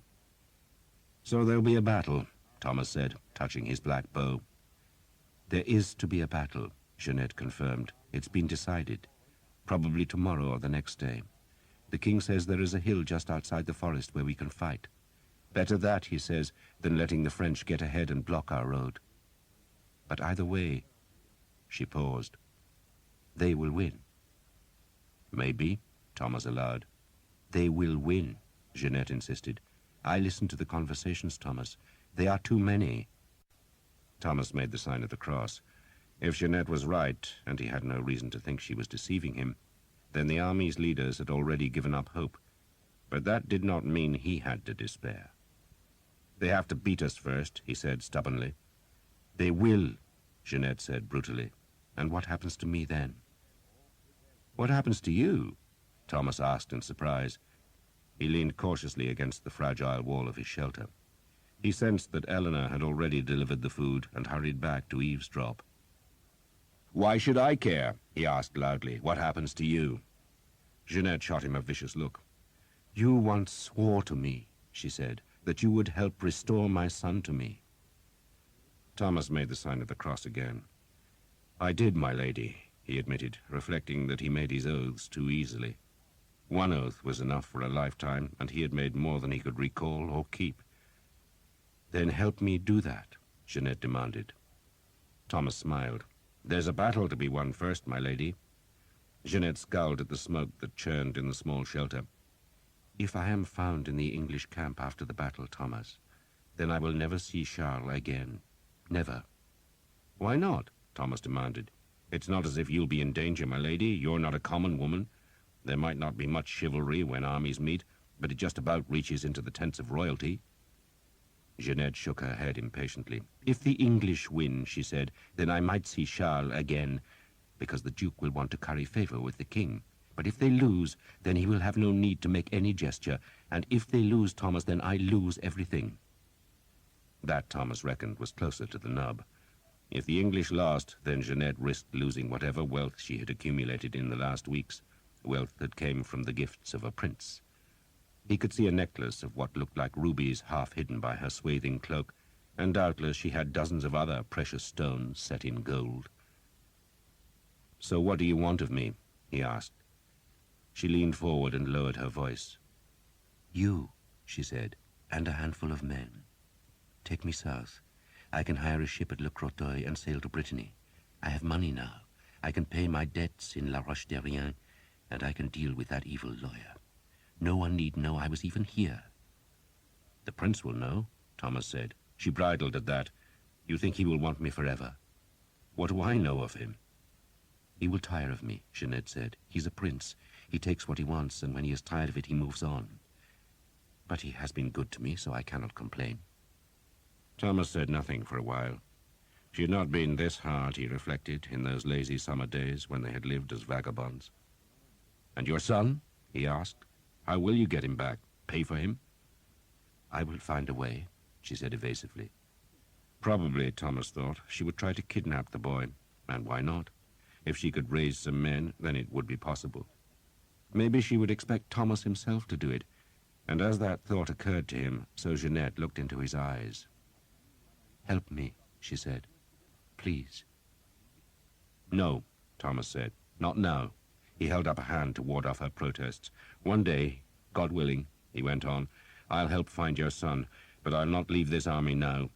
If there's to be a battle, my lady, then I'm in it with the rest." "I am begging you," she said. "No." "Then damn you!" She spat, pulled the hood over her black hair, and went out into the darkness. There was a short pause. Then Eleanor came through the entrance. "So what did you think?" Thomas asked. "I think she is pretty," Eleanor said evasively. Then she frowned at him. "And I think that in battle tomorrow a man could seize you by the hair. I think you should cut it." Thomas seemed to flinch. "You want to go south? Escape battle?" Eleanor gave him a reproachful look. "I am an archer's woman," she said, "and you will not go south. Will says you are a goddamn fool," she said the last two words in clumsy English, "to give up such good food, but thanks you anyway. And Father Hobb tells you that he is saying Mass tomorrow morning and expects you to be there." Thomas drew his knife and gave it to her, then bent his head. She sawed at his pigtail, then at handfuls of black hair that she tossed onto the fire. Thomas said nothing as she cut, but just thought about Father Hobb's Mass. A Mass for the dead, he thought, or for those about to die. For in the wet dark, beyond the forest, the might of France was drawing close. The English had escaped the enemy twice, crossing rivers that were supposed to be impassable, but they could not escape a third time. The French had caught them at last. The village lay only a short walk north of the forest edge, from which it was separated by a small river that twisted through placid water meadows. The village was an unremarkable place, a duck pond, a small church, and a score of cottages with thick thatched roofs, small gardens, and high dung heaps. The village, like the forest, was called Crécy. The fields north of the village rose to a long hill that ran north and south. A country road, rutted by farm carts, ran along the hill's crest, going from Crécy to another village, just as unremarkable, called Vadicourt. If an army had marched from Abbeville and skirted the forest of Crécy, it would come westwards in search of the English, and after a while they would see the hill between Crécy and Vadicourt rearing in front of them. They would see the stump-like church towers in the two small villages, and between the villages, but much closer to Crécy and high on the ridge top, where its sails could catch the winds, a mill. The slope facing the French was long and smooth, untroubled by hedge or ditch, a playground for knights on horseback. The army was woken before dawn. It was a Saturday, the 26th of August, and men grumbled at the unseasonable chill. Fires were stirred to life, reflecting flame light from the waiting mail and plate armor. The village of Crécy had been occupied by the king and his great lords, some of whom had slept in the church, and those men were still arming themselves when a chaplain of the royal household came to say a mass. Candles were lit, a handbell sounded, and the priest, ignoring the clank of armor that filled the small nave, called on the help of St. Zephyrinus, St. Gillicinus, and both the saints called Genesius, all of whom had their feasts on this day. And the priest also sought aid from little Sir Hugh of Lincoln, a child who had been murdered by the Jews on this same day nearly 200 years before. The boy, who was said to have shown a remarkable piety, had been found dead, and no one understood how God could have allowed such a paragon to be snatched from earth so young. But there were Jews in Lincoln, and their presence had provided a convenient answer. The priest prayed to them all. St. Zephyrinus, he prayed, give us victory. St. Gillicinus, he pleaded, be with our men. St. Genesius, look after us. And St. Genesius, give us strength. Little Sir Hugh, he begged, thou child in God's arms, intercede for us. Dear God, he prayed, in thy great mercy, spare us. The knights came to the altar in their linen shirts to receive the sacraments. In the forest, the archers knelt to other priests. They made confession and took the dry, stale bread that was the body of Christ. They made the sign of the cross. No one knew there was to be a battle that day, but they sensed the campaign had come to its end, and they must either fight today or the next. Give us enough arrows, the archers prayed, and we shall make the earth red. And they held their yew staves towards the priests, who touched the bows and said prayers over them. Lances were unwrapped. They had been carried on pack horses or wagons, and had hardly been used in the campaign, but the knights all dreamed of a proper battle of swirling horsemen, punctuated by the shock of lances striking shields. The older and wiser men knew they would fight on foot, and that their weapons would mostly be swords or axes or falchions. But still the painted lances were taken from their cloth or leather coverings that protected them from being dried by the sun or warped by rain. "We can use them as pikes," the Earl of Northampton suggested. Squires and pages armed their knights, helping them with the heavy coats of leather, mail, and plate. Straps were buckled tight. Destriers were brushed with straw, while the smiths dragged sharpening stones down the sword's long blades.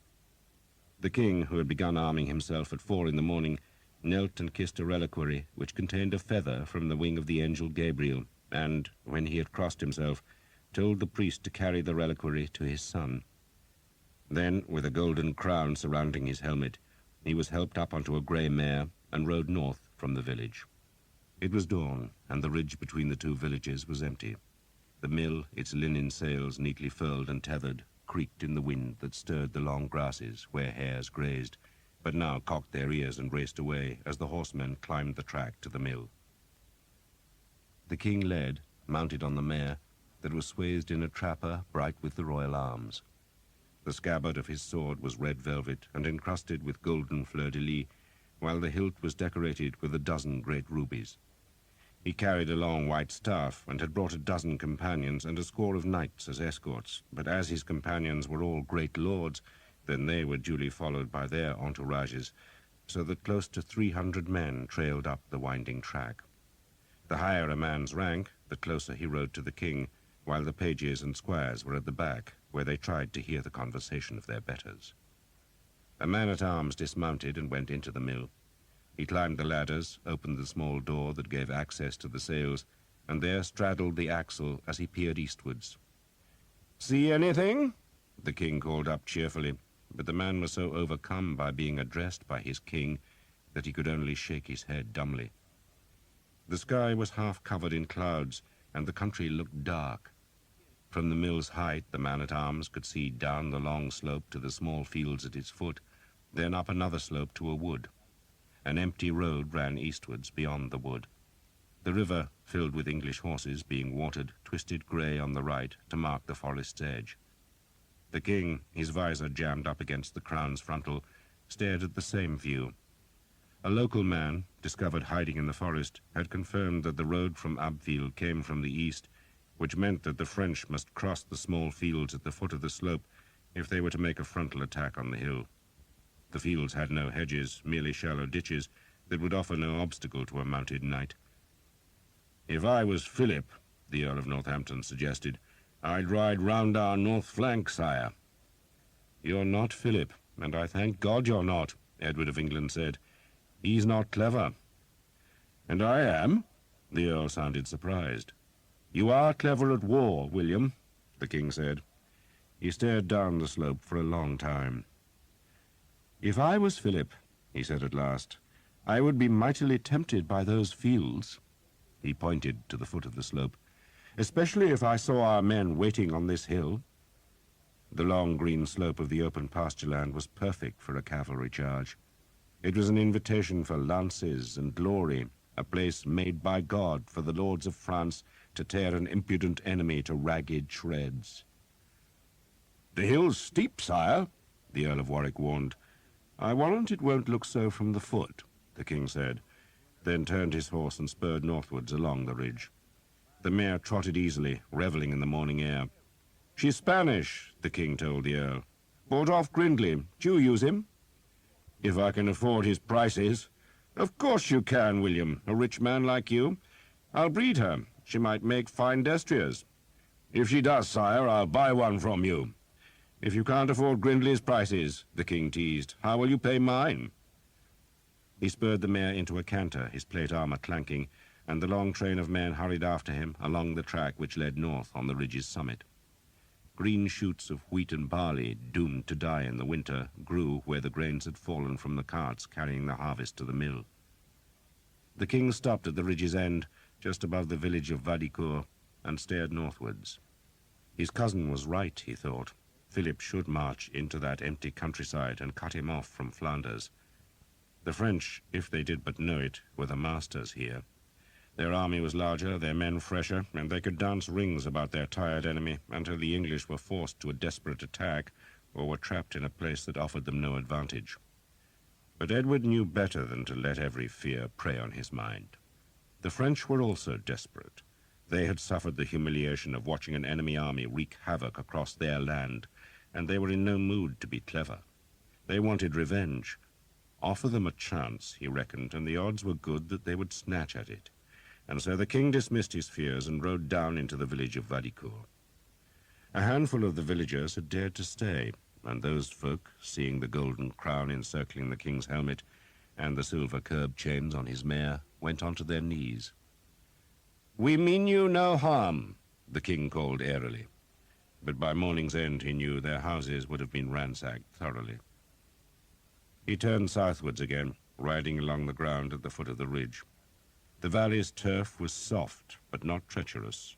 A horse would not flounder here. A charge would be possible, and, better still, just as he had reckoned, the hill did not look so steep from this angle. It was deceptive. The long stretch of rising grass looked gentle even, though in truth it would sap the horses' lungs by the time they reached the English men-at-arms, if they ever did reach them. "How many arrows do we have?" he asked every man in earshot. 1,200 sheaves, the Bishop of Durham said. 2 carts full, the Earl of Warwick answered. 860 sheaves, the Earl of Northampton said. There was silence for a while.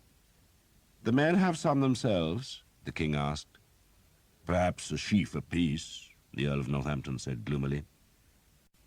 "It will just have to be enough," the king said bleakly. He would have liked twice as many arrows, but then he would have liked a lot of things. He could have wished for twice as many men, and a hill twice as steep, and an enemy led by a man twice as nervous as Philip of Valois, who, God knows, was nervous enough anyway. But it was no good wishing. He had to fight and win. He frowned at the southern end of the ridge where it fell away to the village of Crécy. That would be the easiest place for the French to attack, and the closest, too, which meant the fight would be hard there. "Guns, William," he said to the Earl of Northampton. "Guns, sire? We'll have the guns on the flanks. Bloody things have to be useful sometime." "We could roll the things down the hill, sire, perhaps. Maybe crush a man or two." The king laughed and rode on. "Looks like rain." "It should hold off for a while," the Earl of Warwick answered. "And the French may hold off too, sire." "You think they won't come, William?" The Earl shook his head. "They'll come, sire, but it'll take them time, a lot of time. We might see their vanguard by noon, but their rear guard will still be crossing the bridge in Abbeville. I'll wager they'll wait till tomorrow morning to make a fight." "Today or tomorrow," the king said carelessly. "It's all the same." "We could march on," the Earl of Warwick suggested. "And find a better hill?" The king smiled. He was younger and less experienced than many of the earls, but he was also the king, and so the decision must rest with him. He was, in truth, filled with doubts, but knew that he must look confident. He would fight here. He said as much, and said it firmly. "We fight here," the king said again, staring up the slope. He was imagining his army there, seeing it as the French would see it, and he knew his suspicion was right, that the lowest part of the ridge, close to Crécy, would be the dangerous ground. That would be his right flank, close under the mill. "My son will command on the right," he said, pointing, "and you, William, will be with him." "I will, sire," the Earl of Northampton agreed. "And you, my lord, on the left," the king said to the Earl of Warwick. "We shall make our line 2/3 of the way up the hill, with archers in front and on the flanks." "And you, sire?" the Earl of Warwick asked. "I shall be at the mill," the king said, then urged his horse up the hill. He dismounted 2/3 of the way up the slope and waited for a squire to take the mare's reins. Then he began the morning's real work. He paced along the hill, marking places by prodding the turf with his white staff and instructing the lords who accompanied him that their men would be here or there, and those lords sent men to summon their commanders so that when the army marched to the long green slope, they would know where to go. "Bring the banners here," the king ordered, "and place them where the men are to assemble." He kept his army in the 3 battles that had marched all the way from Normandy. 2, the largest, would make a long, thick line of men-at-arms, stretching across the upper reaches of the slope. "They'll fight on foot," the king ordered, confirming what every man had expected, though one or two of the younger lords still groaned, for there was more honor to be gained by fighting from horseback. But Edward cared more about victory than honor. He knew only too well that if his men-at-arms were mounted, then the fools would make a charge as soon as the French attacked, and his battle would degenerate into a brawl at the hill's foot that the French must win because they had the advantage of numbers. But if his men were on foot, then they could not make a crazed charge against horsemen, but must wait behind their shields to be attacked. "The horses are to be kept at the rear beyond the ridge," he commanded. He himself would command the third and smallest battle on the ridge's summit, where it would be a reserve. "You will stay with me, my Lord Bishop," the king told the Bishop of Durham. The bishop, armored from nape to toes and carrying a massive spiked mace, bridled. "You'll deny me a chance to break French heads, sire?" "I shall let you weary God with your prayers instead," the king said, and his lords laughed. "And our archers," the king went on, "will be here, and here, and here." He was pacing the turf and ramming the white staff into the grass every few paces. He would cover his line with archers and mass more at the two flanks. The archers, Edward knew, were his one advantage. Their long, white-fledged arrows would do murder in this place that invited the enemy horsemen into the glorious charge. "Here," he stepped on and gouged the turf again, "and here." "You want pits, sire?" the Earl of Northampton asked. "As many as you like, William," the king said. The archers, once they were gathered in their groups all along the face of the line, would be told to dig pits in the turf some yards down the slope. The pits did not have to be large, just big enough to break a horse's leg if it did not see the hole. Make enough pits, and the charge must be slowed and thrown into disarray. "And here," the king had reached the southern end of the ridge, "we'll park some empty wagons. Put half the guns here and the other half at the other end. And I want more archers here." "If we've any left," the Earl of Warwick grumbled. "Wagons?" the Earl of Northampton asked. "Can't charge a horse across a line of wagons, William," the king said cheerfully, then beckoned his horse forward, and because his plate armor was so heavy, two pages had to half lift and half push him into the saddle.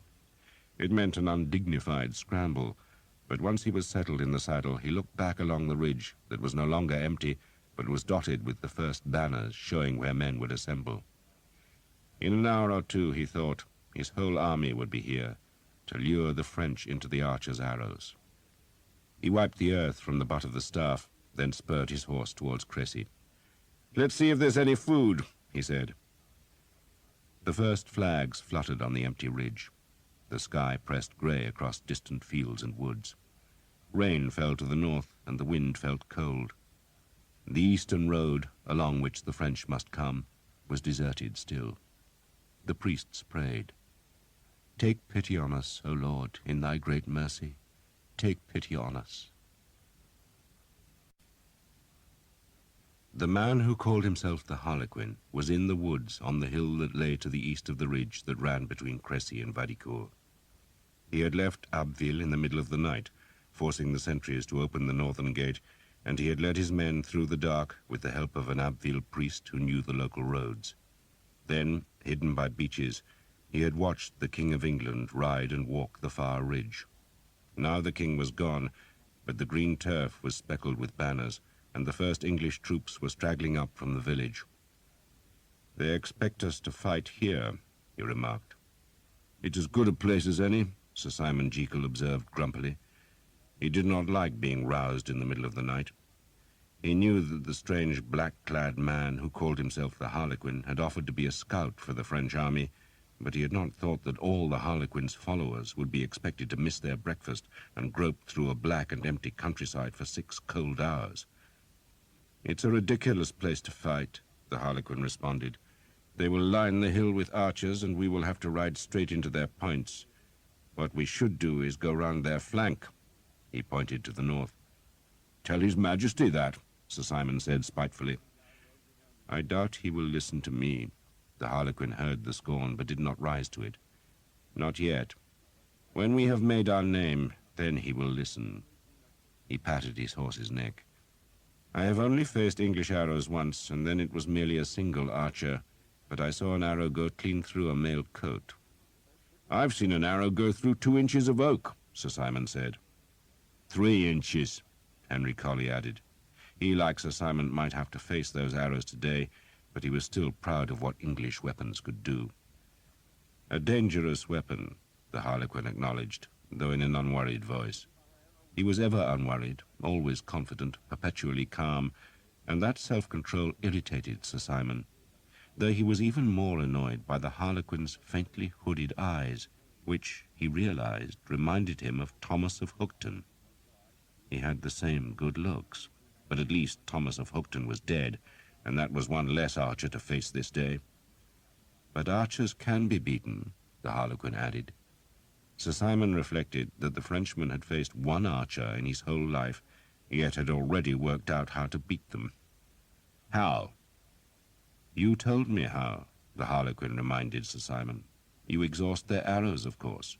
You send them lesser targets, let them kill peasants, fools, and mercenaries for an hour or two, then release your main force.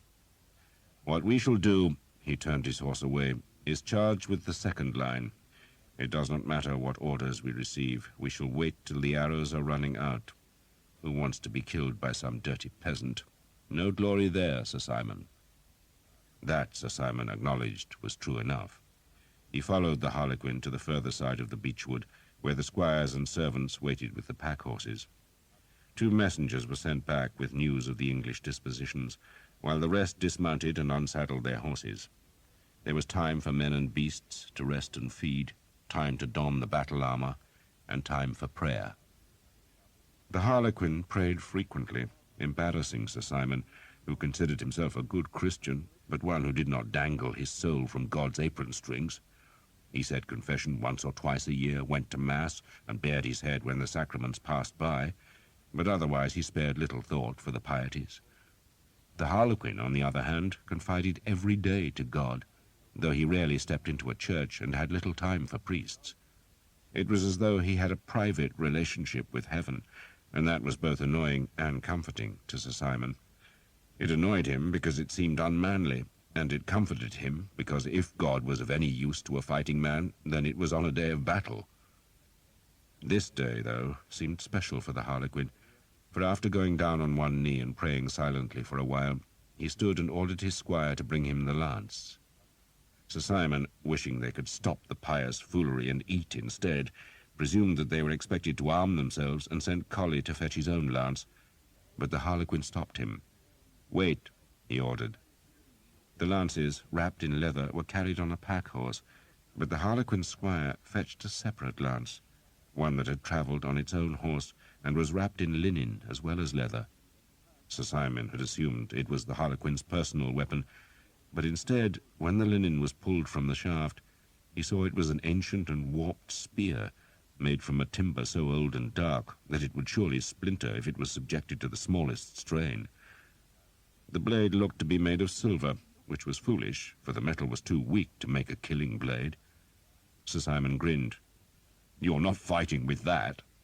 "We are all fighting with that," the Harlequin said, and to Sir Simon's surprise the black-dressed man fell to his knees again. "Down," he instructed Sir Simon. Sir Simon knelt, feeling like a fool. "You are a good soldier, Sir Simon," the Harlequin said. "I have met few men who can handle weapons as you do, and I can think of no man I would rather have fighting at my side. But there is more to fighting than swords and lances and arrows. You must think before you fight, and you must always pray. For if God is on your side, then no man can beat you." Sir Simon, obscurely aware that he was being criticized, made the sign of the cross. "I pray," he said defensively. "Then give thanks to God that we will carry that lance into battle." "Why?" "Because it is the lance of St. George, and the man who fights under the protection of that lance will be cradled in God's arms." Sir Simon stared at the lance, which had been laid reverently on the grass. There had been a few times in his life, usually when he was half drunk, when he would glimpse something of the mysteries of God. He had once been reduced to tears by a fierce Dominican, though the effect had not lasted beyond his next visit to a tavern, and he had felt shrunken the first time he had stepped into a cathedral and seen the whole vault dimly lit by candles. But such moments were few, infrequent, and unwelcome. Yet now, suddenly, the mystery of Christ reached down to touch his heart. He stared at the lance and did not see a tawdry old weapon tricked with an impractical silver blade, but a thing of God-given power. It had been given by heaven to make men on earth invincible, and Sir Simon was astonished to feel tears prick at his eyes. End of side 16. Side 17. My family brought it from the Holy Land, the Harlequin said, and they claimed that men who fought under the lance's protection could not be defeated. But that was not true. They were beaten, but when all their allies died, when the very fires of hell were lit to burn their followers to death, they lived. They left France and took the lance with them, but my uncle stole it and concealed it from us. Then I found it, and now it will give its blessings to our battle. Sir Simon said nothing. He just gazed at the weapon with a look close to awe. Henry Colley, untouched by the moment's fervor, picked his nose. The world, the Harlequin said, is rotting. The church is corrupt and kings are weak.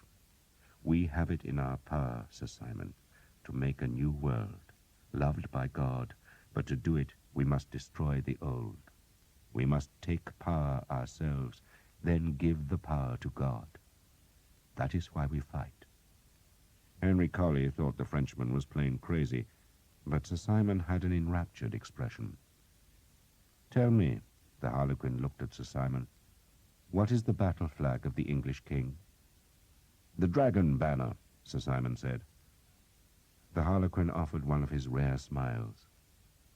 Is that not an omen? He asked, then paused. I shall tell you what will happen this day, he went on. The King of France will come, and he will be impatient, and he will attack. The day will go badly for us.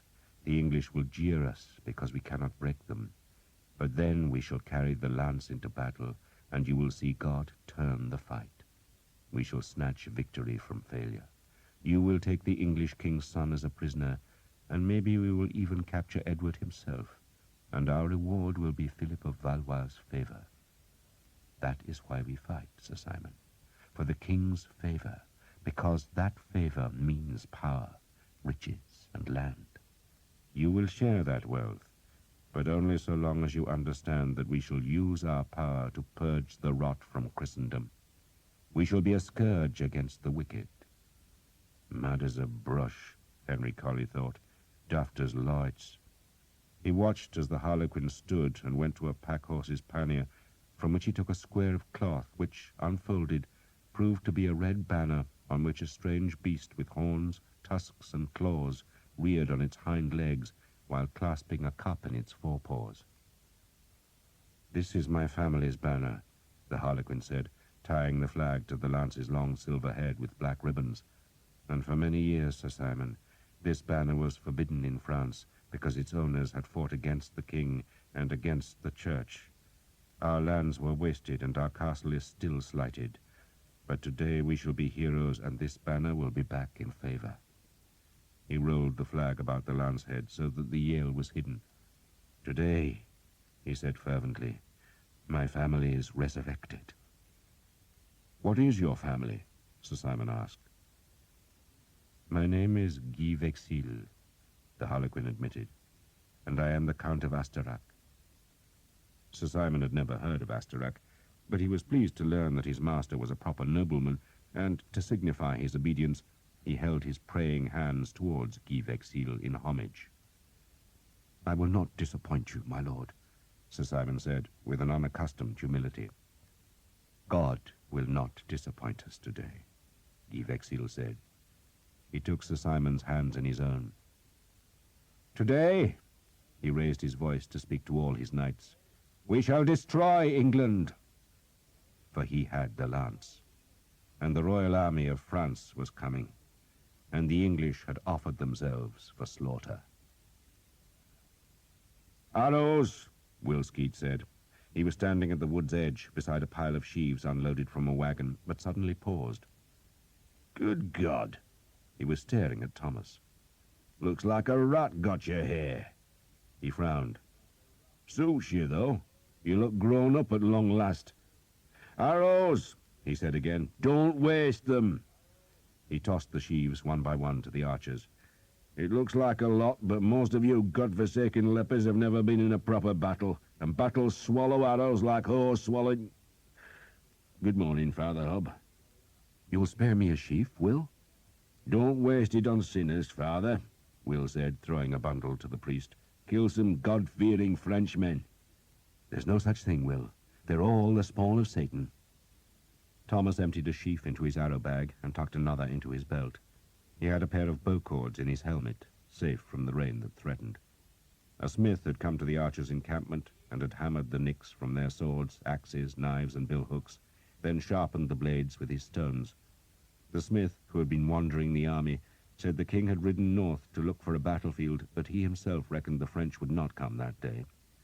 "It's a lot of sweat for nothing," he had grumbled as he smoothed a stone down Thomas's sword.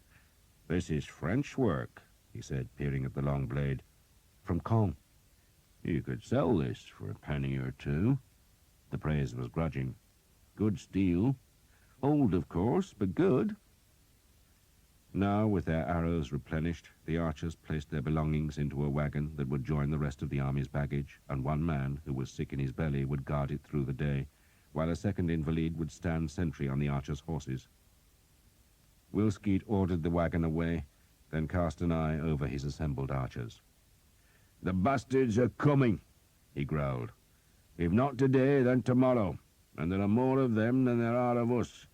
And they ain't hungry, and they've all got boots, and they think their shit smells of roses because they're bloody Frenchmen, but they die just like anyone else. Shoot their horses, and you'll live to see sundown. And remember, they ain't got proper archers, so they're going to lose. It ain't difficult to understand. Keep your heads, aim at the horses, don't waste shafts, and listen for orders. Let's go, boys." They waded the shallow river, one of the many bands of archers who emerged from the trees to file into the village of Crécy, where knights were pacing up and down, then stamping their feet and calling on squires or pages to tighten a strap or loosen a buckle to make their armor comfortable. Bunches of horses, tied bridle to bridle, were being led to the back of the hill, where, with the army's women, children, and baggage, they would stay inside a ring of wagons. The Prince of Wales, armoured from the waist down, was eating a green apple beside the church, and he nodded distractedly when Skeet's men respectfully pulled off their helmets. There was no sign of Jeanette, and Thomas wondered if she had fled on her own, then decided he did not care. Eleanor walked beside him. She touched his arrow bag. "Do you have enough arrows?" "Depends how many Frenchmen come," Thomas said. "How many Englishmen are there?" Rumor said the army had 8,000 men now, half of them archers, and Thomas reckoned that was probably about right. He gave that figure to Eleanor, who frowned. "And how many Frenchmen?" she asked. "The good Lord knows," Thomas said, but he reckoned it had to be far more than 8,000. A lot more, but he could do nothing about that now, and so he tried to forget the disparity in numbers as the archers climbed towards the windmill. They crossed the crest to see the long forward slope, and for an instant Thomas had the impression that a great fair was just beginning. Gaudy flags dotted the hill, and bands of men wandered between them, and all it needed was some dancing bears and a few jugglers, and it would have looked just like the Dorchester Fair. Will Skeet had stopped to search for the Earl of Northampton's banner, then spotted it on the right of the slope, straight down from the mill. He led the men down, and a man-at-arms showed them the sticks marking the spot where the archers would fight. "And the Earl wants horse pits dug," the man-at-arms said. "You heard him," Will Skeet shouted. "Get digging." Eleanor helped Thomas make the pits. The soil was thick, and they used knives to loosen the earth that they scooped out with their hands. "Why do you dig pits?" Eleanor asked. "To trip the horses," Thomas said, kicking the excavated earth away before starting another hole. All along the face of the hill, archers were making similar small pits, a score of paces in front of their positions. The enemy horsemen might charge at the full gallop, but the pits would check them. They could get through, but only slowly, and the impetus of their charge would be broken, and while they tried to thread the treacherous holes, they would be under attack from archers. "There," Eleanor said, pointing, and Thomas looked up to see a group of horsemen on the far hill crest.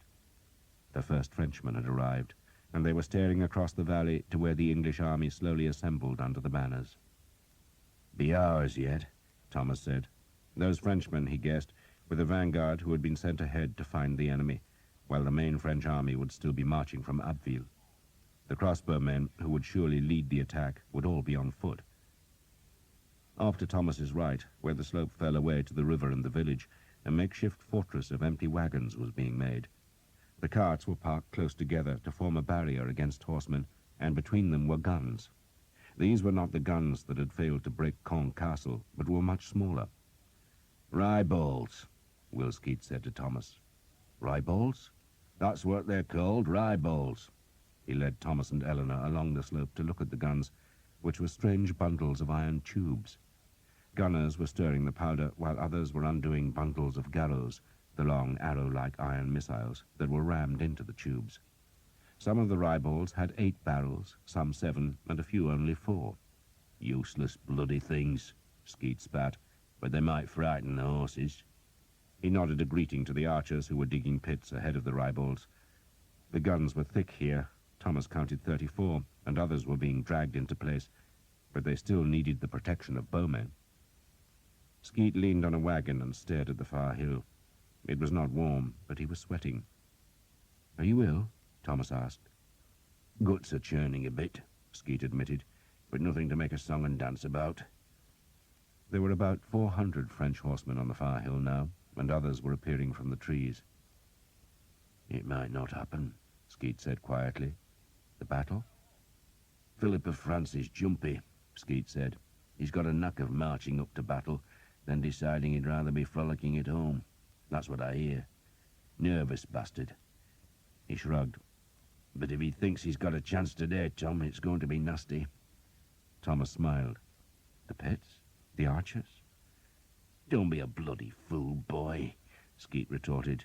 "Not every pit breaks a leg, and not every arrow strikes true. We might stop the first charge, and maybe the second, but they'll still keep coming, and in the end they'll get through. There's just too many of the bastards. They'll be on top of us, Tom, and it'll be up to the men-at-arms to give them a hammering. Just keep your head, boy, and remember it's the men-at-arms who do the close-quarter work. If the bastards get past the pits, then take your bow back, wait for a target, and stay alive. And if we lose," he shrugged, "leg it for the forest and hide there." "What is he saying?" Eleanor asked. "But it should be easy work today." "You are a bad liar, Thomas." "Just too many of them," Skeet said almost to himself. "Tommy Dugdale faced worse odds down in Brittany, Tom, but he had plenty of arrows. We're short. We're going to be all right, Will." Well, maybe." Skeet pushed himself off the wagon. "You two go ahead. I need a quiet place for a second." Thomas and Eleanor walked back north. The English line was forming now, the scattered flags being swamped by men-at-arms who were forming into blocks. Archers stood ahead of each formation, while marshals, armed with white staffs, made sure there were gaps in the line through which the archers could escape if the horsemen came too close. Bundles of lances had been fetched from the village and were being issued to the men-at-arms in the front rank, for if the French did get past the pits and the arrows, the lances would have to be used as pikes. By mid-morning, the whole army was assembled on the hill. It looked far bigger than it really was, because so many women had stayed with their men and now sat on the grass or else lay and slept. A fitful sun came and went, racing shadows across the valley. The pits were dug and the guns loaded. Perhaps 1,000 Frenchmen watched from the far hill, but none ventured down the slope. "At least it's better than marching," Jake said. "Gives us a chance for a rest, eh?" "Be an easy day," Sam reckoned. He nodded at the far hill. "Not many of the bastards, eh?" "That's only the vanguard, you daft bastard," Jake said. "There are more coming?" Sam sounded genuinely surprised. "Every goddamn bastard in France is coming," Jake said. Thomas kept quiet. He was imagining the French army strung along the Abbeville road. They would all know the English had stopped running, that they were waiting, and doubtless the French were hurrying in case they missed the battle. They had to be confident. He made the sign of the cross, and Eleanor, sensing his fear, touched his arm. "You will be all right," she said. "You too, my love."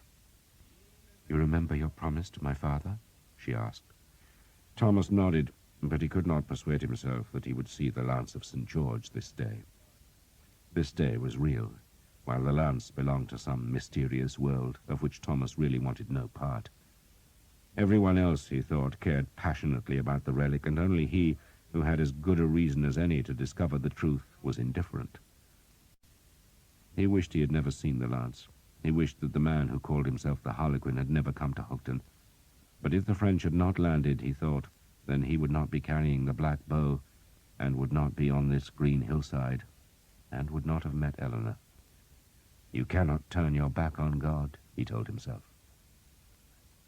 "If I see the lance," he promised Eleanor, "I shall fight for it." That was his penance, though he still hoped he would not have to serve it. They ate mouldy bread for their midday meal. The French were a dark mass on the far hill, too many to count now, and the first of their infantry had arrived. A spit of rain made those archers who had their strings dangling from a bow tip hurry to coil the cords and shelter them under helmets or hats. But the small rain passed. A wind stirred the grass. And still the French came to the far hill. They were a horde. They had come to Crécy, and they had come for revenge. The English waited. Two of Skeet's archers played straw flutes, while the hobblars, who were helping to protect the guns on the army's flanks, sang songs of green woods and running streams. Some men danced the steps they would have used on a village green back home. Others slept. Many played dice, and all but the sleepers continually looked across the valley to the far hill crest that was thickening with men. Jake had a linen-wrapped lump of beeswax that he handed round the archers so they could coat their bows. It was not necessary, just something to do. "Where did you get the wax?" Thomas asked him. "Stole it, of course, off some daft man-at-arms. Saddle polish, I reckon."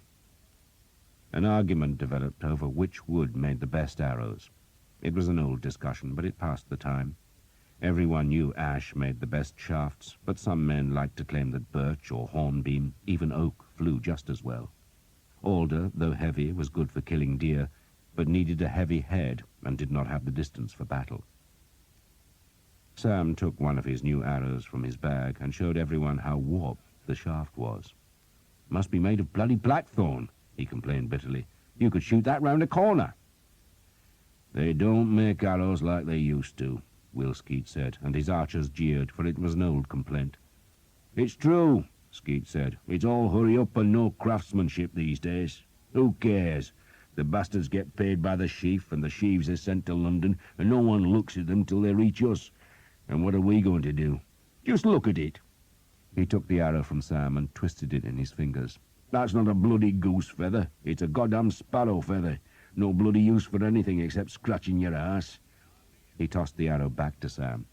"No, a proper archer makes his own arrows." "I used to," Thomas said. "But you're a lazy bastard now, eh, Tom?"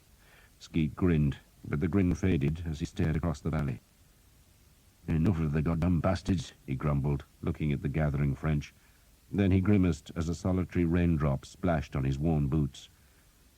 "I wish it would damn well rain and get it over with. It wants to. If it pisses on us when the bastards are attacking, then we might as well run for home because the bows won't shoot." Eleanor sat beside Thomas and watched the far hill. There were at least as many men there as were in the English army now, and the French main battle was only just arriving. Mounted men-at-arms were spreading across the hill, organizing themselves into Cornwell. A Cornwell was the basic fighting unit for a knight or man-at-arms, and most had between 12 and 20 men, but those who formed the bodyguards of the great lords were much larger. There were now so many horsemen on the far hilltop that some had to spill down the slope, which was turning into a spread of colour, for the men-at-arms were wearing surcoats embroidered with their lords' badges, and the horses had gaudy trappers, while the French banners added more blue and red and yellow and green. Yet despite the colours, the dull grey of steel and mail still predominated. In front of the horsemen were the first green and red jackets of the Genoese crossbowmen. There was only a handful of these bowmen, but more and more were streaming over the hill to join their comrades.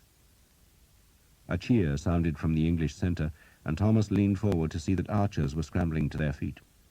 His first thought was that the French must have attacked, but there were no enemy horsemen and no arrows flew. "Up!" Will Skeet shouted suddenly. "On your feet!"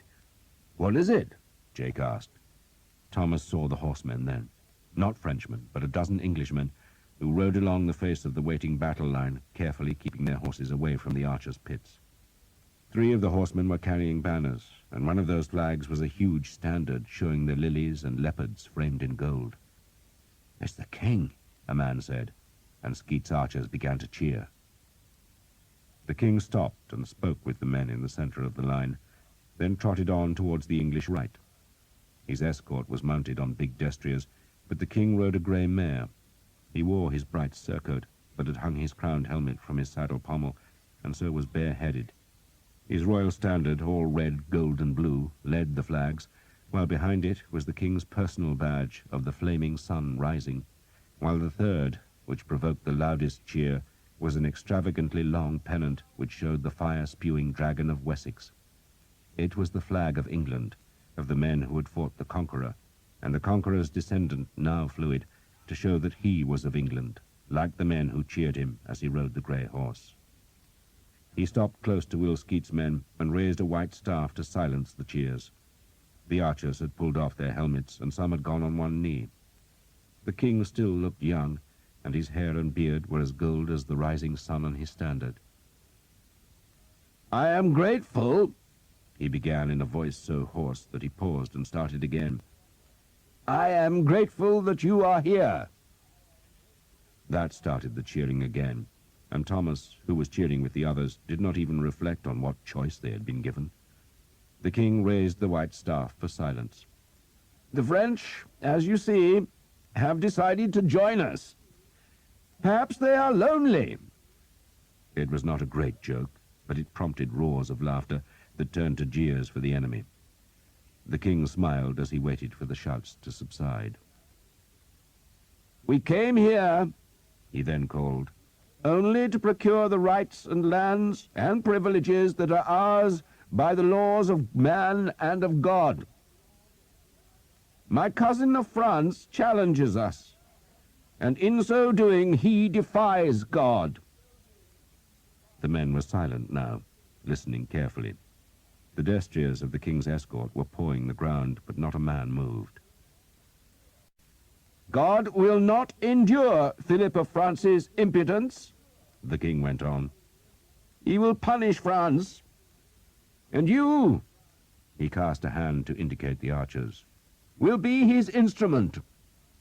God is with you, and I promise you, I swear to you before God and on my own life, that I will not leave this field till the last man of my army has marched from here.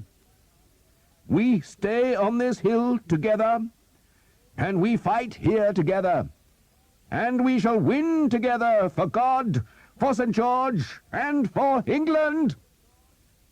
The cheers began again, and the king smiled and nodded, then turned as the Earl of Northampton strode from the line. The king leaned down in his saddle and listened to the Earl for a moment, then straightened and smiled again. "Is there a Master Skeet here?" Skeet immediately reddened, but did not confess his presence. The Earl was grinning. The king waited. Then a score of archers pointed at their leader. "He's here!" "Come here," the king commanded sternly. Will Skeet looked embarrassed as he threaded through the bowmen and approached the king's horse, where he went on one knee. The king drew his ruby-hilted sword and touched it on Skeet's shoulder.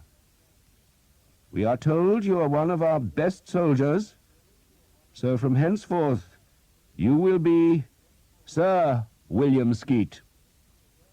The archers shouted even louder.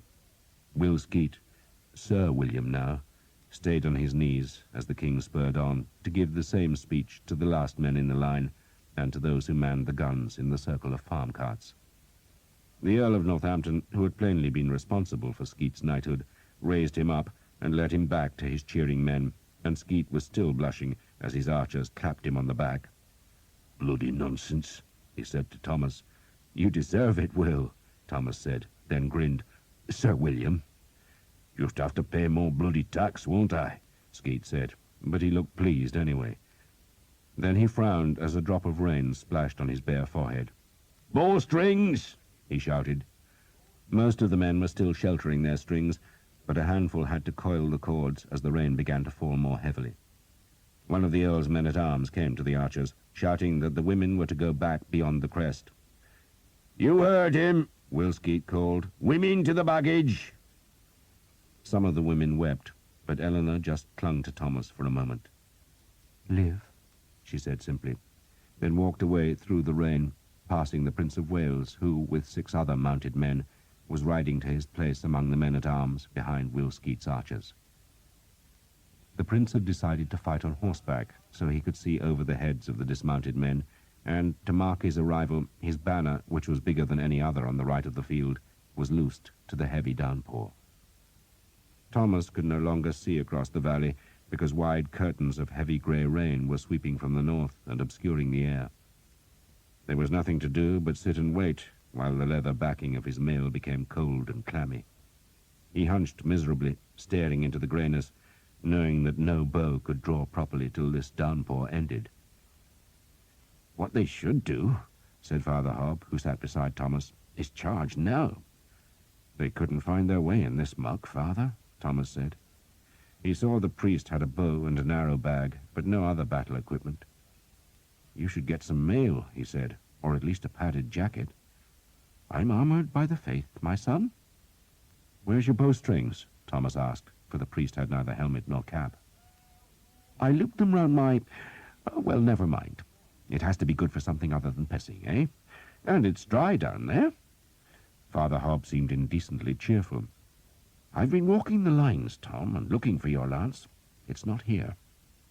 "Hardly goddamn surprising," Thomas said. "I never thought it would be." Father Hobb ignored the blasphemy. "And I had a chat with Father Pryke. Do you know him?" "No," Thomas said curtly. The rain was pouring off the front of his helmet onto the broken bridge of his nose. "How the hell would I know Father Pryke?" Father Hobb was not deterred by Thomas's surliness. "He's confessor to the king and a great man. He'll be a bishop one day soon. I asked him about the Vexil." Father Hobb paused, but Thomas said nothing. "He remembers the family," the priest went on. "He says they had lands in Cheshire, but they supported the Mortimers at the beginning of the king's reign, so they were outlawed. He said something else. They were always reckoned pious, but their bishop suspected they had strange ideas. A touch of Gnosticism." "Cathars," Thomas said. "It seems likely, doesn't it?" "And if it's a pious family," Thomas said, "then I probably don't belong. Isn't that good news?" "You can't escape, Thomas," Father Hobb said softly. His usually wild hair was plastered close to his skull by the rain. "You promised your father. You accepted the penance." Thomas shook his head angrily. "There are a score of bastards here, Father." He indicated the archers crouching under the rain's lash, "who've murdered more men than I have. Go and harrow their souls and leave mine alone." Father Hobb shook his head. "You've been chosen, Thomas, and I'm your conscience. It occurs to me, see, that if the Vexil supported Mortimer, then they can't love our king. If they'll be anywhere today, it'll be over there." He nodded towards the valley's far side, which was still blotted out by the pelting rain. "Then they'll live for another day, won't they?" Thomas said. Father Hobb frowned. "You think we're going to lose?" he asked sternly. "No." Thomas shivered. "It must be getting late in the afternoon, Father. If they don't attack now, they'll wait till morning. That'll give them a whole day to slaughter us." "Ah, Thomas, how God loves you." Thomas said nothing to that, but he was thinking that all he wanted was to be an archer, to become Sir Thomas of Hookton, as Will had just become Sir William. He was happy serving the king and did not need a heavenly lord to take him into weird battles against dark lords. "Let me give you some advice, Father," he said. "It's always welcome, Tom. First bastard that drops, get his helmet and mail. Look after yourself." Father Hob clapped Thomas's back. "God is on our side. You heard the king much." He stood and went to talk with other men, and Thomas sat by himself and saw that the rain was lessening at last. He could see the far trees again, see the colours of the French banners and surcoats, and now he could see a mass of red and green crossbowmen at the other side of the valley. They were going nowhere, he reckoned, for a crossbow string was as susceptible to the damp as any other. "It'll be tomorrow," he called down to Jake. "We'll do it all again tomorrow." "Let's hope the sun shines," Jake said. The wind brought the last drops of rain from the north. It was late. Thomas stood, stretched, and stamped his feet. A day wasted, he thought, and a hungry night ahead. And tomorrow his first real battle. An excited group of mounted men had gathered about the French king, who was still a half-mile from the hill where the largest part of his army had gathered. There were at least 2,000 men-at-arms in the rearguard who were still marching, but those who had reached the valley hugely outnumbered the waiting English. 2 to 1, sire," Charles, the Count of Alençon, and the king's younger brother, said vehemently. Like the rest of the horsemen, his surcoat was soaking, and the dye in its badge had run into the white linen. His helmet was beaded with water. "We must kill them now," the Count insisted. But Philip of Valois' instinct was to wait. It would be wise, he thought, to let his whole army gather, to make a proper reconnaissance, and then attack next morning. But he was also aware that his companions, especially his brother, thought him cautious. They even believed him to be timid, for he had avoided battle with the English before, and even to propose waiting a mere day might make them think he had no stomach for the highest business of kings. He still ventured the proposal, suggesting that the victory would be all the more complete if it was just delayed by one day. "And if you wait," Alençon said scathingly, "Edward will slip away in the night, and tomorrow we'll face an empty hill." "They're cold, wet, hungry, and ready to be slaughtered," the Duke of Lorraine insisted. "And if they don't leave, sire," the Count of Flanders warned, "they'll have more time to dig trenches and holes." "And the signs are good," John of Hainault, a close companion of the king, and the Lord of Beaumont added. "The signs?" the king asked. John of Hainault gestured for a man in a black cloak to step forward. The man, who had a long white beard, bowed low. "The sun, sire," he said, "is in conjunction with Mercury and opposite Saturn. Best of all, noble sire, Mars is in the house of Virgo. It spells victory, and could not be more propitious."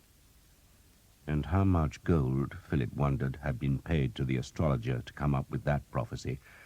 Yet he was also tempted by it.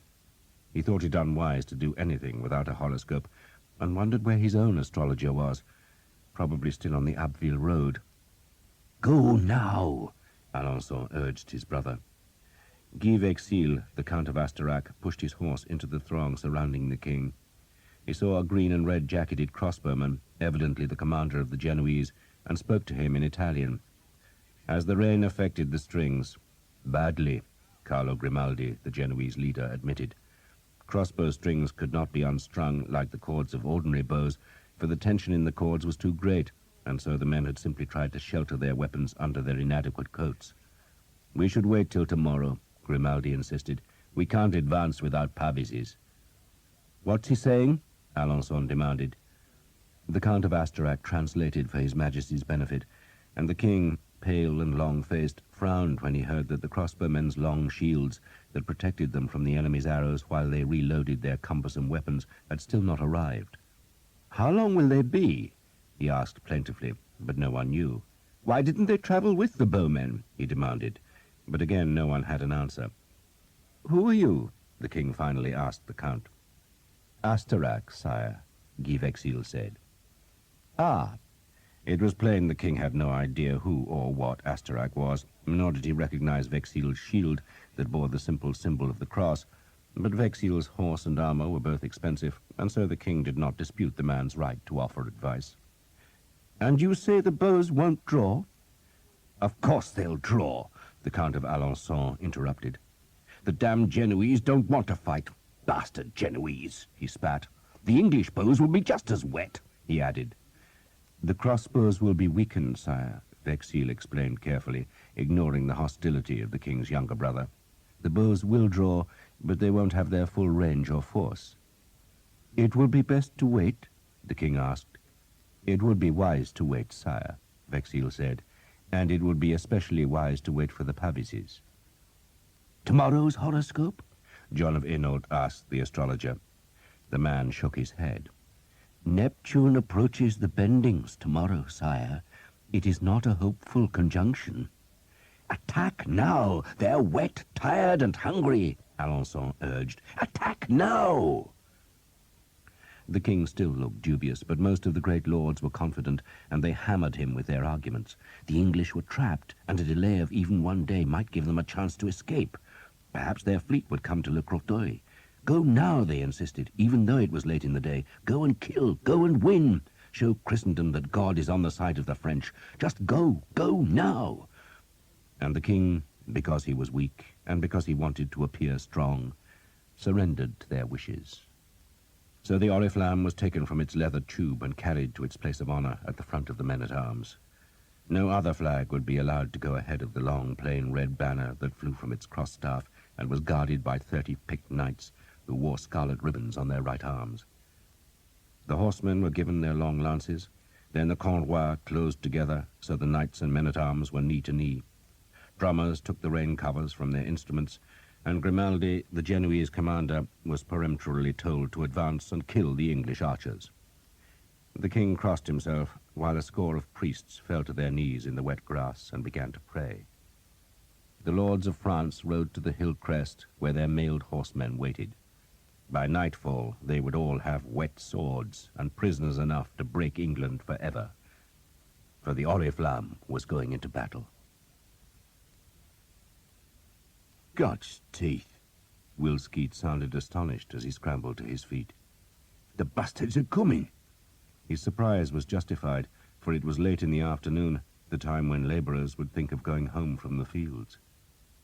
The archers stood and stared. The enemy was not yet advancing, but a horde of crossbowmen was spreading across the valley bottom, while above them the French knights and men-at-arms were arming themselves with lances. Thomas thought it had to be a feint. It would be dark in another 3 or 4 hours, yet perhaps the French were confident they could do their business quickly. The crossbowmen were at last starting forward. Thomas took off his helmet to find a bowstring, looped one end over a horn tip, then flexed the shaft to fix the other loop in its nock. He fumbled and had to make 3 attempts to string the long black weapon. Sweet Jesus, he thought, but they were really coming. Be calm, he told himself, be calm. But he felt as nervous as when he had stood on the slope above Hookton and dared himself to kill a man for the very first time. He pulled open the laces of the arrow bag. The drums began to beat from the French side of the valley, and a great cheer sounded. There was nothing to explain the cheer. The men-at-arms were not moving, and the crossbowmen were still a long way off. English trumpets responded, calling sweet and clear from the windmill, where the king and a reserve of men-at-arms waited. Archers were stretching and stamping their feet all along the hill. 4,000 English bows were strung and ready, but there were half as many crossbowmen again coming towards them. And behind those 6,000 Genoese were thousands of mailed horsemen. "No Pavises!" Will Skeet shouted, "and their strings will be damp." "They won't have the reach for us." Father Hobbit appeared at Thomas's side again. Thomas nodded, but was too dry-mouthed to answer. A crossbow in good hands, and there were none better than the Genoese, should outrange a straight bow, but not if it had a damp string. The extra range was no great advantage, for it took so long to rewind a bow that an archer could advance into range and loose 6 or 7 arrows before the enemy was ready to send his second bolt. But even though Thomas understood that imbalance, he was still nervous. The enemy looked so numerous, and the French drums were great heavy kettles with thick skins that boomed like the devil's own heartbeat in the valley. The enemy horsemen were edging forward, eager to spur their mounts into an English line they expected to be deeply wounded by the crossbow's assault, while the English men-at-arms were shuffling together, closing their line to make solid ranks of shields and steel. The mail clinked and jangled. "God is with you," a priest shouted. "Don't waste your arrows," Will Skeet called. "Aim true, boys, aim true. They ain't going to stand long." He repeated the message as he walked along his line. "You look like you've seen a ghost, Tom." 10,000 ghosts, Tom said. "There's more of the bastards than that," Will Skeet said. He turned and gazed at the hill. "Maybe 12,000 horsemen," he grinned. "So that's 12,000 arrows, lad." There were 6,000 crossbowmen and twice as many men-at-arms who were being reinforced by infantry that was appearing on both French flanks. Thomas doubted that those foot soldiers would take any part in the battle, not unless it turned into a rout, and he understood that the crossbowmen could probably be turned back because they were coming without pavises and would have rain-weakened weapons. But to turn the Genoese back would need arrows, a lot of arrows, and that would mean fewer for the mass of horsemen whose painted lances, held upright, made a thicket along the far hilltop. "We need more arrows," he said to Skeet. "You'll make do with what you've got," Skeet said. "We all will. Can't wish for what you ain't got." The crossbowmen paused at the foot of the English slope and shook themselves into line before placing their bolts into their bows' troughs. Thomas took out his first arrow and superstitiously kissed its head, which was a wedge of slightly rusted steel with a wicked point and 2 steep barbs. He laid the arrow over his left hand and slotted its knocked butt onto the center of the bowstring, which was protected from fraying with a whipping of hemp. He half tensed the bow, taking comfort from the used resistance. The arrow lay inside the shaft, to the left of the hand grip. He released the tension, gripped the arrow with his left thumb, and flexed the fingers of his right hand. A sudden blare of trumpets made him jump. Every French drummer and trumpeter was working now, making a cacophony of noise that started the Genoese forward again. They were climbing the English slope, their faces white blurs, framed by the grey of their helmets. The French horsemen were coming down the slope, but slowly and in fits and starts, as though they were trying to anticipate the order to charge. "God is with us," Father Hobb called. He was in his archer's stance, left foot far forward, and Thomas saw the priest had no shoes. "What happened to your boots, Father?" "Some poor boy needed them more than I did. I'll get a French pair." Thomas smoothed the feathers of his first arrow. "Wait!" Will Skeet shouted. "Wait!" A dog ran out of the English battle line, and its owner shouted for it to come back, and in a heartbeat half the archers were calling the dog's name. "Biter! Biter! Come here, you bastard! Biter!" "Quiet!" Will Skeet roared as the dog, utterly confused, ran towards the enemy. End of Side 17. Side 18. Off to Thomas's right, the gunners were crouched by the carts, linstocks smoking. Archers stood in the wagons, weapons half-braced. The Earl of Northampton had come to stand among the archers. "You shouldn't be here, my lord," Will Skeet said. "The king makes him a knight," the Earl said, "and he thinks he can give me orders." The archers grinned. "Don't kill all the men-at-arms, Will," the Earl went on. "Leave some for us poor swordsmen." "You'll get your chance," Will Skeet said grimly. "Wait!" he called to the archers. "Wait!" The Genoese were shouting as they advanced, though their voices were almost drowned by the heavy drumming and the wild trumpet calls. Biter was running back to the English now, and a cheer sounded when the dog at last found shelter in the battle line. "Don't waste your goddamn arrows," Will Skeet called. "Take proper aim, like your mother's taught you."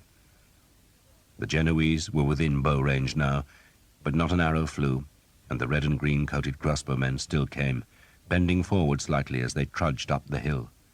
They were not coming straight at the English, but at a slight angle, which meant that the right of the English line, where Thomas was, would be struck first.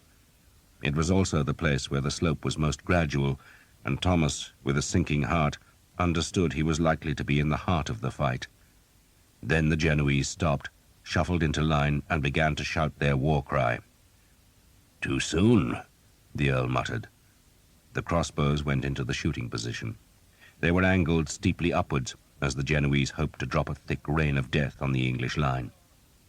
"Draw!" Skeet said, and Thomas could feel his heart thumping as he pulled the coarse string back to his right ear.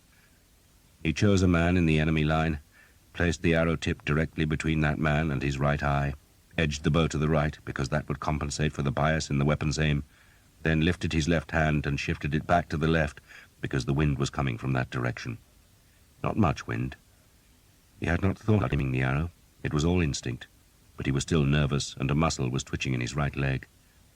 The English line was utterly silent. The crossbowmen were shouting and the French drums and trumpets deafening.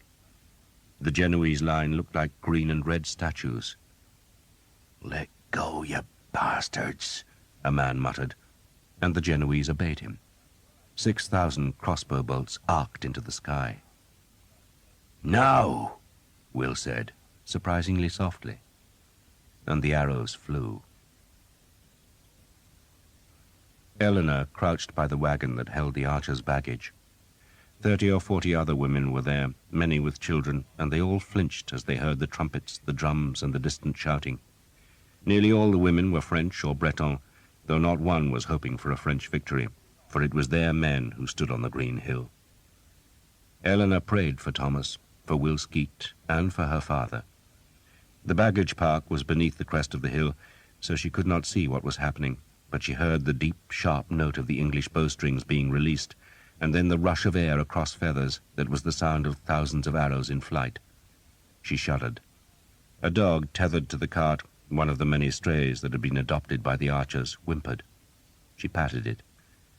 "There will be meat tonight," she told the dog. The news had spread that the cattle captured in Le Croteuil would be reaching the army today, if there was an army left to eat them. The bows sounded again, more raggedly. The trumpet still screamed, and the drum beats were constant. She glanced up at the hill crest, half expecting to see arrows in the sky, but there was only grey cloud, against which scores of horsemen were outlined. These horsemen were part of the king's small reserve of troops, and Eleanor knew that if she saw them spur forward, then the main line would have been breached. The king's royal standard was flying from the topmost vane of the windmill, where it stirred in the small breeze to show its gold, crimson, and blue.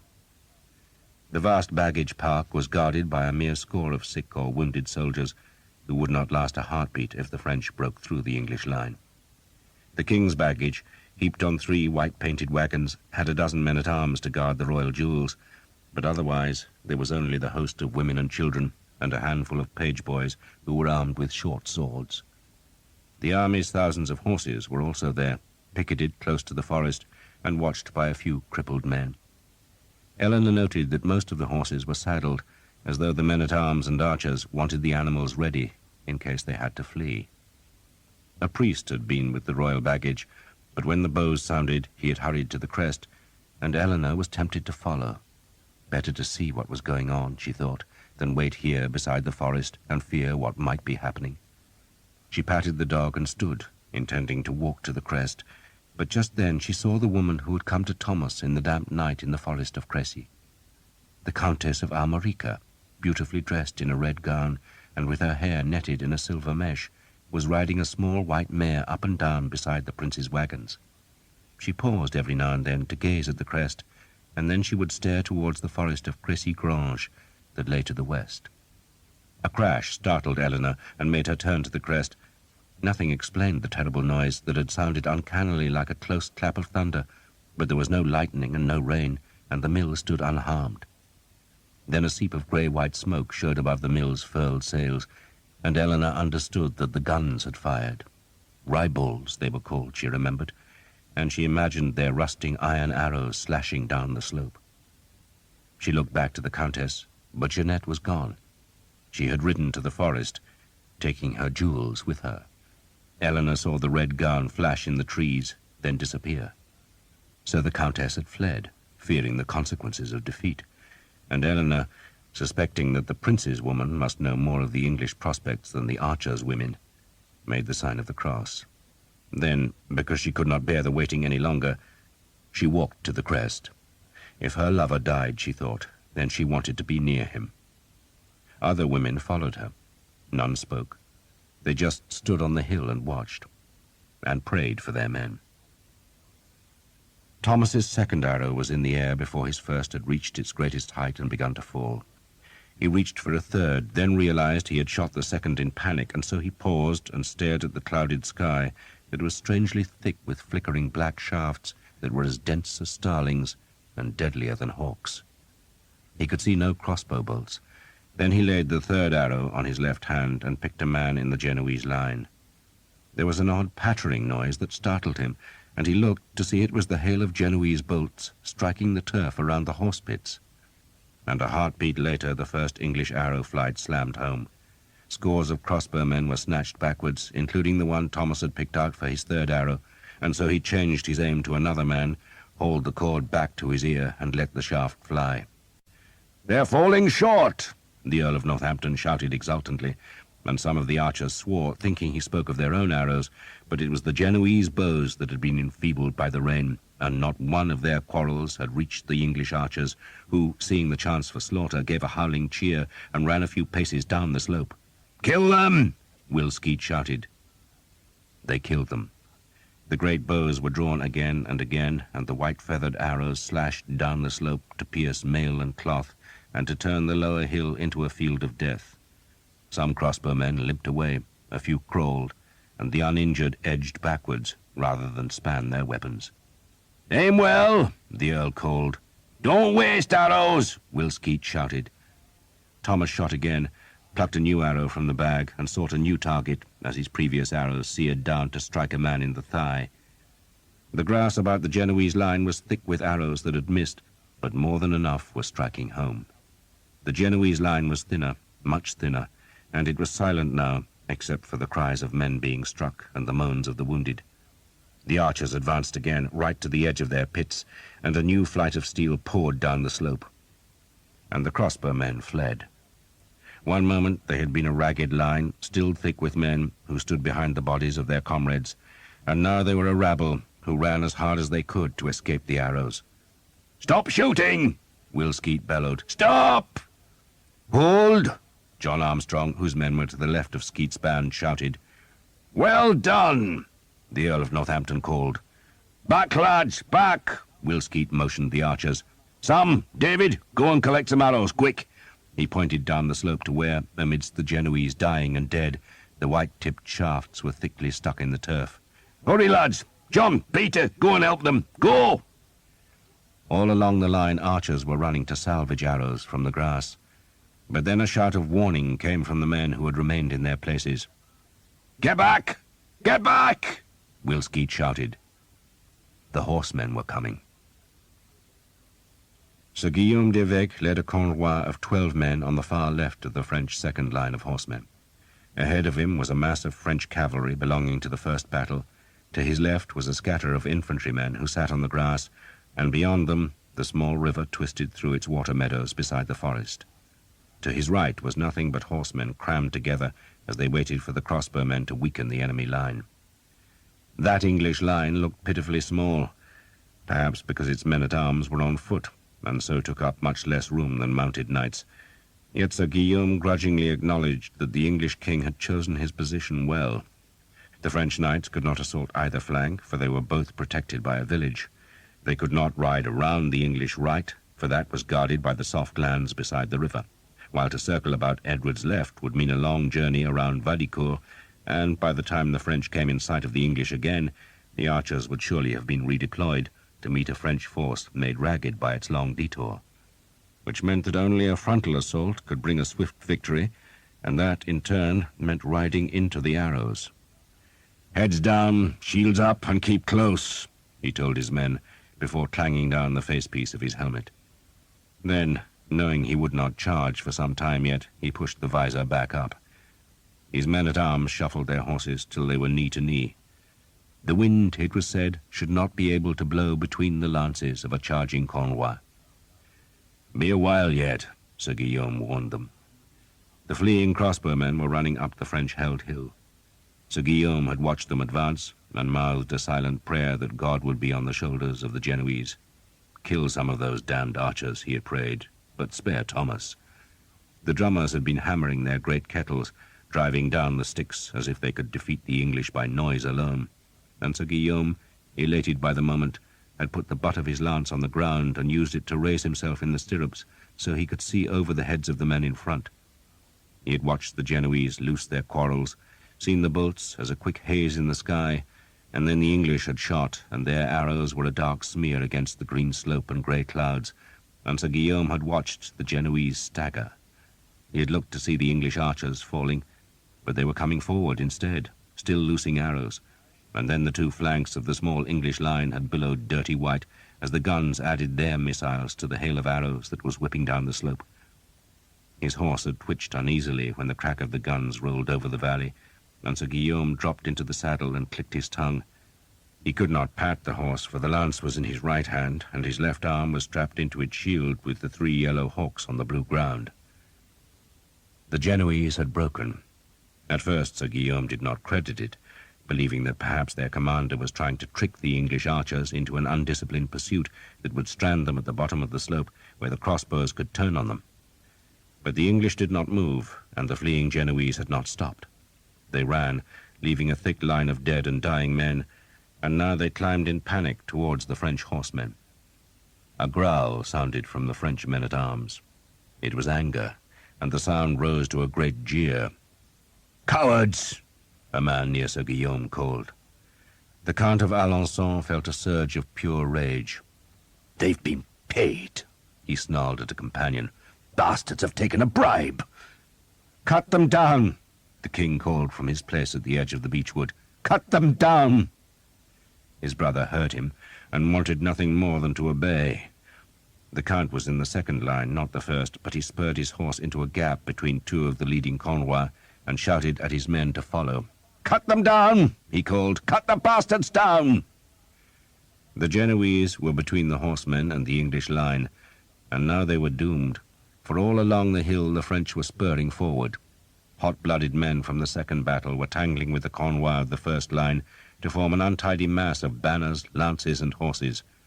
They should have walked their horses down the hill, so that they were still in close order when they reached the climb on the far side, but instead they raked back spurs and, driven by a hatred of their own allies, raced each other to the kill.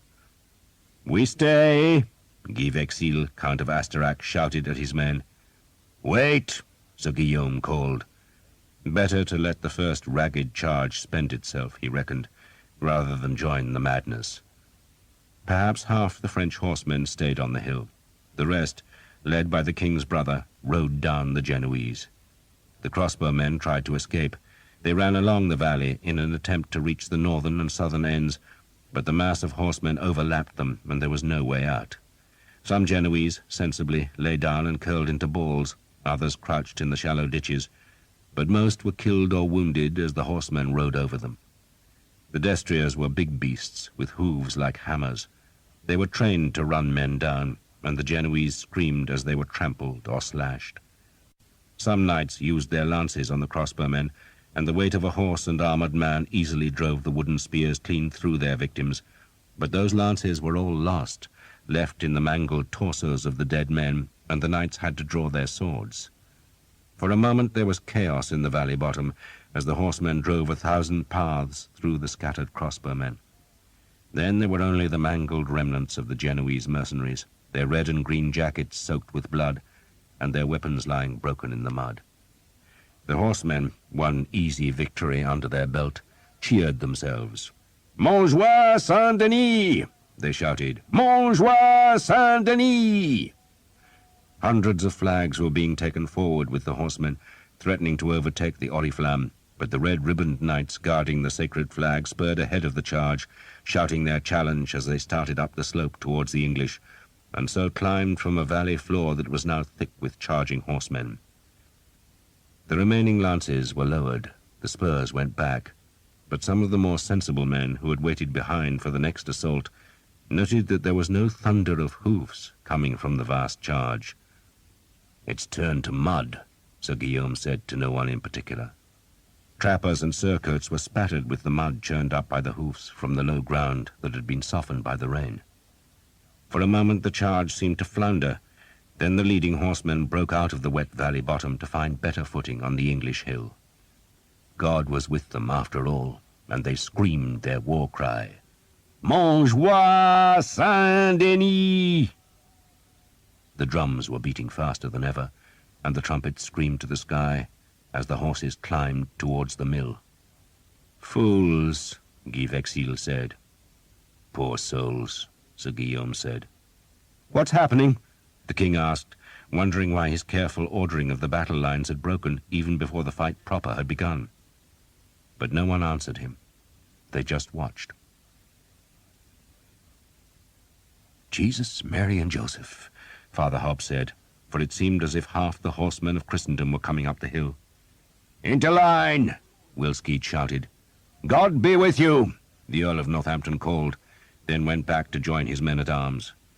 "Aim for the horses!" John Armstrong ordered his men. "Bastards rode down their own bowmen," Jake said in wonderment. "So we'll kill the goddamn bastards," Thomas said vengefully.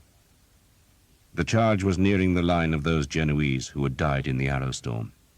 To Thomas, staring down the hill, the attack was a flurry of garish horse-trappers and bright shields, of painted lances and streaming pennants, and now, because the horses had climbed out of the wet ground, every archer could hear the hoofs that were louder even than the enemy's kettle-drums.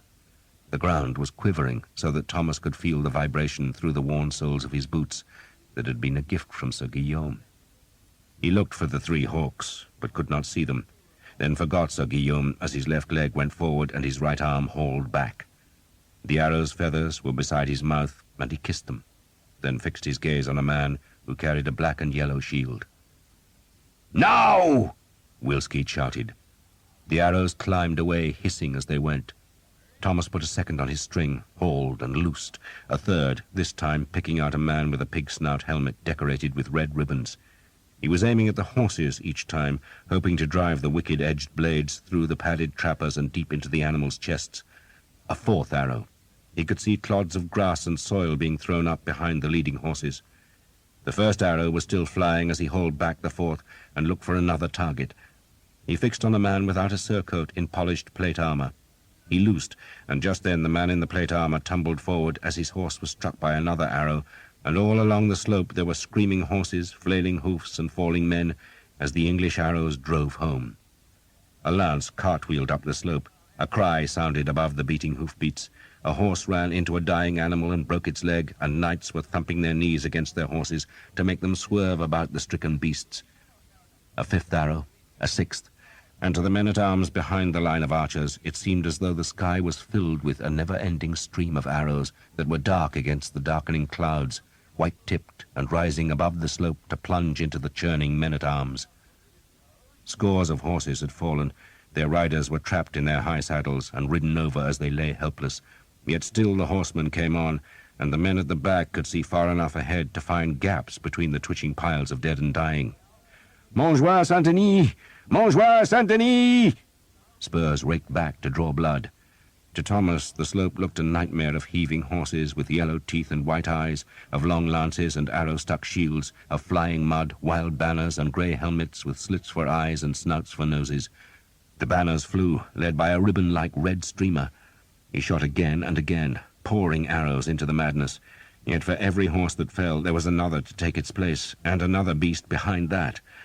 Arrows protruded from trappers, from horses, from men, even from lances, the white feathers bobbing as the charge thundered close. And then the French front rank was among the pits, and a stallion's leg bone cracked, and the beast's scream soared above the drums, trumpets, clang of mail, and the beating of hoofs. Some men rode clean through the pits, but others fell and brought down the horses behind. The French tried to slow the horses and turn them aside, but the charge was committed now, and the men behind pressed the ones in front onto the pits and arrows. The bow thumped in Thomas's hand, and its arrow seared into a horseman's throat, slitting the mail like linen and hurling the man back so that his lance reared into the sky. "Back!" Will Skeet was shouting. The charge was too close, much too close. "Back! Back! Back! Now! Go!" The archers ran into the gaps between the men-at-arms, and the French, seeing their tormentors vanish, gave a great cheer. "Montjoie Saint-Denis!" "Shields!" the Earl of Northampton shouted, and the English men-at-arms locked their shields together and raised their own lances to make a hedge of points. "St. George!" the Earl screamed. "St. George! Montjoie Saint-Denis!" Enough horsemen had got through the arrows and the pits, and still the men-at-arms streamed up the hill, and now, at last, charged home. If a plum was thrown at a Cornwell, the experts said it should be impaled on a lance. That was how close the horsemen were supposed to be in a charge, because that way they stood a chance of living. But if the Cornwell scattered, then each man would end up surrounded by enemies. Your neighbor in a cavalry charge, the experienced men told the younger, should be closer to you than your wife, closer even than your whore. But the first French charge was a crazed gallop, and the men first became scattered when they slaughtered the Genoese, and the disarray became worse as they raced uphill to close on the enemy. The charge was not supposed to be a crazed gallop, but an ordered, dreadful, and disciplined assault. The men, lined knee to knee, should have started slowly and stayed close until, and only at the very last minute, they spurred into a gallop to crash their tight-bunched lances home in unison. That was how the men were trained to charge, and their destriers were trained just as hard. A horse's instinct, on facing a packed line of men or cavalry, was to shy away, but the big stallions were ruthlessly schooled to keep running and so crash into the packed enemy, and there to keep moving, stamping, biting, and rearing. A charge of knights was supposed to be thundering death on hooves, a flail of metal driven by the ponderous weight of men, horses, and armor, and properly done it was a mass maker of widows. But the men of Philip's army, who had dreamed of breaking the enemy into ribbons and slaughtering the dazed survivors, had reckoned without archers and pits. By the time the undisciplined first French charge reached the English men-at-arms, it had broken itself into scraps and then been slowed to a walk, because the long, smooth, and inviting slope turned out to be an obstacle course of dead horses, unsaddled knights, hissing arrows, and leg-cracking pits concealed in the grass. Only a handful of men reached the enemy. That handful spurred over the last few yards and aimed their lances at the dismounted English men-at-arms, but the horsemen were met by more lances that were braced against the ground and tilted up to pierce their horses' breasts. The stallions ran onto the lances, twisted away, and the Frenchmen were falling. The English men-at-arms stepped forward with axes and swords to finish them off. "Stay in line!" the Earl of Northampton shouted. More horses were threading through the pits, and there were no archers in front to slow them now. These were the third and fourth ranks of the French charge. They had suffered less damage from arrows, and they came to help the men hacking at the English line that still bristled with lances. Men roared their battle cries, hacked with swords and axes, and the dying horses dragged down the English lances, so that the French could at last close on the men-at-arms. Steel rang on steel and thumped on wood, but each horseman was faced by 2 or 3 men-at-arms, and the French were being dragged from their saddles and butchered on the ground. "No prisoners!" the Earl of Northampton shouted. "No prisoners!" Those were the king's orders. To take a man prisoner meant possible wealth, but it also required a moment of courtesy to inquire whether an enemy truly yielded, and the English had no time for such civility. They needed only to kill the horsemen who kept streaming up the hill. The king, watching from beneath the mill's furled sails, which creaked as the wind twitched their tethers, saw that the French had broken through the archers only on the right, where his son fought, and where the line lay closest to the French and the slope was gentlest. The great charge had been broken by arrows, but more than enough horsemen had survived, and those men were spurring towards the place where the swords rang. When the French charge began, it had been spread all across the battlefield, but now it shrank into a wedge shape, as the men facing the English left swerved away from the archers there, and added their weight to the knights and men-at-arms who hacked at the Prince of Wales's battle. Hundreds of horsemen were still milling about in the valley's muddy bottom, unwilling to face the arrow storm a second time, but French marshals were reforming those men and sending them up the hill towards the growing melee that fought under the banners of Alençon and the Prince of Wales. "Let me go down there, sire," the Bishop of Durham, looking ungainly in his heavy mail and holding a massive spiked mace, appealed to the king. "They're not breaking," Edward said mildly. His line of men-at-arms was 4 ranks deep, and only the first 2 were fighting, and fighting well. A horseman's greatest advantage over infantry was speed, but the French charge had been sapped of all velocity. The horsemen were being forced into a walk to negotiate the copses and pits, and there was no room beyond to spur into a trot before they were met by a vicious defense of axes, swords, maces, and spears.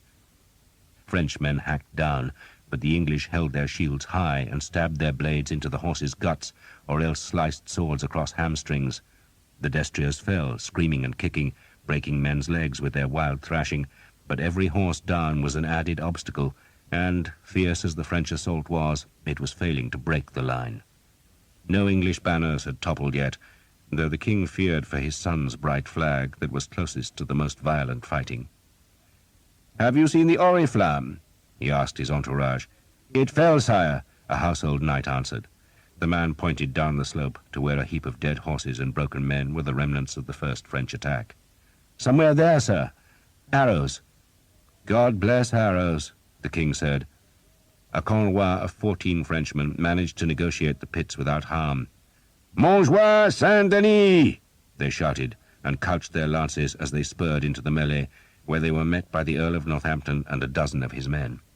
The Earl was using a broken lance as a pike, and he rammed the splintered shaft into a horse's chest, felt the lance slide off the armour concealed by the trapper, and instinctively lifted his shield.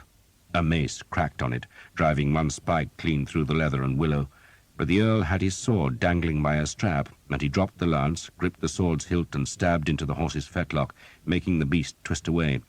He dragged the shield clear of the mace's spikes, swung the sword at the knight, was parried, then a man-at-arms seized the Frenchman's weapon and tugged.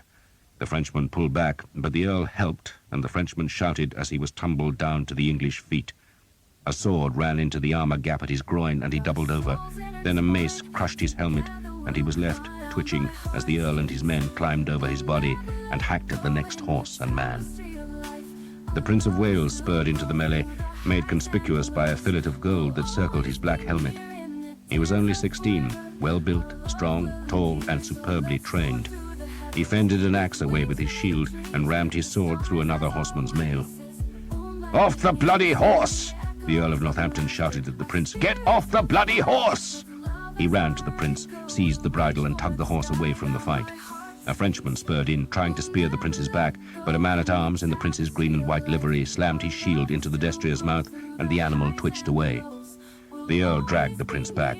"They see a man on horseback, sire," he shouted up, "and they think he's French." The prince nodded. His own household knights had reached him now, and they helped him down from the saddle.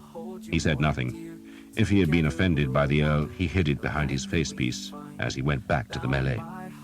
"St. George! St. George!" The prince's standard-bearer struggled to stay with his master, and the sight of the richly embroidered flag attracted still more screaming Frenchmen. "In line!" the Earl shouted. "In line!" But the dead horses and butchered men made obstacles that neither the French nor English could cross, and so the men-at-arms, led by the prince, were scrambling over the bodies to reach more enemies. A disemboweled horse trailed its guts towards the English, then sank onto its forelegs to pitch its rider towards the prince, who rammed the sword into the man's helmet, mangling the visor and starting blood from the eye-holes. "St. George!" The prince was exultant, and his black armour was streaked with enemy blood. He was fighting with his visor raised, for else he could not see properly, and he was loving the moment.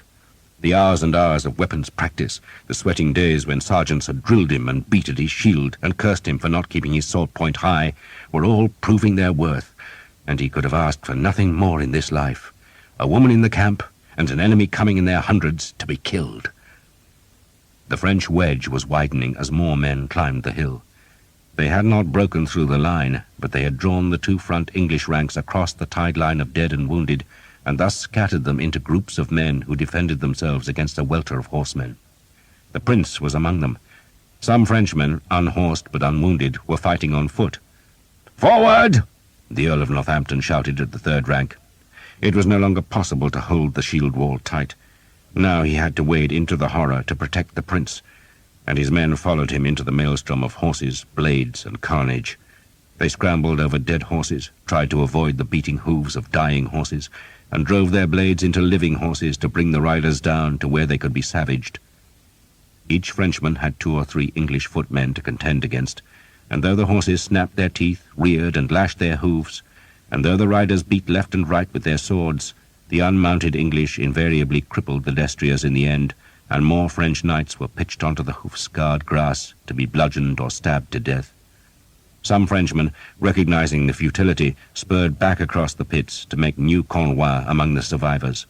Squires brought them spare lances, and the knights, rearmed and wanting revenge, came back to the fight, and always they rode towards the prince's bright flag.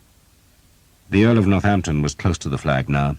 He hammered his shield into a horse's face, cut at its legs, and stabbed at the rider's thigh.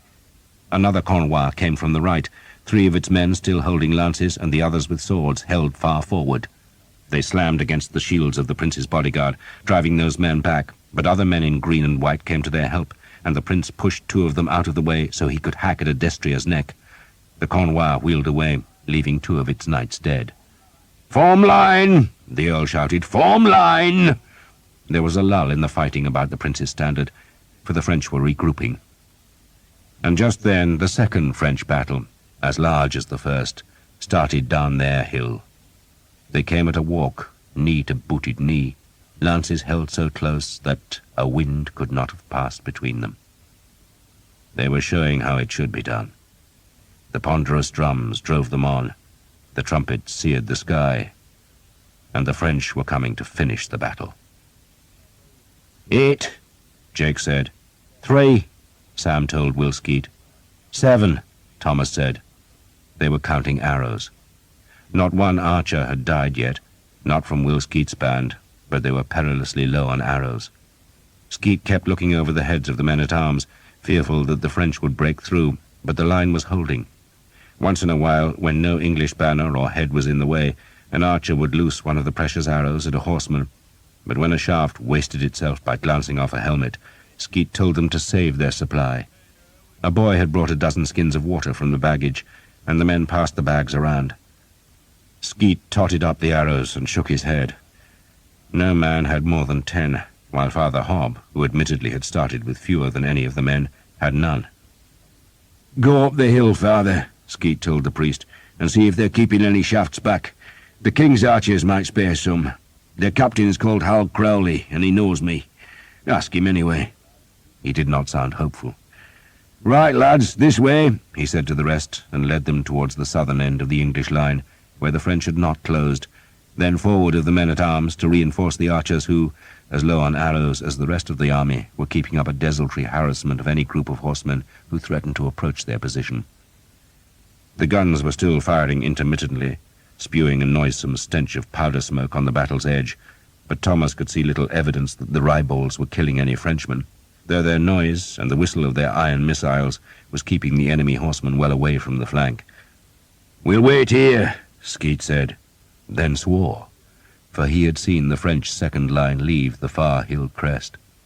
They did not come like the first in ragged chaos, but steadily and properly. Skeet made the sign of the cross. "Pray for arrows," he said. The king watched his son fight. He had been worried when the prince had advanced on horseback, but he nodded silent approval when he saw that the boy had possessed the good sense to dismount. The Bishop of Durham pressed to be allowed to go to Prince Edward's help, but the king shook his head. "He has to learn to win fights." He paused. "I did." The king had no intention of going down into the horror, not because he feared such a fight, but because once entangled with the French horsemen, he would not be able to watch the rest of his line. His job was to stay by the mill and trickle reinforcements down to the most threatened parts of his army. Men of his reserve continually pleaded to be allowed into the melee, but the king obstinately refused them, even when they complained that their honor would be smirched if they missed the fight.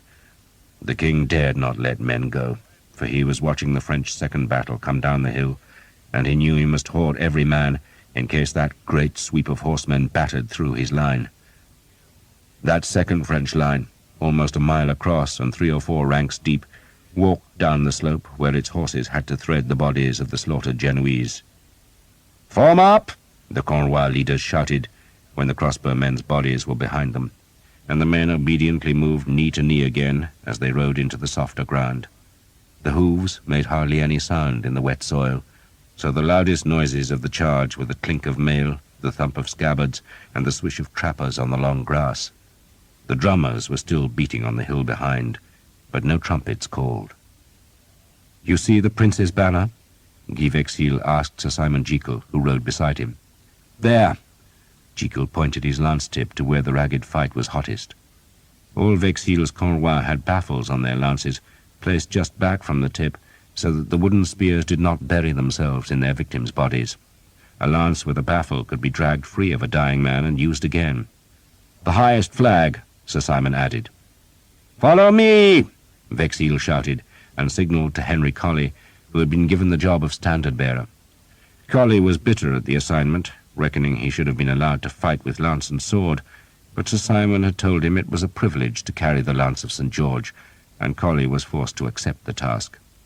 He planned to discard the useless lance with its red flag as soon as he entered the melee, but for now he carried it high as he wheeled away from the well-organized line. Vexil's men followed their banner, and the departure of the Cornwell left a gap in the French formation, and some men called out angrily, even accusing Vexil of cowardice, but the Count of Asterac ignored the jibes as he slanted across the rear of the line to where he judged his horsemen were precisely opposite the prince's men, and there he found a fortuitous gap, forced his horse into the space, and let his men follow as best they could. 30 paces to Vexil's left, a Cornwell with badges showing yellow hawks on a blue field trotted up the English hill. Vexil did not see Sir Guillaume's banner, nor did Sir Guillaume see his enemy's badge of the Yale. Both men were watching the hill ahead, wondering when the archers would shoot, and admiring the bravery of the first charge's survivors, who repeatedly withdrew a few paces, reformed and recharged the stubborn English line.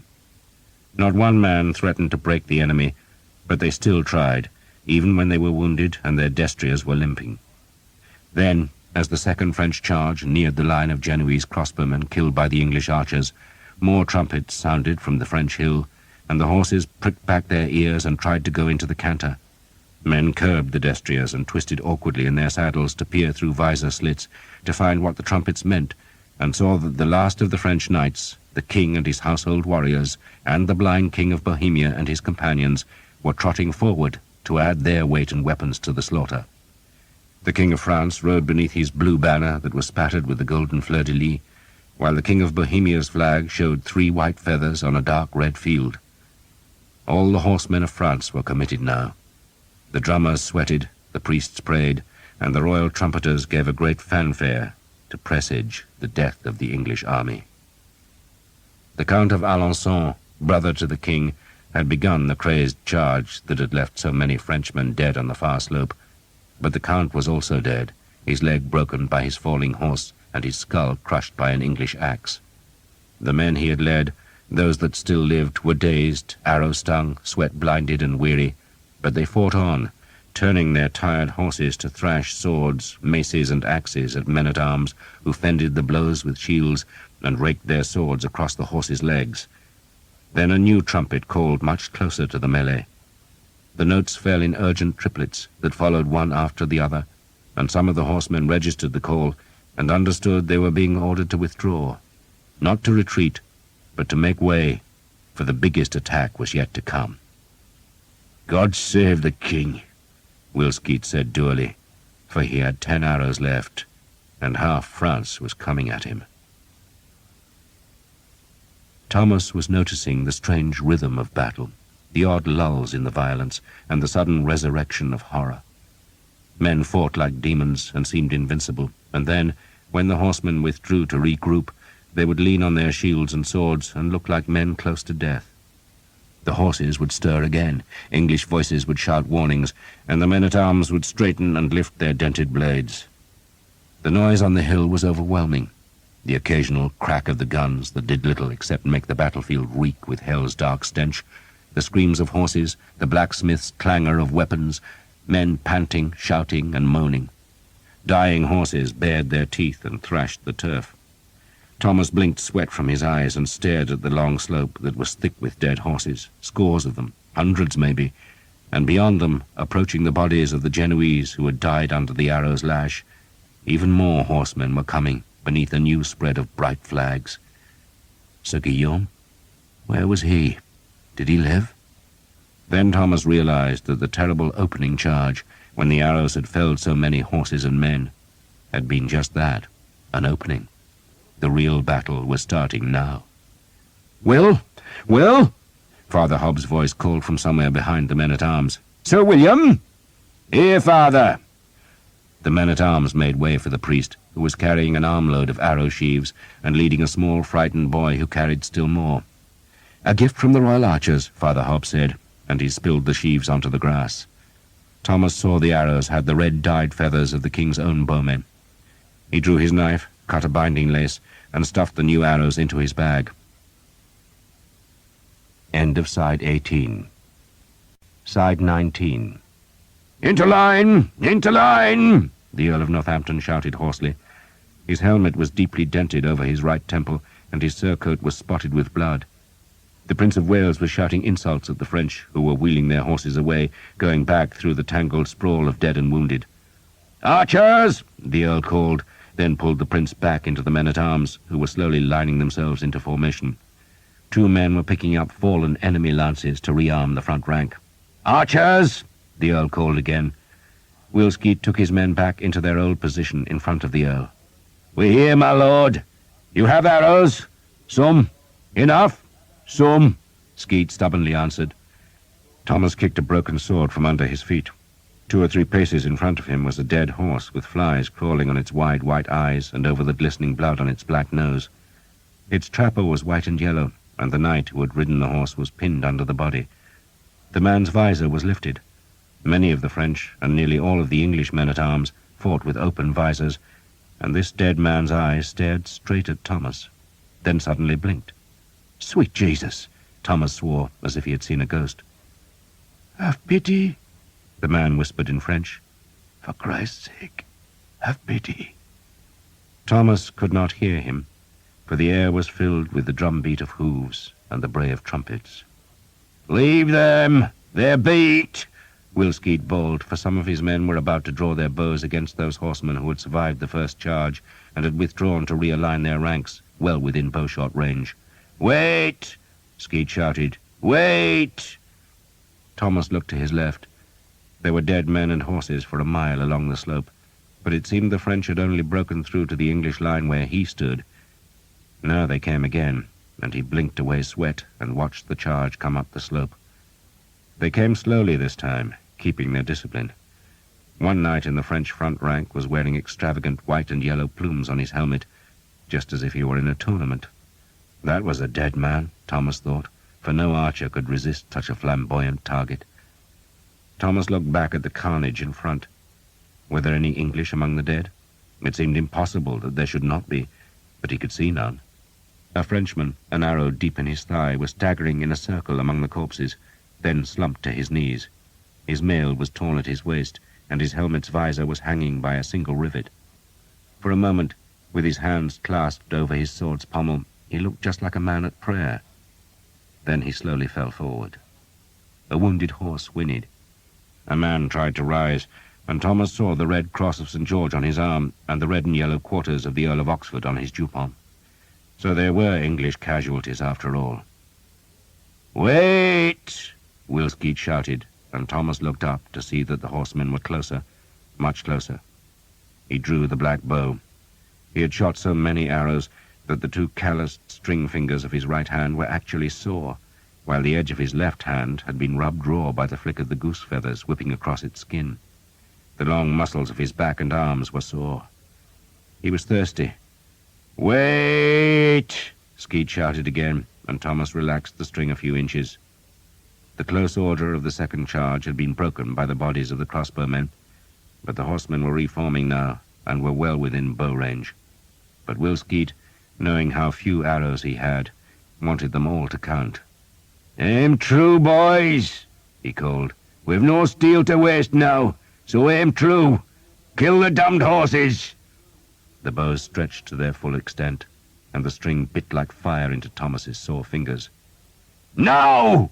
Skeet shouted, and a new flight of arrows skimmed the slope, this time with red feathers among the white. Jake's bowstring snapped, and he cursed as he fumbled for a replacement.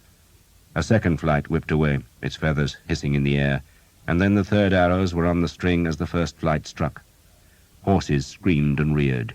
The riders flinched and then drove back spurs, as if they understood that the quickest way to escape the arrows was to ride down the archers.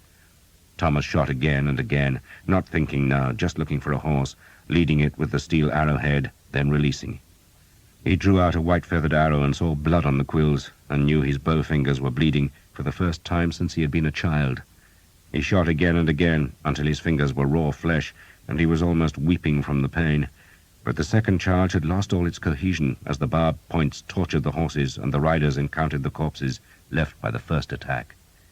The French were stalled, unable to ride into the arrow flail, but unwilling to retreat. Horses and men fell, the drums beat on, and the rearward horsemen were pushing the front ranks into the bloody ground where the pits waited and the arrows stung. Thomas shot another arrow, watched the red feathers whip into a horse's breast, then fumbled in the arrow bag to find just one shaft left. He swore. "Arrows!"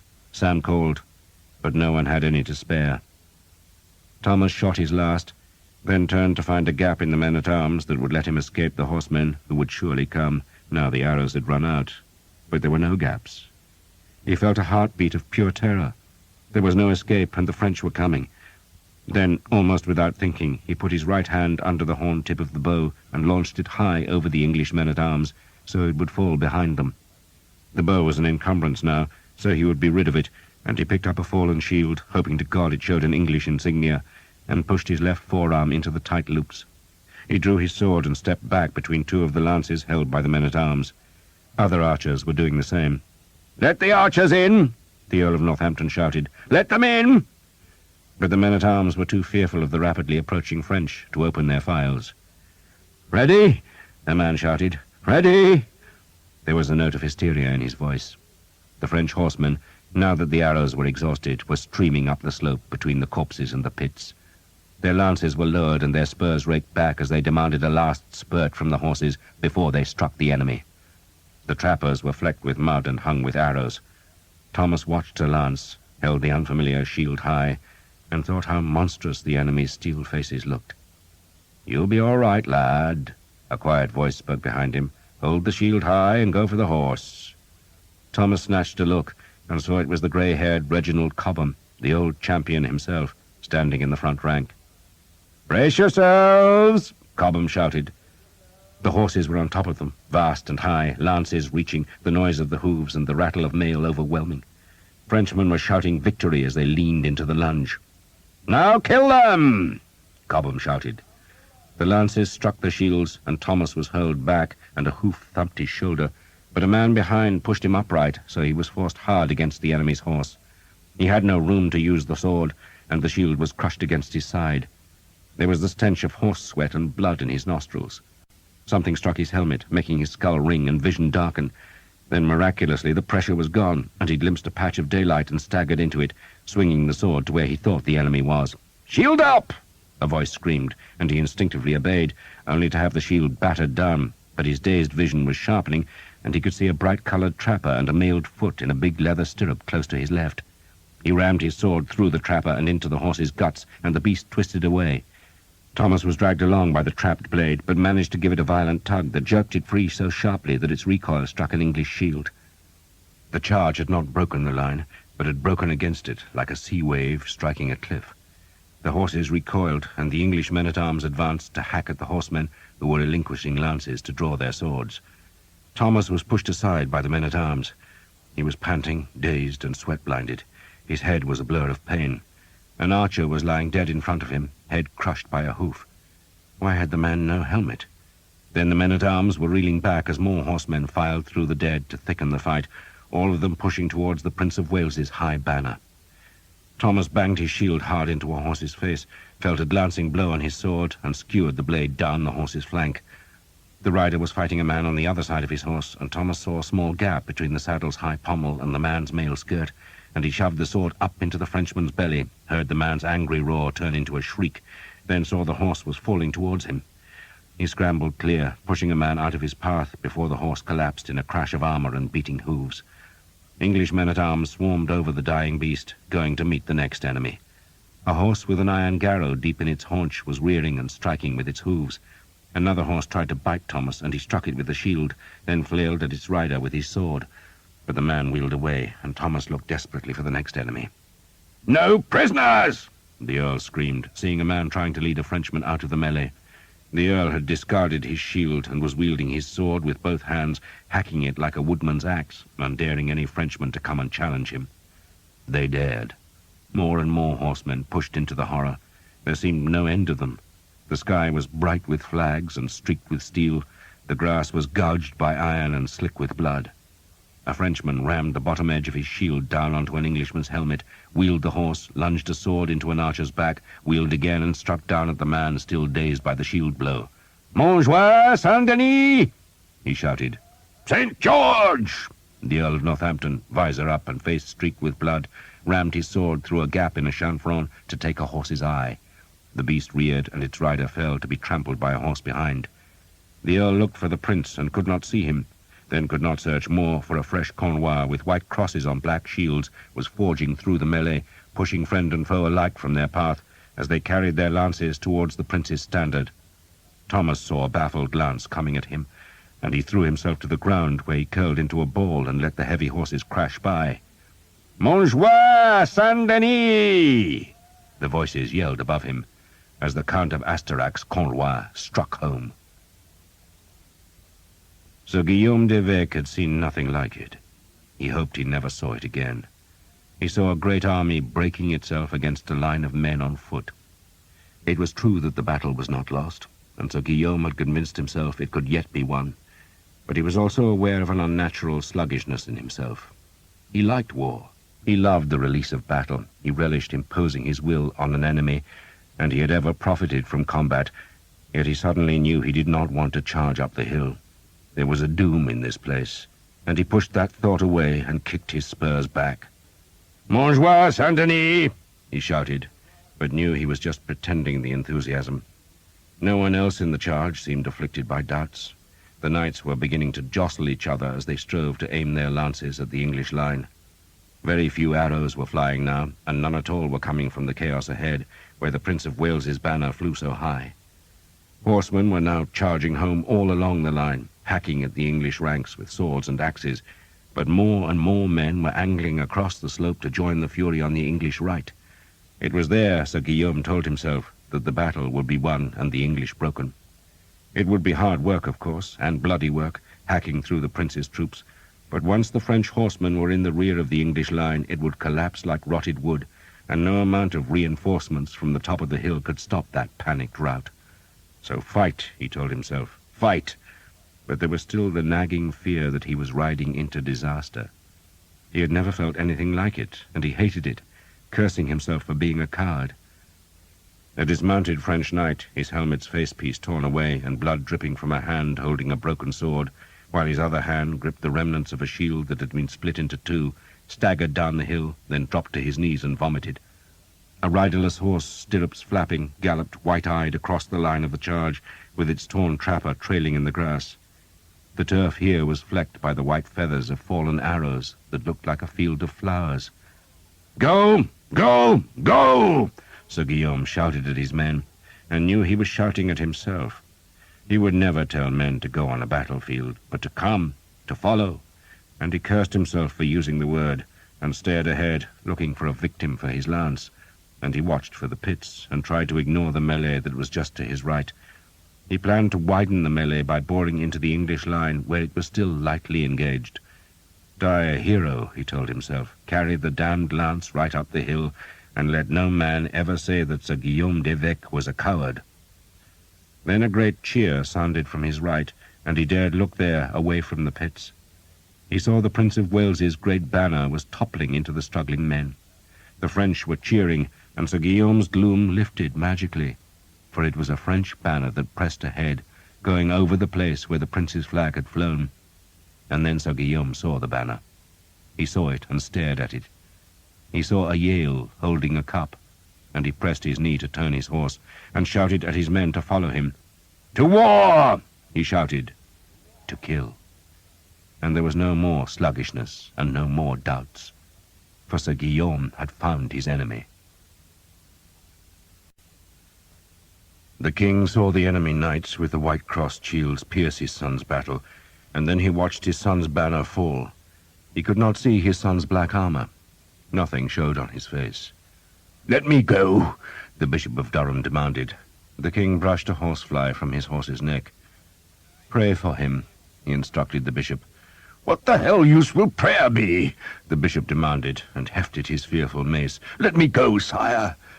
"I need you here," the king said mildly, "and the boy must learn as I did." "I have other sons," Edward of England told himself. though none like that one. That son will be a great king one day, a warrior king, a scourge of our enemies, if he lives. And he must learn to live in the chaos and terror of battle. You will stay, he told the bishop firmly, then beckoned to Harold. That badge, he said, pointing to the red banner with the Yale. Whose is it? The herald stared at the banner for a long time, then frowned, as if uncertain of his opinion. Well? The king prompted him. I haven't seen it in 16 years, the herald said, sounding dubious of his own judgment. But I do believe it's the badge of the Vexil family, sire. The Vexil? The king asked. Vexil? The bishop roared. Vexil? Damned traitors! They fled from France in your great-grandfather's reign, sire, and he gave them land in Cheshire. Then they sided with Mortimer.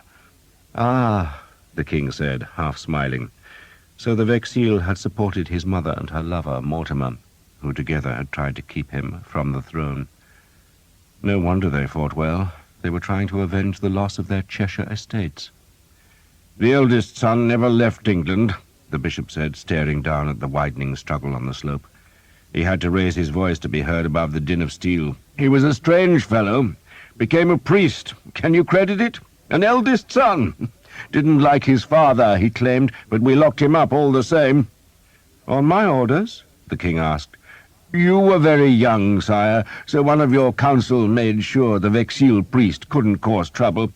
Sealed him up in a monastery, then beat and starved him till he was convinced he was holy.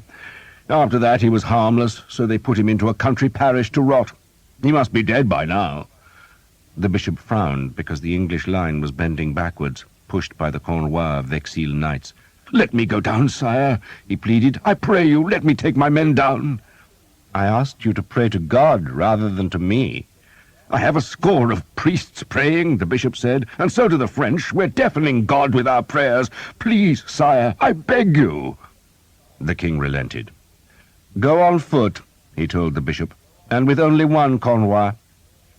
The bishop howled in triumph, then slid awkwardly off his destrier's back. Barrett, he shouted to one of his men-at-arms, bring your fellows! Come on! The bishop hefted his wickedly spiked mace, then ran down the hill, bellowing at the French that the time of their death had come. The herald counted the Cornwell that followed the bishop down the slope. Can 20 men make a difference, sire? He asked the king. It will make small difference to my son, the king said, hoping his son yet lived, but a great difference to the bishop. I think I would have had an enemy in the church forever if I'd not released him to his passion. He watched as the bishop thrust the rear English ranks aside and, still bellowing, waded into the melee. There was still no sign of the prince's black armor, nor of his standard. The herald backed his palfrey away from the king, who made the sign of the cross, then twitched his ruby-hilted sword to make certain the day's earlier rain had not rusted the blade into the scabbard's metal throat. The weapon moved easily enough, and he knew he might need it yet, but for now he crossed his mailed hands on his saddle's pommel and just watched the battle. He would let his son win it, he decided, or else lose his son. The herald stole a look at his king and saw that Edward of England's eyes were closed. The king was at prayer. The battle had spread along the hill. Every part of the English line was engaged now, though in most places the fighting was light. The arrows had taken their toll, but there was none left, and so the French could ride right up to the dismounted men-at-arms. Some Frenchmen tried to break through, but most were content to shout insults in the hope of drawing a handful of the dismounted English out of the shield wall. But the English discipline held. They returned insult for insult, inviting the French to come and die on their blades. Only where the Prince of Wales's banner had flown was the fighting ferocious, and there, and for 100 paces on either side, the two armies had become inextricably tangled. The English line had been torn, but it had not been pierced. Its rear ranks still defended the hill, while the front ranks had been scattered into the enemy where they fought against the surrounding horsemen. The Earls of Northampton and Warwick had tried to keep the line steady, but the Prince of Wales had broken the formation by his eagerness to carry the fight to the enemy, and the Prince's bodyguard were now down the slope near to the pits where so many horses lay with broken legs. It was there that Guy Vexil had lanced the Prince's standard-bearer, so that the great flag, with its lilies and leopards and gilded fringe, was being trampled by the iron-shod hoofs of his Cornwell. Thomas was 20 yards away, curled into the bloody belly of a dead horse and flinching every time another destrier trod near him. Noise overwhelmed him, but through the shrieks and hammering he could hear English voices still shouting defiance, and he lifted his head to see Will Skeet and Father Hobb, a handful of archers and 2 men-at-arms, defending themselves against French horsemen. Thomas was tempted to stay in his blood-reeking haven, but he forced himself to scramble over the horse's body and run to Skeet's side. A French sword glanced off his helmet. He bounced off the rump of a horse, then stumbled into the small group. "Still alive, lad," Skeet said. "Jesus," Thomas swore. "He ain't interested. Come on, you bastard, come on!"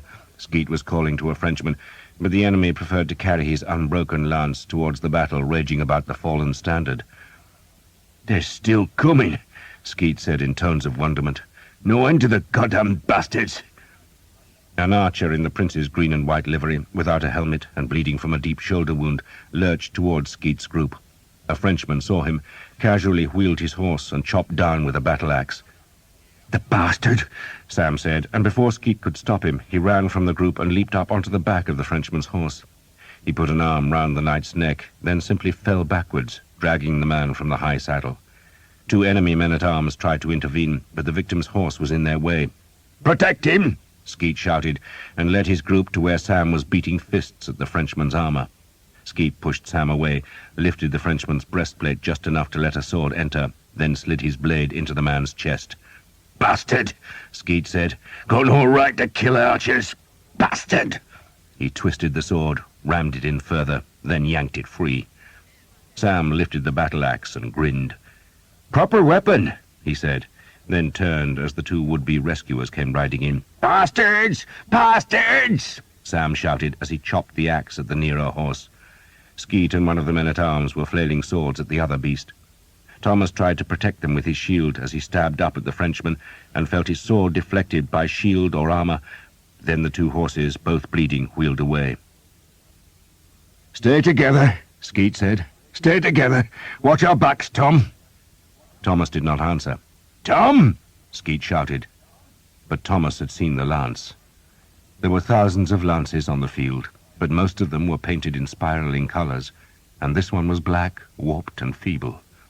It was the lance of St. George that had hung in the cobwebs of his childhood nave, and now it was being used as the pole of a standard, and the flag that hung from the silver blade was red as blood and embroidered with a silver Yale. His heart lurched. The lance was here. All the mysteries he had tried so hard to avoid were on this battlefield. The Vexil were here. His father's killer was probably here. "Tom!" Skeet shouted again. Thomas just pointed at the flag. "I have to kill them." "Don't be a fool, Tom," Skeet said, then whipped back as a horseman crashed in from the lower slope. The man tried to veer away from the group of infantry, but Father Hobb, the only man still carrying a bow, thrust the weapon into the horse's front legs, tangling them and snapping the bow. The horse collapsed with a crash by their side, and Sam whacked the axe into the screaming knight's spine. "Vexil!" Thomas shouted as loud as he could. "Vexil!" "Lost his bloody head," Skeet said to Father Hobb. "He hasn't," the priest said. He was without a weapon now, but when Sam had finished chopping his new axe through mail and leather, the priest took the dead Frenchman's falchion that he hefted appreciatively. "Vexil! Vexil!" Thomas screamed. One of the knights about the Yale standard heard the shout and turned his pig-snouted helmet.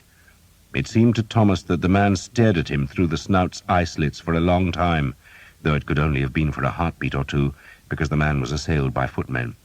He was defending himself skillfully, his horse dancing the battle steps to keep itself from being hamstrung, but the rider beat down one Englishman's sword and slashed his left spur across the face of the other before turning the quick horse and killing the first man with a lunge of his sword.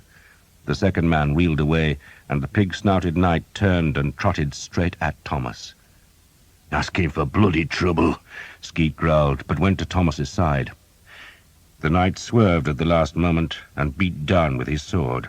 Thomas parried and was shocked by the force of the man's blow that stung his shield arm to his shoulder. The horse was gone, turned, came back, and the knight beat at him again. Skeet lunged at the horse, but the destrier had a mail coat under its trapper, and the sword slid away. Thomas parried again and was half beaten to his knees. Then the horseman was 3 paces away. The destrier was swivelling fast, and the knight raised his sword hand and pushed up his pig snout, and Thomas saw it was Sir Simon Jekyll. End of side 19. Side 20. Anger rose in Thomas like bile, and ignoring Skeet's warning shout, he ran forward, sword swinging.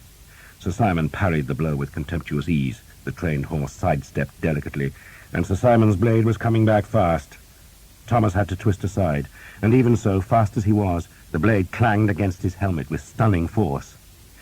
"This time you'll die," Sir Simon said, and he lunged with the blade, thrusting with killing force on Thomas's mail-clad chest. But Thomas had tripped on a corpse and was already falling backwards. The lunge pushed him down faster, and he sprawled on his back, his head spinning from the blow to his helmet.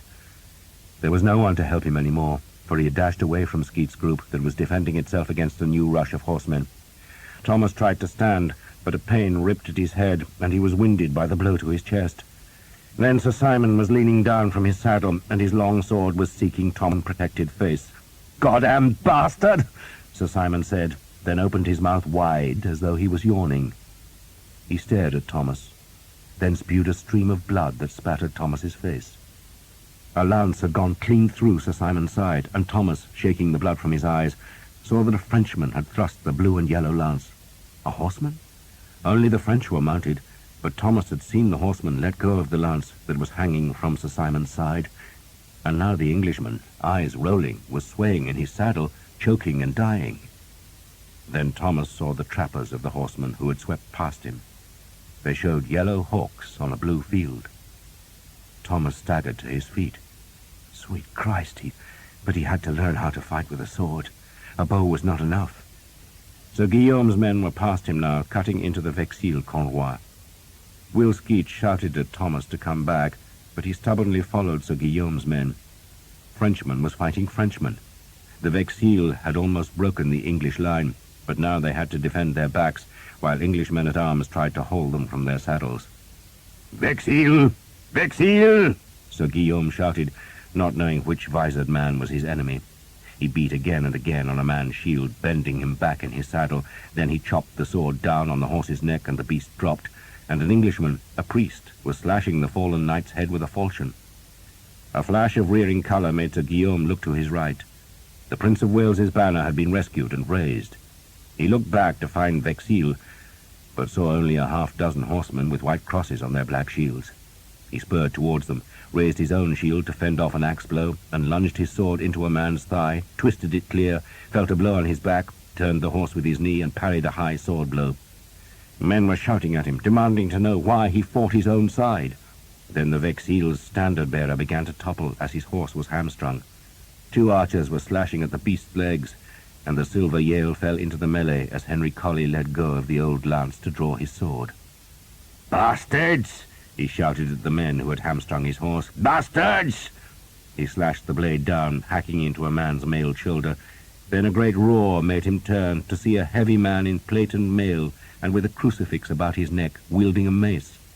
Colley, still on his collapsing horse, swung at the bishop, who hammered the sword away with his shield, and then slammed the mace down onto Colley's helmet.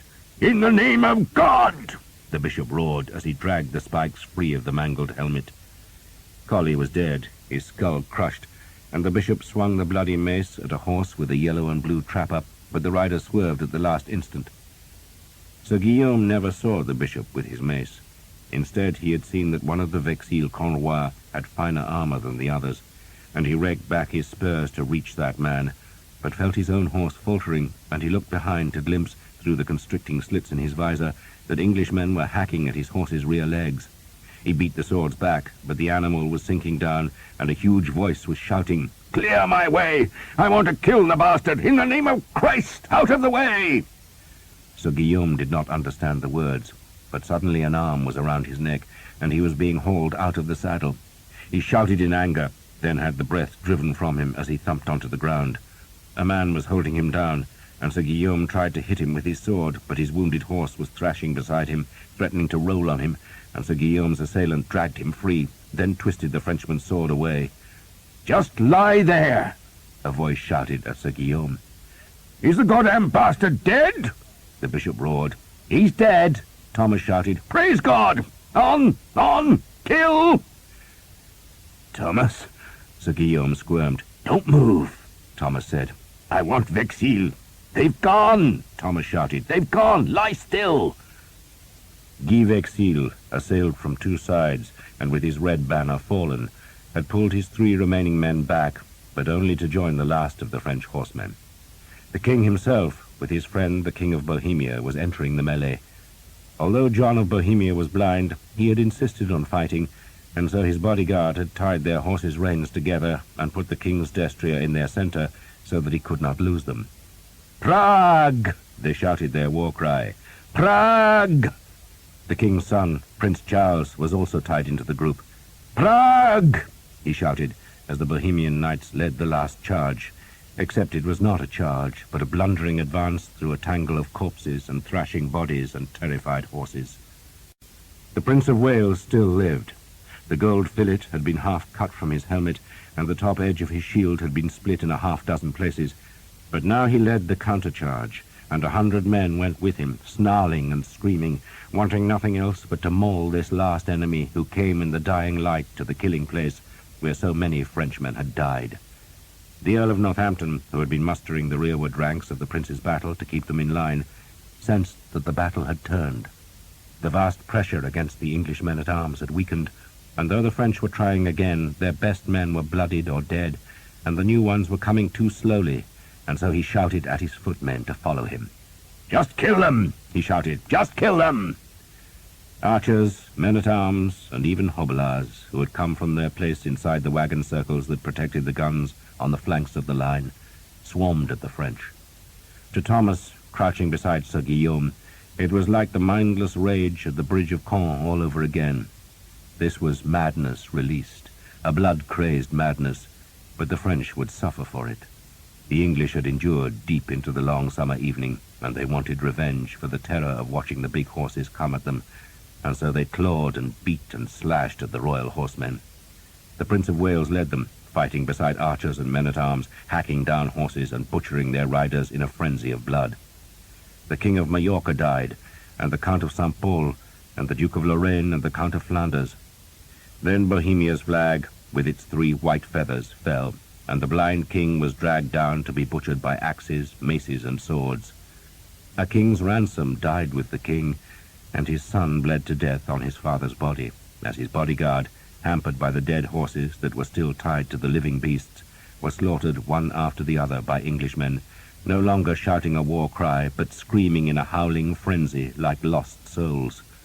They were streaked with blood, stained and spattered and soaked in it, but the blood was French.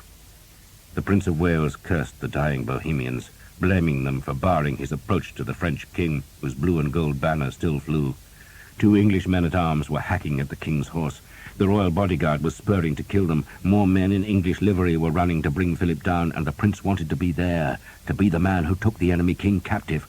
But one of the Bohemian horses, dying, lurched on its side, and the prince was still wearing his spurs, and one of them became caught in the dying horse's trapper.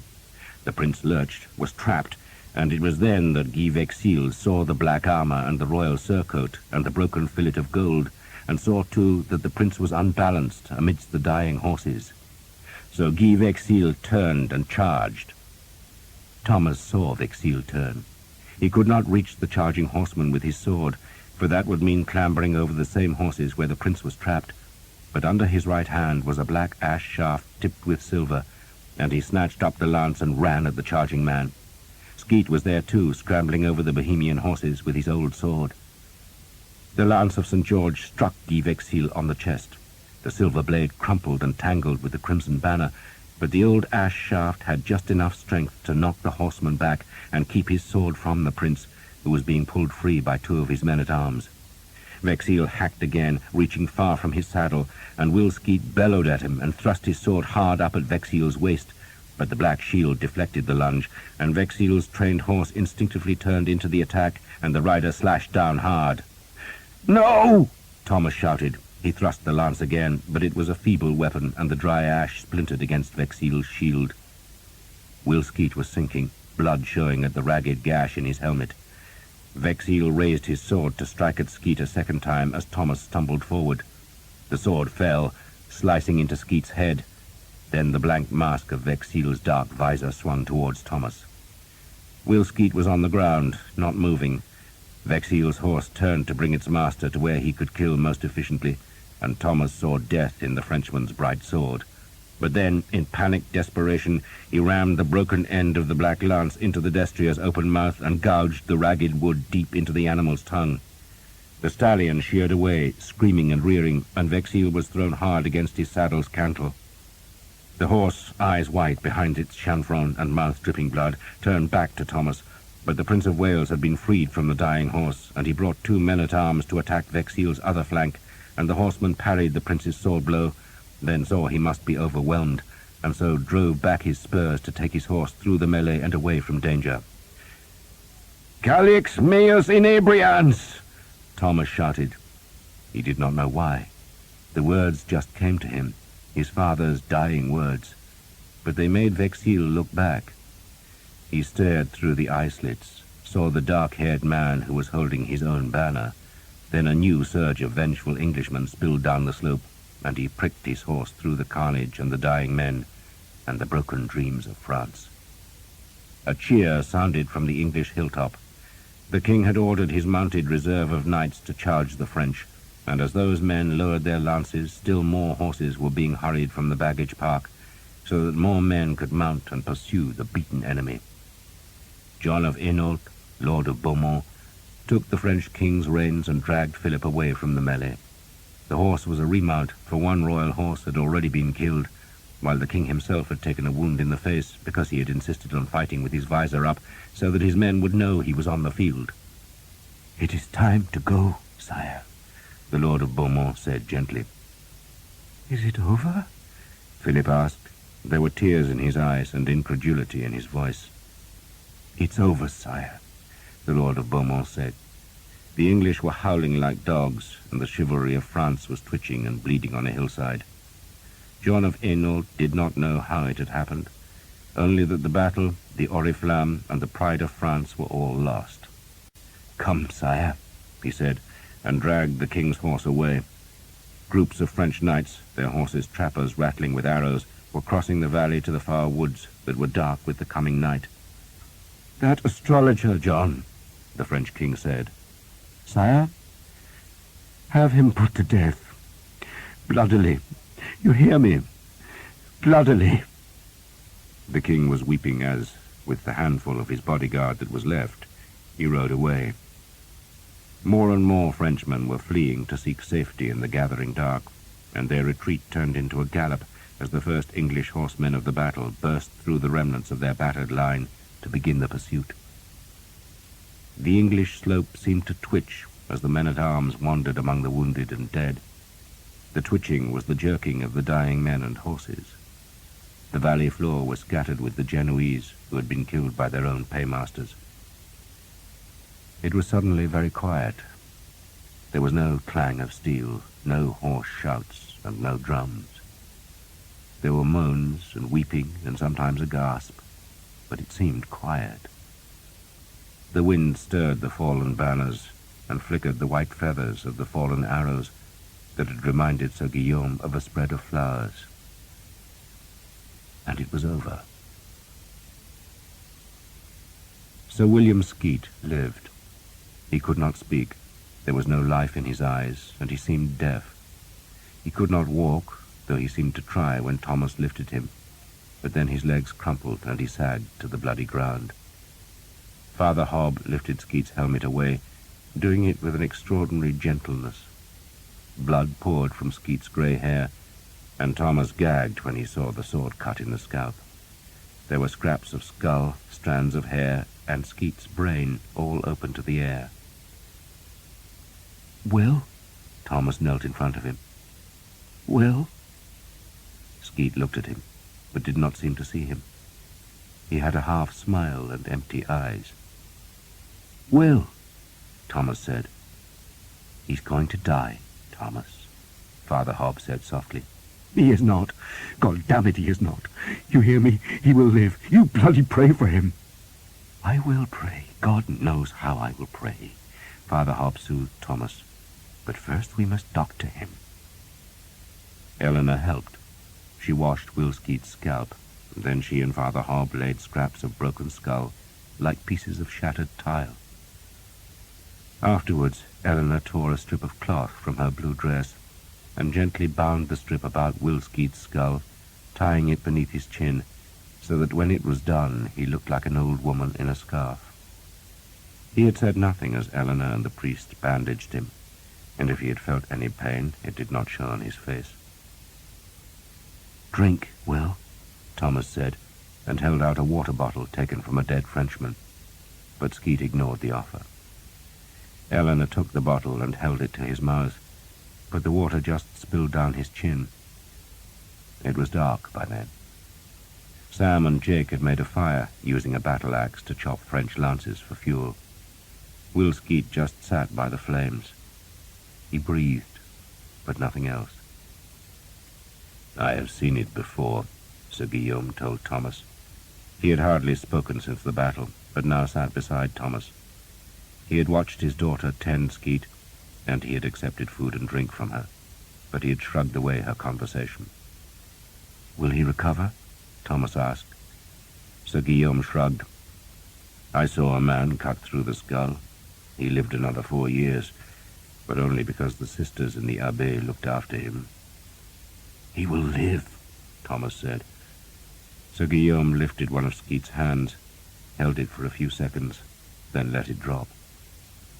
"Maybe," he sounded skeptical. "You were fond of him?" "He's like a father," Thomas said. "Fathers die," Sir Guillaume said bleakly. He looked drained, like a man who had turned his sword against his own king and failed in his duty. "He will live," Thomas said stubbornly. "Sleep," Sir Guillaume said. "I will watch him." Thomas slept among the dead, in the battle line where the wounded moaned and the night wind stirred the white feathers flecking the valley. Will Skeet was no different in the morning. He just sat, eyes vacant, gazing at nothing, and stinking because he had fouled himself. "I shall find the Earl," Father Hobb said, "and have him send Will back to England." The army stirred itself sluggishly. 40 English men-at-arms and as many archers were buried in Crécy's churchyard, but the hundreds of French corpses, all but for the great princes and noblest lords, were left on the hill. The folk of Crécy could bury them if they wished. Edward of England did not care. Father Hobb looked for the Earl of Northampton, but 2,000 French infantry had arrived just after dawn, coming to reinforce an army that had already been broken, and in the misty light they had thought the mounted men who greeted them were friends, and then the horsemen dropped their visors, couched their lances, and put back their spurs. The Earl led them. Most of the English knights had been denied a chance to fight on horseback in the previous day's battle, but now, this Sunday morning, they'd been given their moment, and the great destriers had torn bloody gaps in the marching ranks, then wheeled to cut the survivors into ragged terror. The French had fled, pursued by the implacable horsemen, who had cut and thrust until their arms were weary with the killing. Back on the hill, between Crécy and Vadicourt, a pile of enemy banners was gathered. The flags were torn, and some were still damp with blood. The oriflamme was carried to Edward, who folded it and ordered the priests to give thanks. His son lived, the battle was won, and all Christendom would know how God favored the English cause. He declared he would spend this one day on the field to mark the victory, then march on. His army was still tired, but it had boots now, and it would be fed. Cattle were roaring as archers slaughtered them, and more archers were bringing food from the hill where the French army had abandoned its supplies. Other men were plucking arrows from the field and tying them into sheaves, while their women plundered the dead. The Earl of Northampton came back to Crécy's hill, roaring and grinning. "Like slaughtering sheep," he exulted, then roamed up and down the line, trying to relive the excitements of the last 2 days. He stopped by Thomas and grinned at the archers and their women,